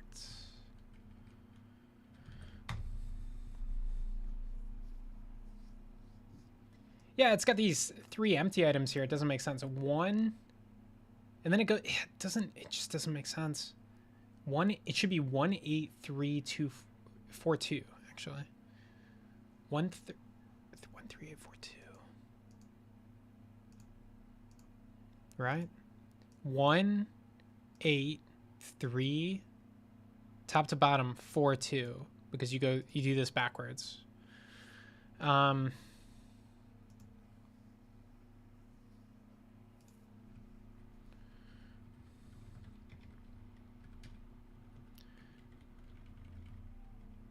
0, 1. ChatGPT figured it out. That's crazy. ChatGPT knows. Not good at spatial stuff, but good at like little logical reasoning.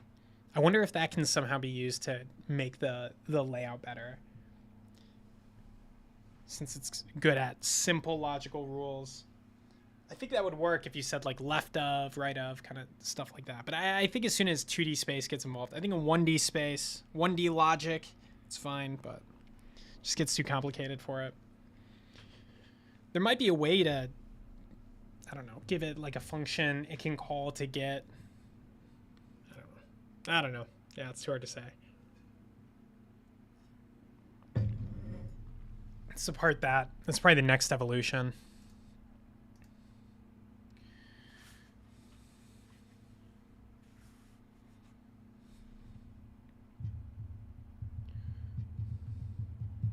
Okay. We know what we want from this function now. Define pins, side dot pins.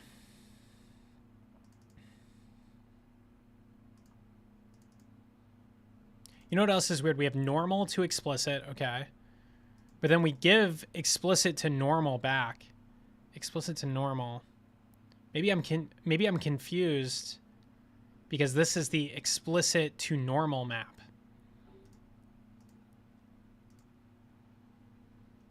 Get explicit to normal pin mapping. Get normal to explicit pin mapping. Export const get normal to explicit pin mapping. Same thing. Yeah, I think I was a little bit confused. That explains the empty items. So copy this out.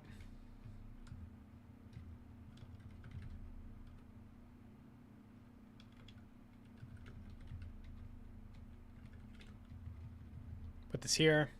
Return normal to explicit.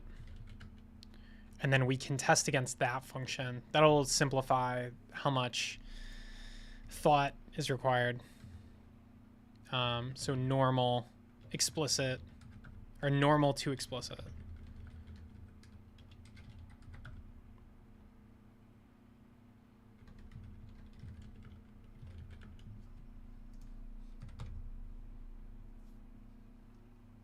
Cool.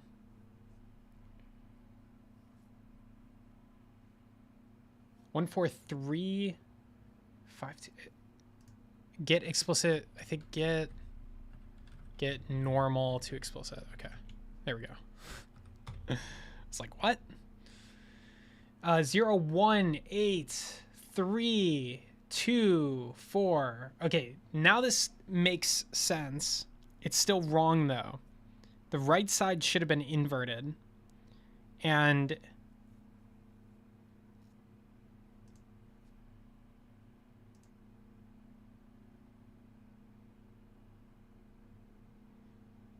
it should have been inverted because flip order because side.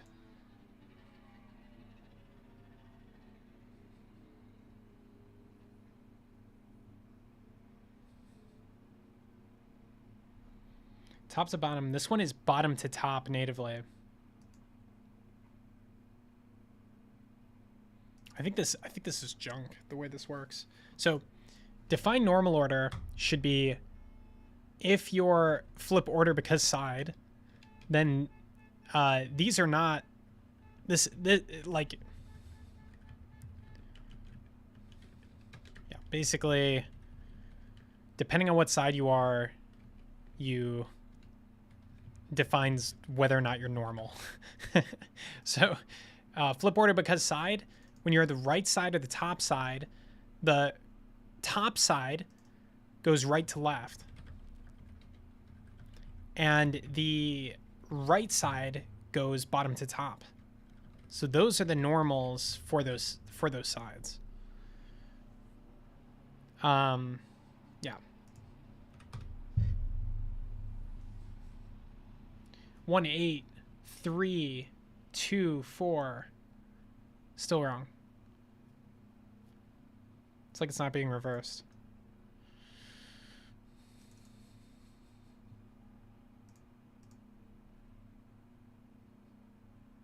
Top to bottom, 2, 4. Should be 4, 2.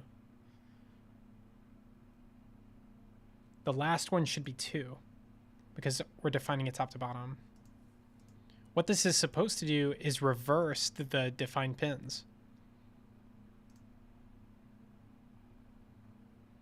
You know what's weird though? Yeah, defined pins. Okay, reverse. Let's remove this.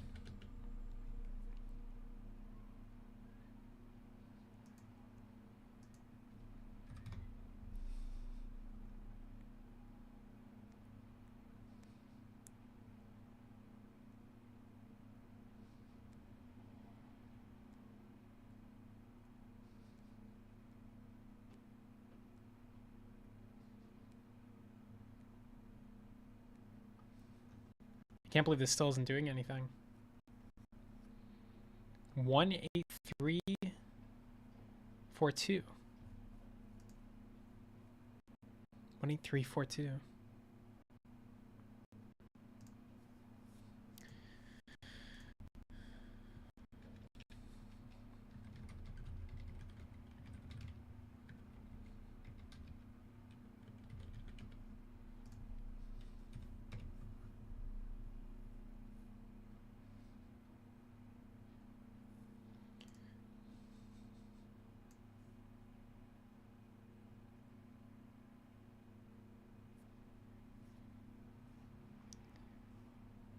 Defined order normal. Defined order normal is should be false. It's saying top to bottom, but normally it goes bottom to top in a counterclockwise fashion. So bottom to top. It's just too many negations.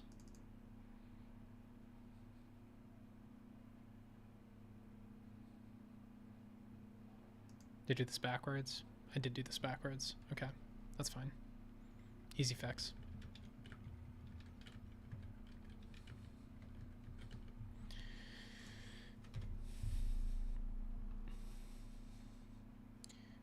There we go. Okay, pin definition directing top to bottom 2, 4, true, false. So defined order normal, defined pins reverse. So defined pins reverse. So 2, 4 should go to 4, 2. We go over the defined pins. Reversing.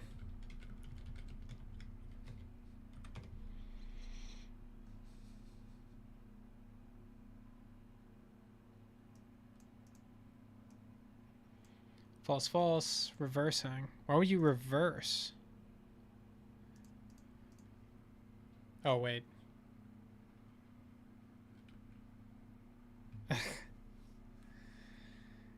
Oh. All right, I'm going to make this so much simpler. Okay, so normal. We're going to say normal direction. Left side, top to bottom. Left to right. Right side. Bottom to top. It's just counterclockwise order. Right to left. Okay, so defined order normal, we're now going to just say, hey, is the pin definition direction equal to the normal direction? That's it.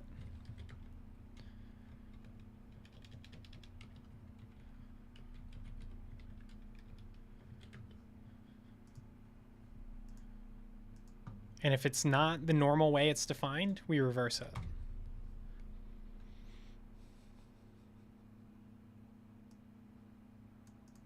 One, 8, 4. If defined, okay, so if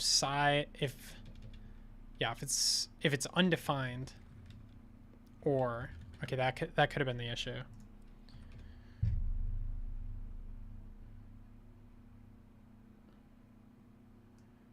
Okay, 2, 4, false, reversing, blah. Okay.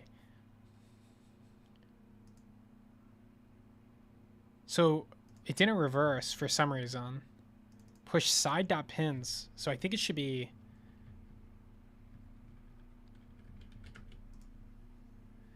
defined pin. Oh my gosh, so many bugs. I can't believe this worked. I think it worked through some like crazy coincidence.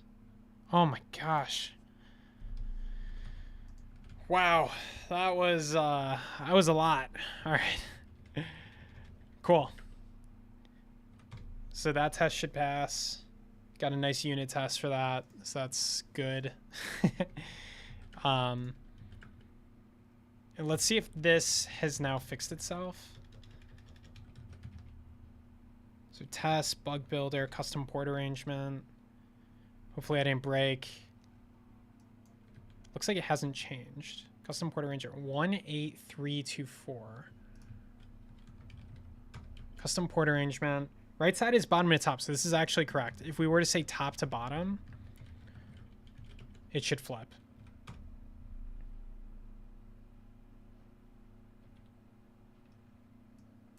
Top to bottom 2-4. I don't think it flipped.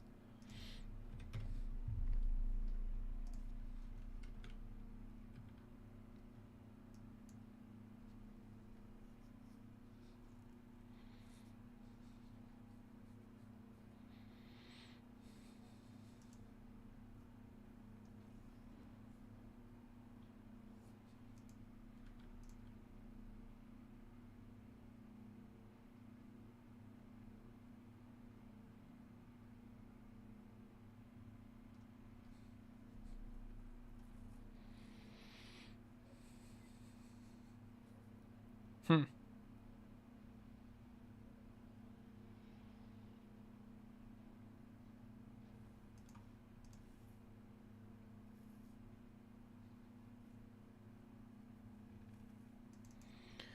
I guess let's get the intermediate value here. Utils slash get explicit normal. We can do this all in the same task. Explicit to normal mapping. And then we'll use the same parameters.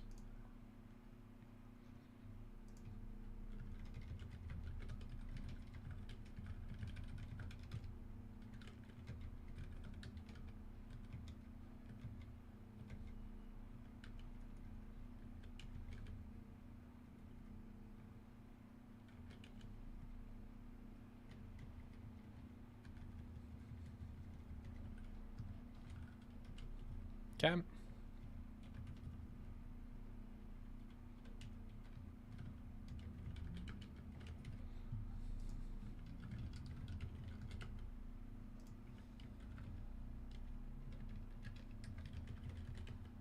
Oh, why is this so annoying?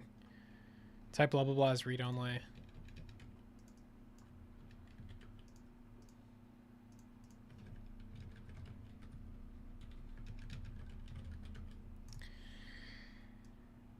Okay. So this, whoops.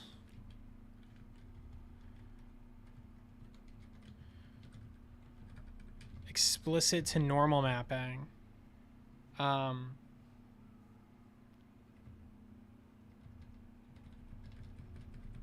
It's a really weird one to think about, but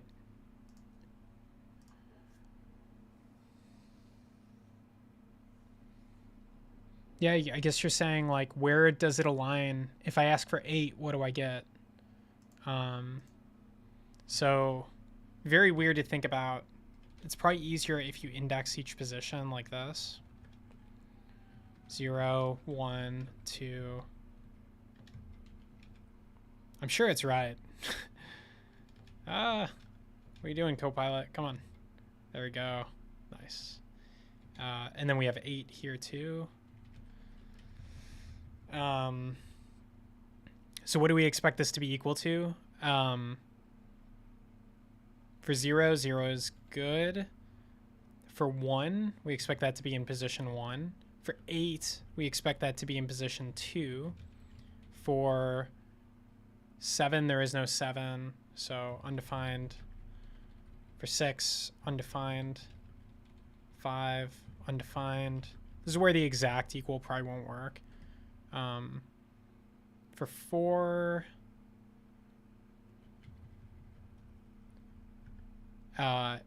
we're expecting that to be in the 5th position. For 3, we're expecting it to be in the 3rd position. And for 2, we're expecting it to be in the 4th position. So that should be what we get.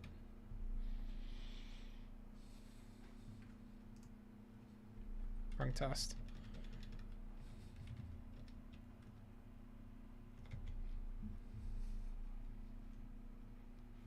Let's log it. It's kind of hard to read these diffs.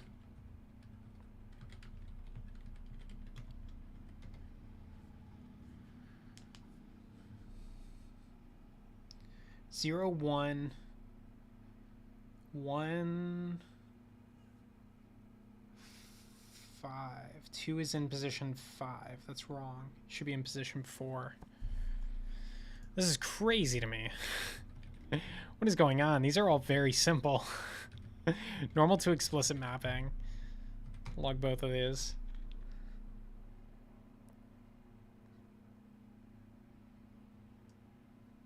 Zero, 1, 2, 3, 4, 5. 2's in position 5. Wait, that's right. 0, 1, 2, 3, 4.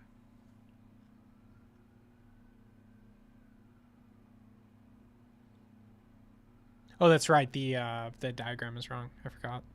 This guy's still broken. Shoot, gotta get this out of here. Yeah, I almost need a.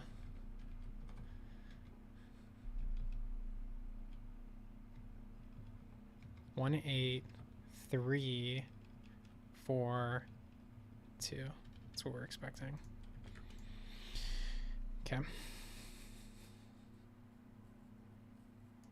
So if you ask for position 1, you're going to get 1. If you ask for position 2, you're going to get 4. No, that's not right. You're going to get 5. If you ask for position 3, you're going to get 3. If you ask for position 4, you're going to get 4. 1, 2, 3, 4. Undefined, undefined. Position 8, you're going to get 2. Okay. That's right.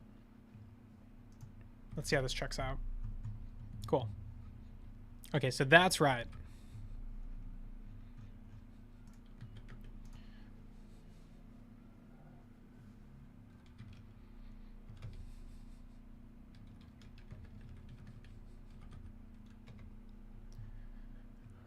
So the custom port arrangement does not make that much sense.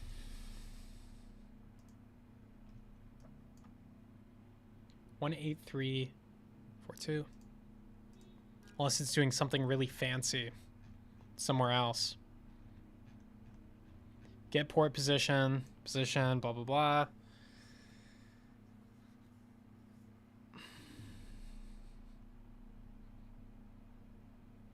I mean, it's possible the right side is always reversed.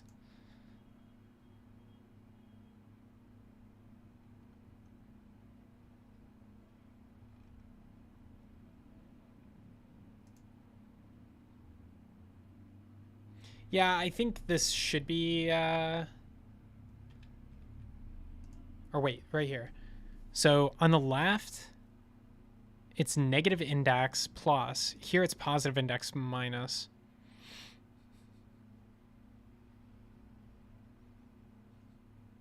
I distance center.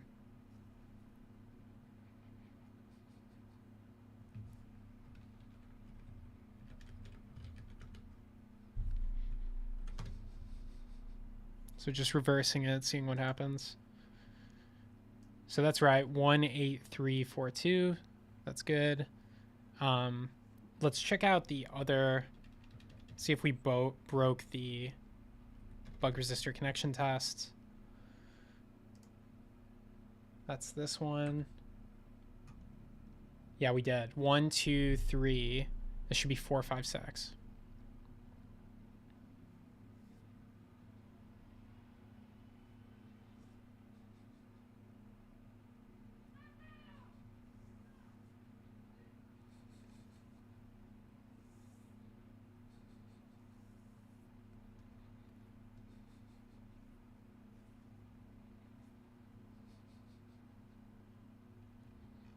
So position, if you're in position 1 on the right side, equals 1, right side. Position slash index equals 1 on the right side. Negative 1 plus right size, which is 3. 3 minus 1. So you have negative 1 plus 3 minus 1 divided by 2.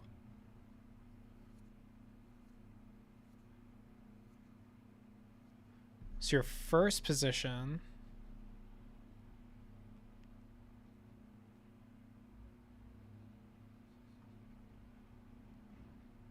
is 0, right? 2 divided by 2, 1, 0. but I think it starts at 0, so it'd probably be -1. So it's probably 0. It's confusing, but yeah, I think it's probably 0. And so it's +1. So that's wrong. So it was right. It was probably right before. Because you want to start at the bottom.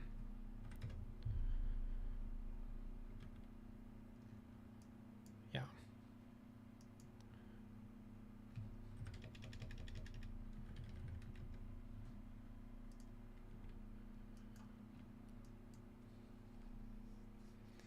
Too many reversals. All right, let's try just to see if I can get this reasoning down.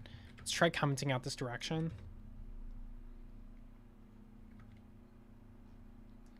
So now it should be normal 1, 8, 3, 2, 2, 4. That's correct.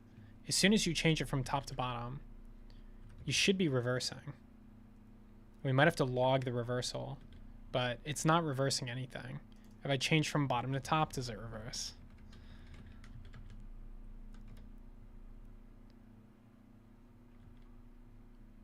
Still doesn't. It doesn't make any sense.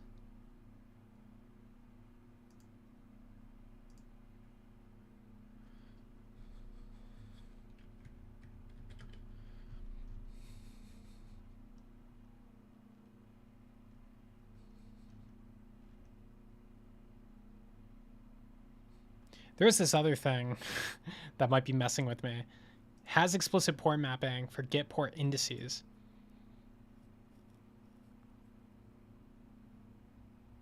Maybe not. I think that just computes size. Return port indices. Get port indices. Get port indices.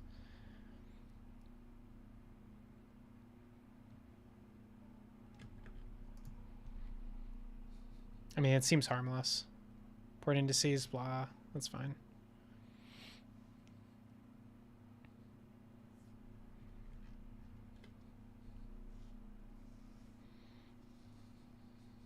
Seems fine.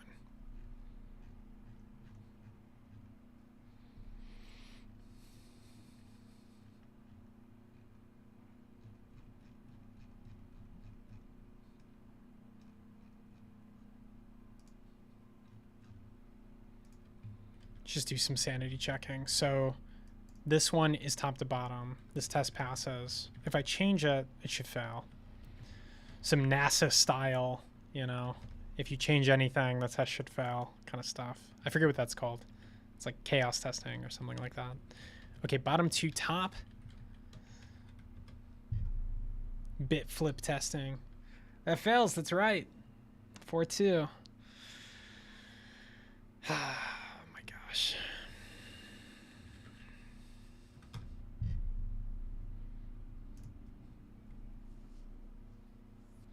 And then if it's not defined, this should also fail. So that could be another one. Oh my gosh, it's perfect.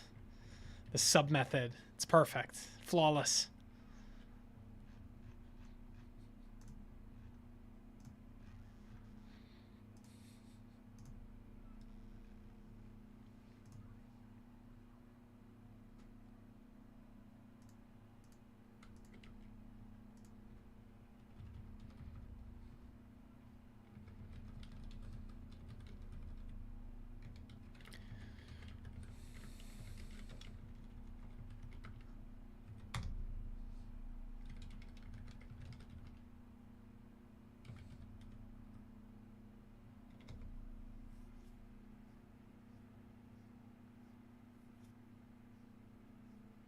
Yeah, it's weird. It logs the wrong thing in there. So that's incorrect, the normal to explicit.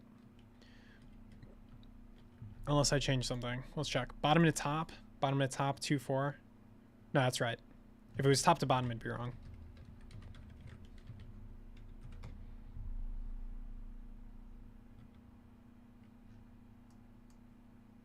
Yeah, top to bottom. Top to bottom is not 2-4. Okay. So yeah, 2-4, so it's wrong. And this is the same thing we have in our utils test here. So 2-4, top to bottom, top to bottom, top to bottom, 2-4. And then here we're getting 4-2. But for some reason here we're getting 2-4.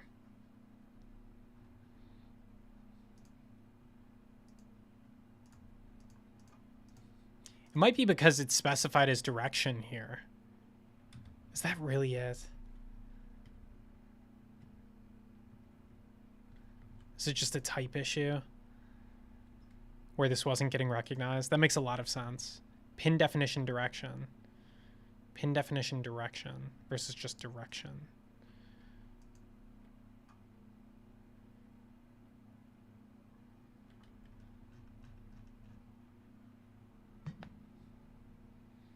I don't know what's right now. Pin definition direction or direction? Sorry, lots of neck cracks. Apologies. Staring at the screen, trying to get this done. I think it's just that type. I think that type just sucks. Pin definition direction. That's dumb. Well, whatever. Wrote some unit tests. Someday maybe it'll be helpful. Yeah, there we go. All right. 2-4 top to bottom. Okay, it's working. Whew. Oh my gosh. Murder. There's no type on this? What is going on? Oh my gosh. The types did not save me. Where's that console.log that's throwing this out? Normal to explosive. There we go. Okay. Yeah, code is slightly better. Okay, fix port mapping issues with Cartesian with y positive. Okay. Now we got to fix the schematic viewer. Make this stuff work. On this productivity streak of easy fixes before we do the big layout stuff.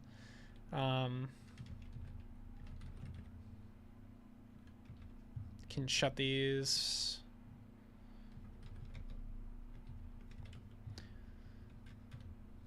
Yeah, it's a pretty easy one.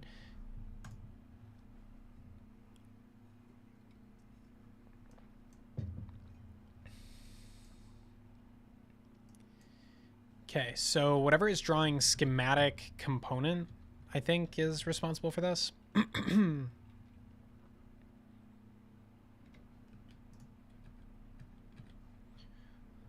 Let's try to get this in a story. I think life will be easier if there is a very easily tested example of this. So if we update the builder, that kind of thing should be better. Let's see what the latest version of the builder is. Because we're in NPM module hell, but a good one. 1.5. Oh, this is 47 minutes ago. I think I forgot to push. Or it just got rejected. Okay, we pull and we push. Okay. So that should publish a new version. So 1.574 should have our changes. Should make these flip. Let's see if we have a 3-sided bug in here. Yeah, we have a 3-sided bug story. So once this guy pushes, we can update, start doing that story, and then we're in a happy place. We're in a good place.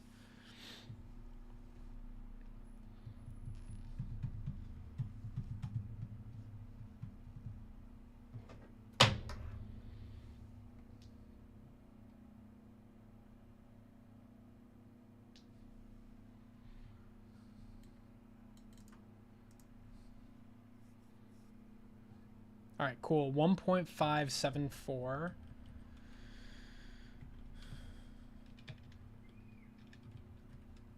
I like to explicitly give the version numbers because sometimes if you do latest, NPM will give you a cached version. So being explicit, always consistent. Oh man, so good. It's fixed. Wow. Whoo-wee. It's great. See this all working the way it should. 3-sided bug looks wrong. Although it's wrong in a way I didn't expect, which is pretty fun. You can also see the port direction there is off. So should be easy fixes. Schematic port, we'll start there. It's an easy one. So depending on the direction, so we say direction to vac, and then in this method, we say down is 1, when down is now -1. And over here we say up is this. So super easy. Luckily we have this cool method. There's a lot of other stuff that probably needs to be fixed. Like vac to direction. So now if x is greater than 0, if x is less than, okay. If x is equal to 0 and y is greater than 0, we're going up, and then this is down. So that will probably fix some downstream bug somewhere. I don't know where that's used. It's pretty cool little, handy little function. Okay, so now for this one, I believe will be inside the schematic component.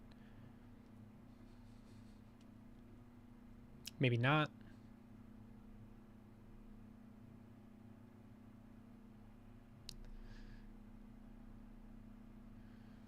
I don't really know what this one is. So this is where I think all the things begin to render.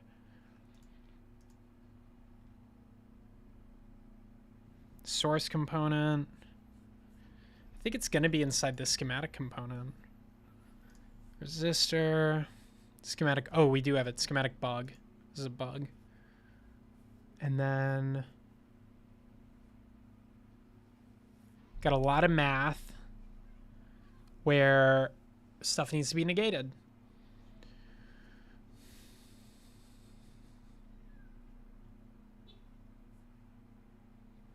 So move to x, y, and we're saying negative. Get port arrangement size, get port indices. So we're using these functions.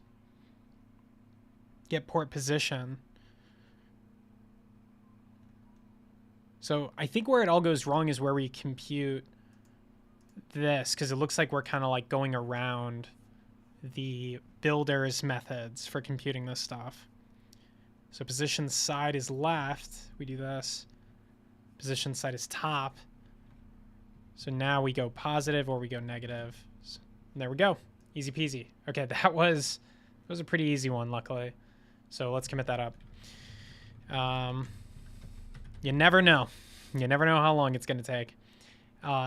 Fix ports appearing around bug backwards. Due to Cartesian flip is what we'd normally say. It feels weird to have a bug like that so late stage. It's not that late stage as a product, but late stage enough. All right.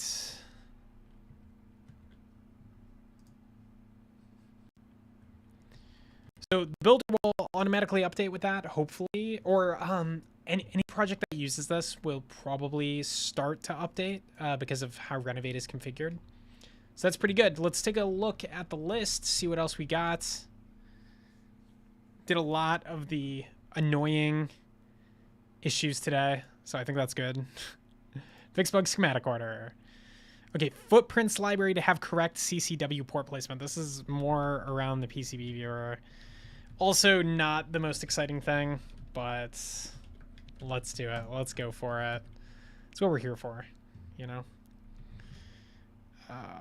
Yeah, cool.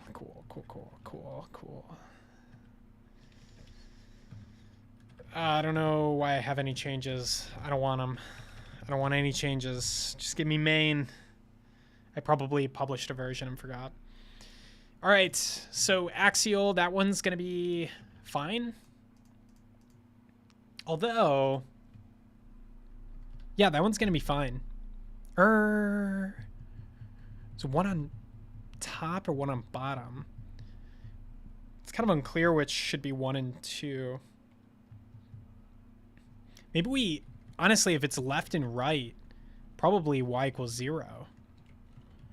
I define these diagonally. It didn't make any sense. Let's do TSCI dev. Let's make sure I'm not messing up too much stuff.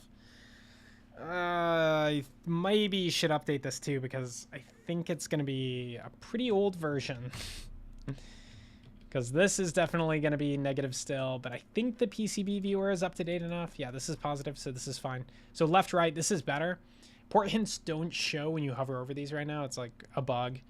But it's fine.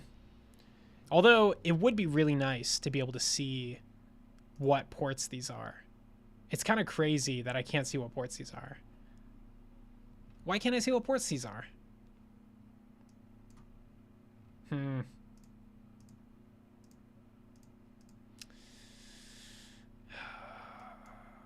I'll deal with it. Nah, it might be annoying. Let's look at some other examples and see how annoying it is. Yeah, these ones show the port numbers. What the hell? Axial. Let me look at this. Port hints.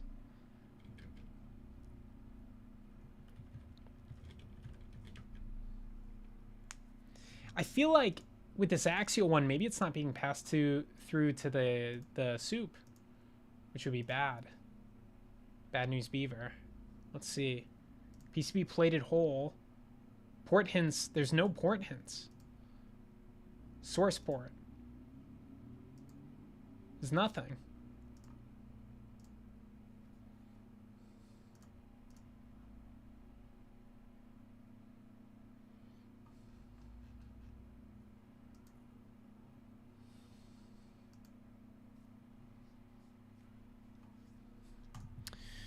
This will not stand.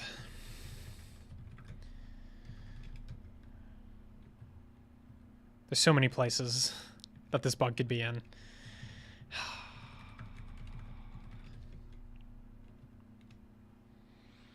The code base was simpler, this wouldn't happen, but I don't know if it's possible to do this with a super simple code base. Just got to keep the API safe, you know? As long as the API is safe, the code doesn't matter too much, but wow, do I spend a lot of time debugging. I mean, it's a complicated project, so maybe it's okay. Plated hole. Port hints.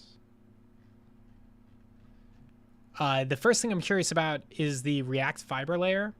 If it is properly passing through port hints, because it does have some custom methods for like position and stuff like that. I think where the issue is, if you look at something like the SMT pad builder, I think it has set props handle port hints. It has an add port hints thing for sure. Set port hints, okay. It has set props. It's .k. It's props k. Okay, so it has set props and that handles it. So it's handled, but what about the plated hole builder? Does it have it handled? Set props. It has a set props. That's all it has. It should be able to set port hints. It has port hints.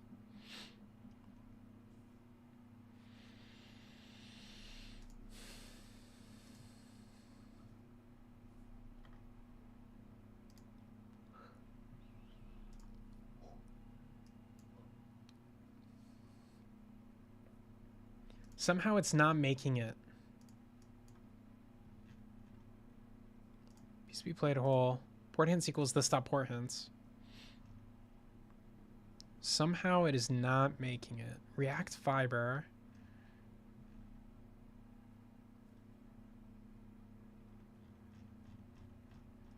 If set props in instance, remove nils, props, footprint. Set props, props with alms.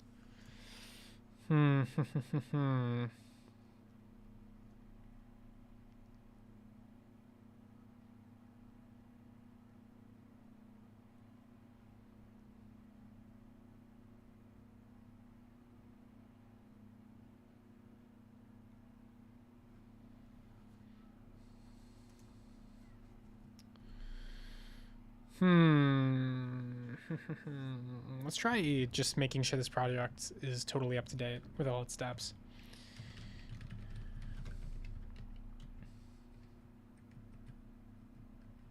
It doesn't have anything explicitly added. It should be using Well, it's using a pretty old CLI version. So, yeah, it's possible. CLI at latest. Circuit/React fiber at latest. Anything else? It's probably good. Oh, that millimeters library has caused me huge issues.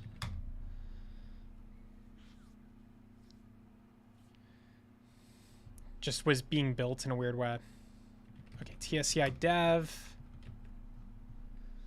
No, I broke everything. MM is not a function. Node require tscircuit/mm. What do you mean MM is not a function? What do you mean?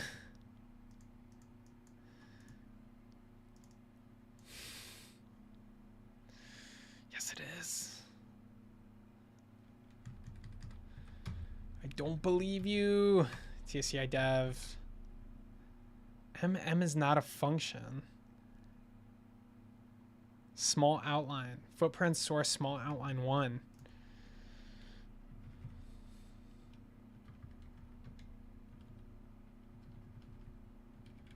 Oh, it doesn't like importing default. That fix it? Pin row? I don't know, man. I don't know, man.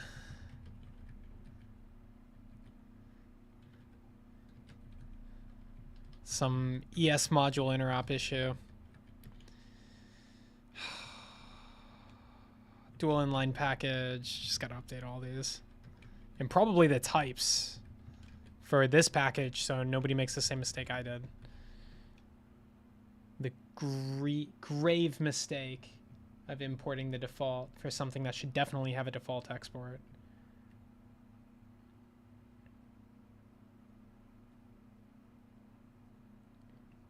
is not a function. Common SMD. Common SMD. This is probably because I don't have the right ES module interop or something like that. ES module. Oh, I actually don't have ES module interop on. So probably would be fixed if I just had this true. I didn't know that that wasn't there. Whatever. Yeah, all right. Out-of-date dependencies. Okay, common SMD is probably fine. I do have to fix PCB rotation. PCB SMT pad rotation. That is not super important because very few people notice it. Okay, so here is where the ordering is wrong. So you can see it starts at port 1 down here. So we have to flip all of these. So dual inline package.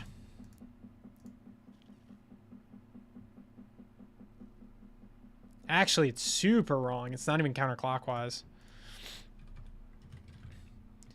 Better off importing get port position from TS Circuit Builder if you can. I guess maybe I shouldn't import from TS Circuit Builder. Oh, but those methods are really a pain in the ass to deal with. But it's probably fine. All right.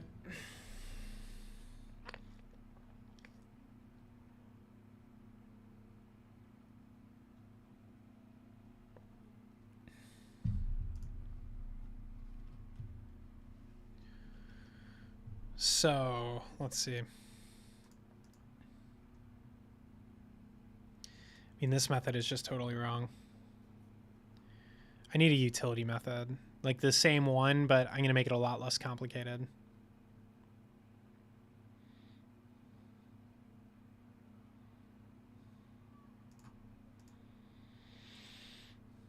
All right, source, utils,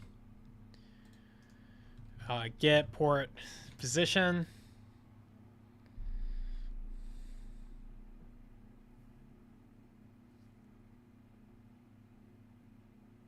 Yeah, I think that's fine. Let's say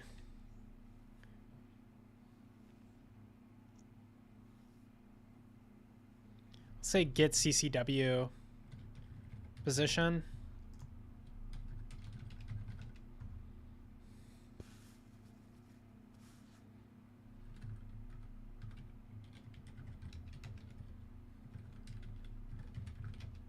Takes an index, and then I think the options will be super explicit. So trying to make that signature a bit clearer from last time.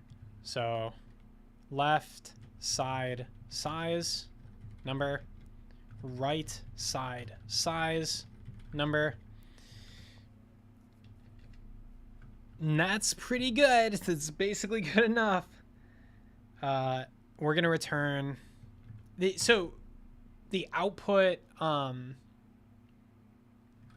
centered around, we'll call that X. Yeah, X number, Y number. And then yeah, you can do pitch.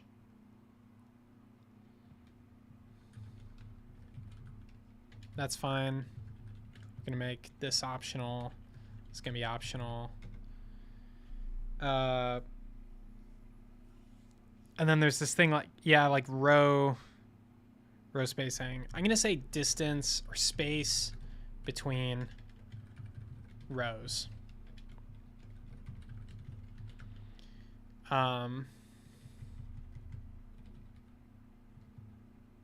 Yeah, okay.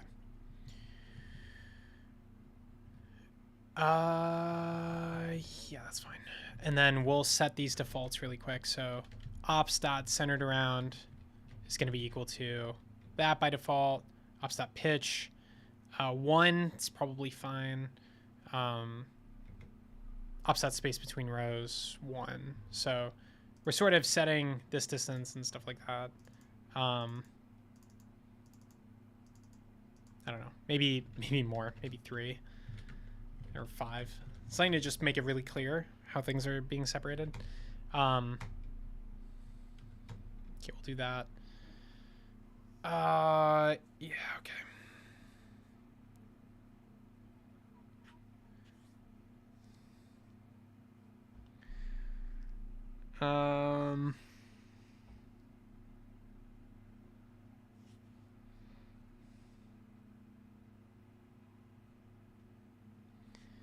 There's a couple ways to do this. One of the easiest ways is to just literally generate every position, because you can kind of easily think about it if you iterate through it rather than calculate a particular index. Another way to do it is just say, you know, if index is less than left side size, then it's going to be that, yep.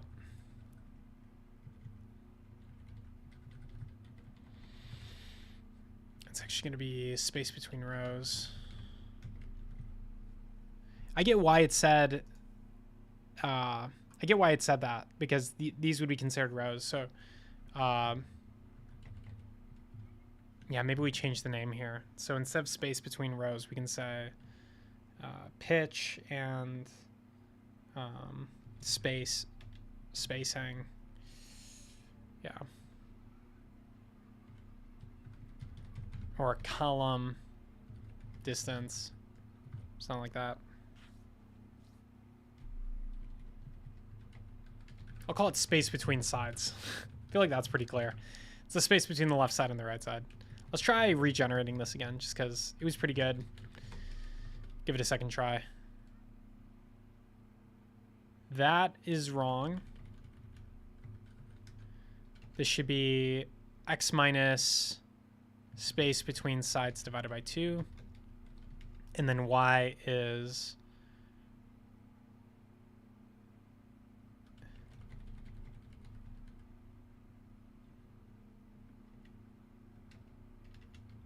you know, you actually kind of got to get the height. So the height of it is, yeah, that's right.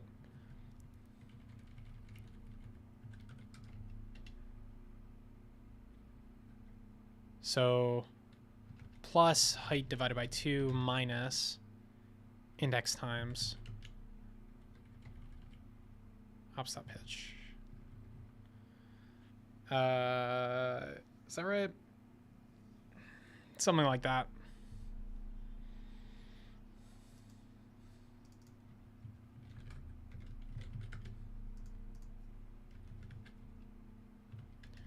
Otherwise, we're on the right side.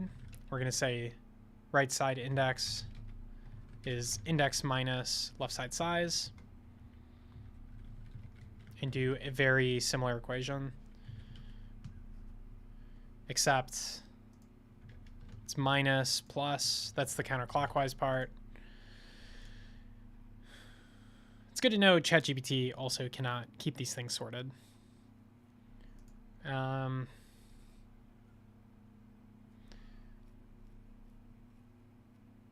So for 3, this would be 2. So height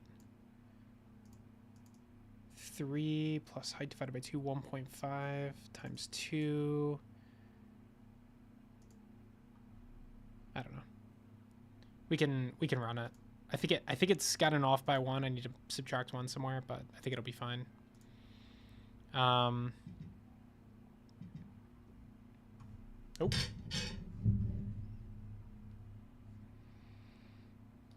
Okay. So we're going to map each of these indexes to a point. Let's close this. Return x, y equals get ccw position I, and then left side size, pad count divided by 2, pitch, rs, it's fine.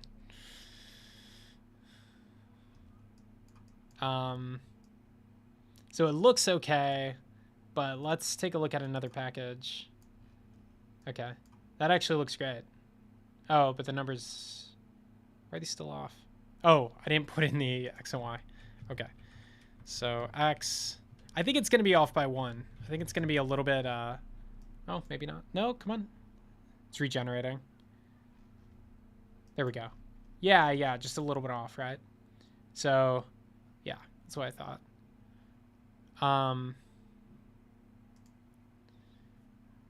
There's some even odd math that happens.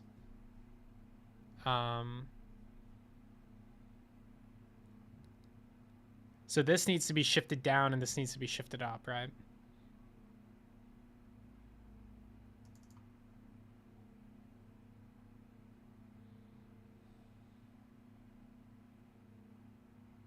They're symmetric, so that's good.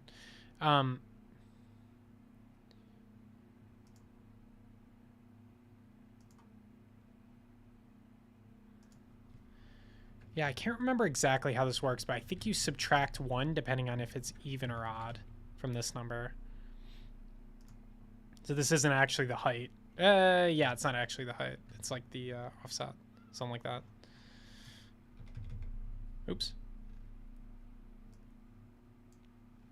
That looks the same. But it can't be the same. Or maybe it's by half. Is that right? I don't know if this is rebuilding. Go. The problem, one of the problems with the TS Circuit dev utility, yeah, I think it was right before, and it just didn't rebuild. It looks like the watcher is broken because this is nested. So it looks like the watcher doesn't work with nested. So yet another bug. Watcher doesn't work with nested files. File system watcher doesn't work with nested files.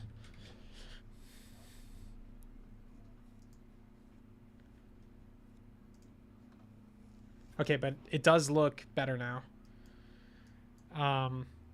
So my guess is I'll need to get a dual inline package with an odd number on each side. And I think that'll reveal that it actually still has a bug.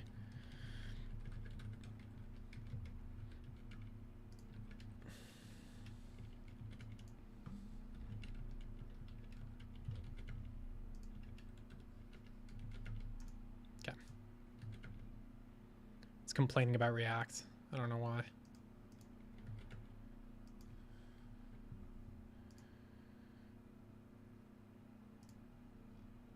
Oh, it works. Okay, I don't know. Yeah, I guess it just works. I'll take it.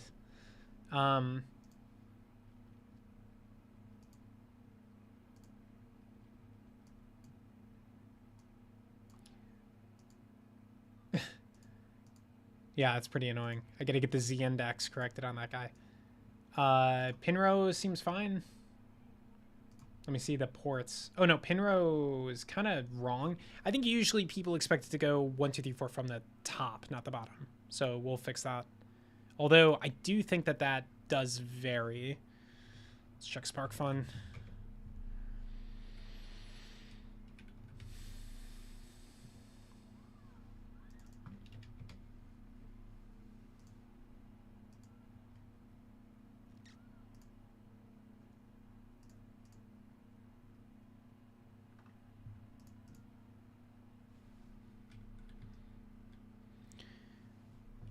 Yeah, it can vary, but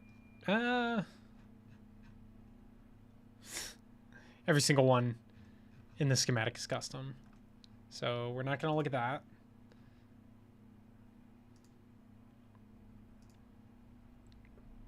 That's got a pin row there. You know, it does kind of go up from the bottom. That might be from its datasheet, but they do that on every single one.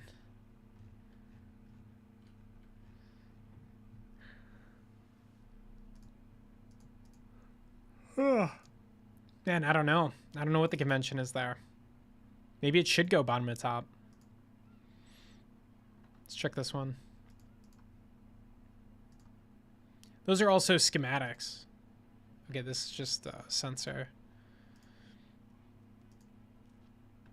I don't know if that means on the PCB it's also normal for it to go like that.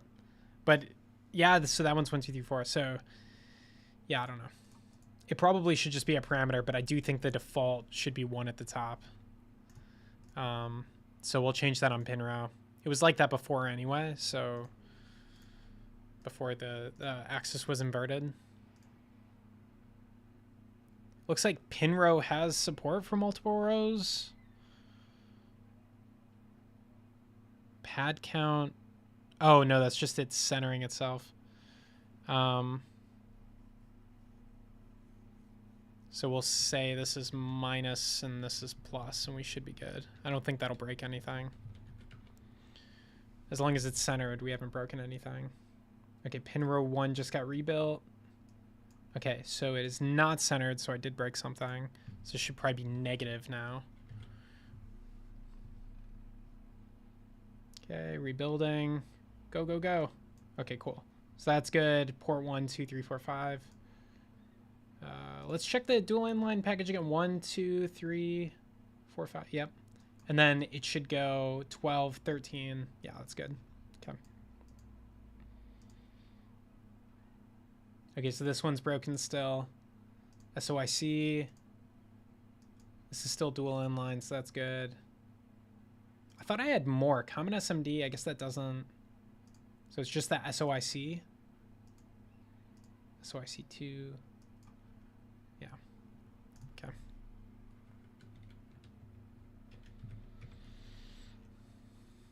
Whew. Wrote a whole function that I just rewrote a minute ago. It's kind of funny. Well, 1, 2, 3, 4, 5. It looks like it's wrong. It's not centered around 0, unless that's intentional. SOIC2. Let's go to SOIC1.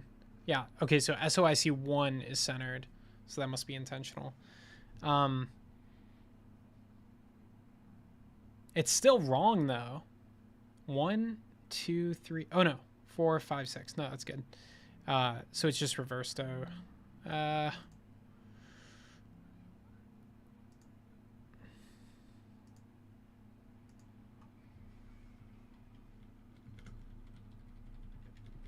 Just do what we always do. Just add some negatives.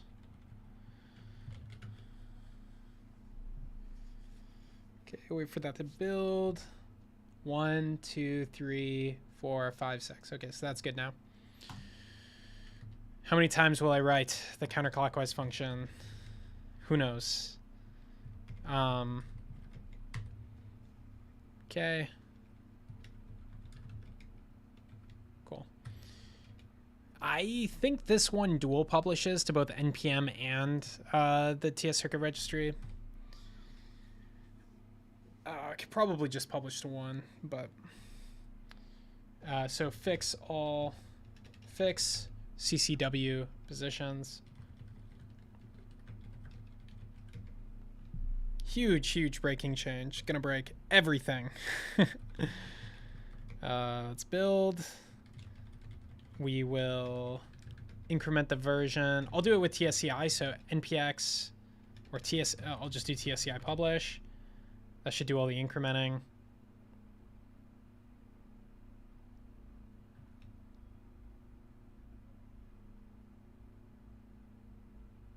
Cool. Published as 16.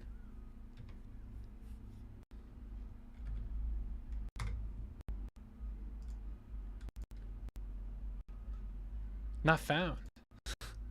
Let me see if I can authenticate over here. Wait. Let's go. Weird. Works in Firefox, but not in Chrome. Who knows? Who knows? Oh, I'm probably not logged in. That's probably why. You have to be logged in to use npm sauth, I guess. Did not know. Okay, I do need to increment this to get... So, yeah, it's kind of unfortunate because TSCI is behind by 1. I should probably fix that, but I'm going to be lazy for now.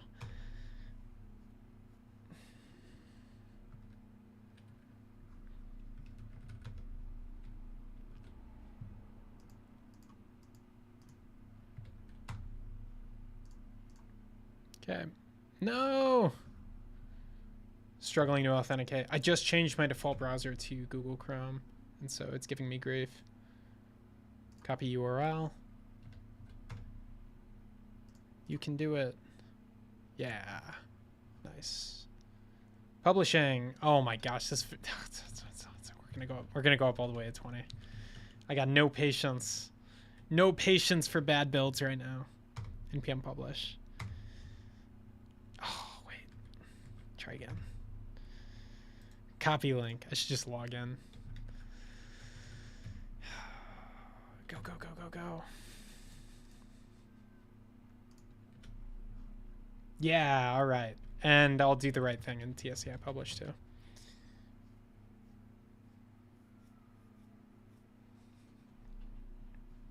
I feel like it created a lot of examples just now. All right. Publish new version. Push. All right. Just broke a lot of stuff. A lot of schematics about to be rerouted. And then Gerbers have to be adjusted to not negate as all this stuff comes together.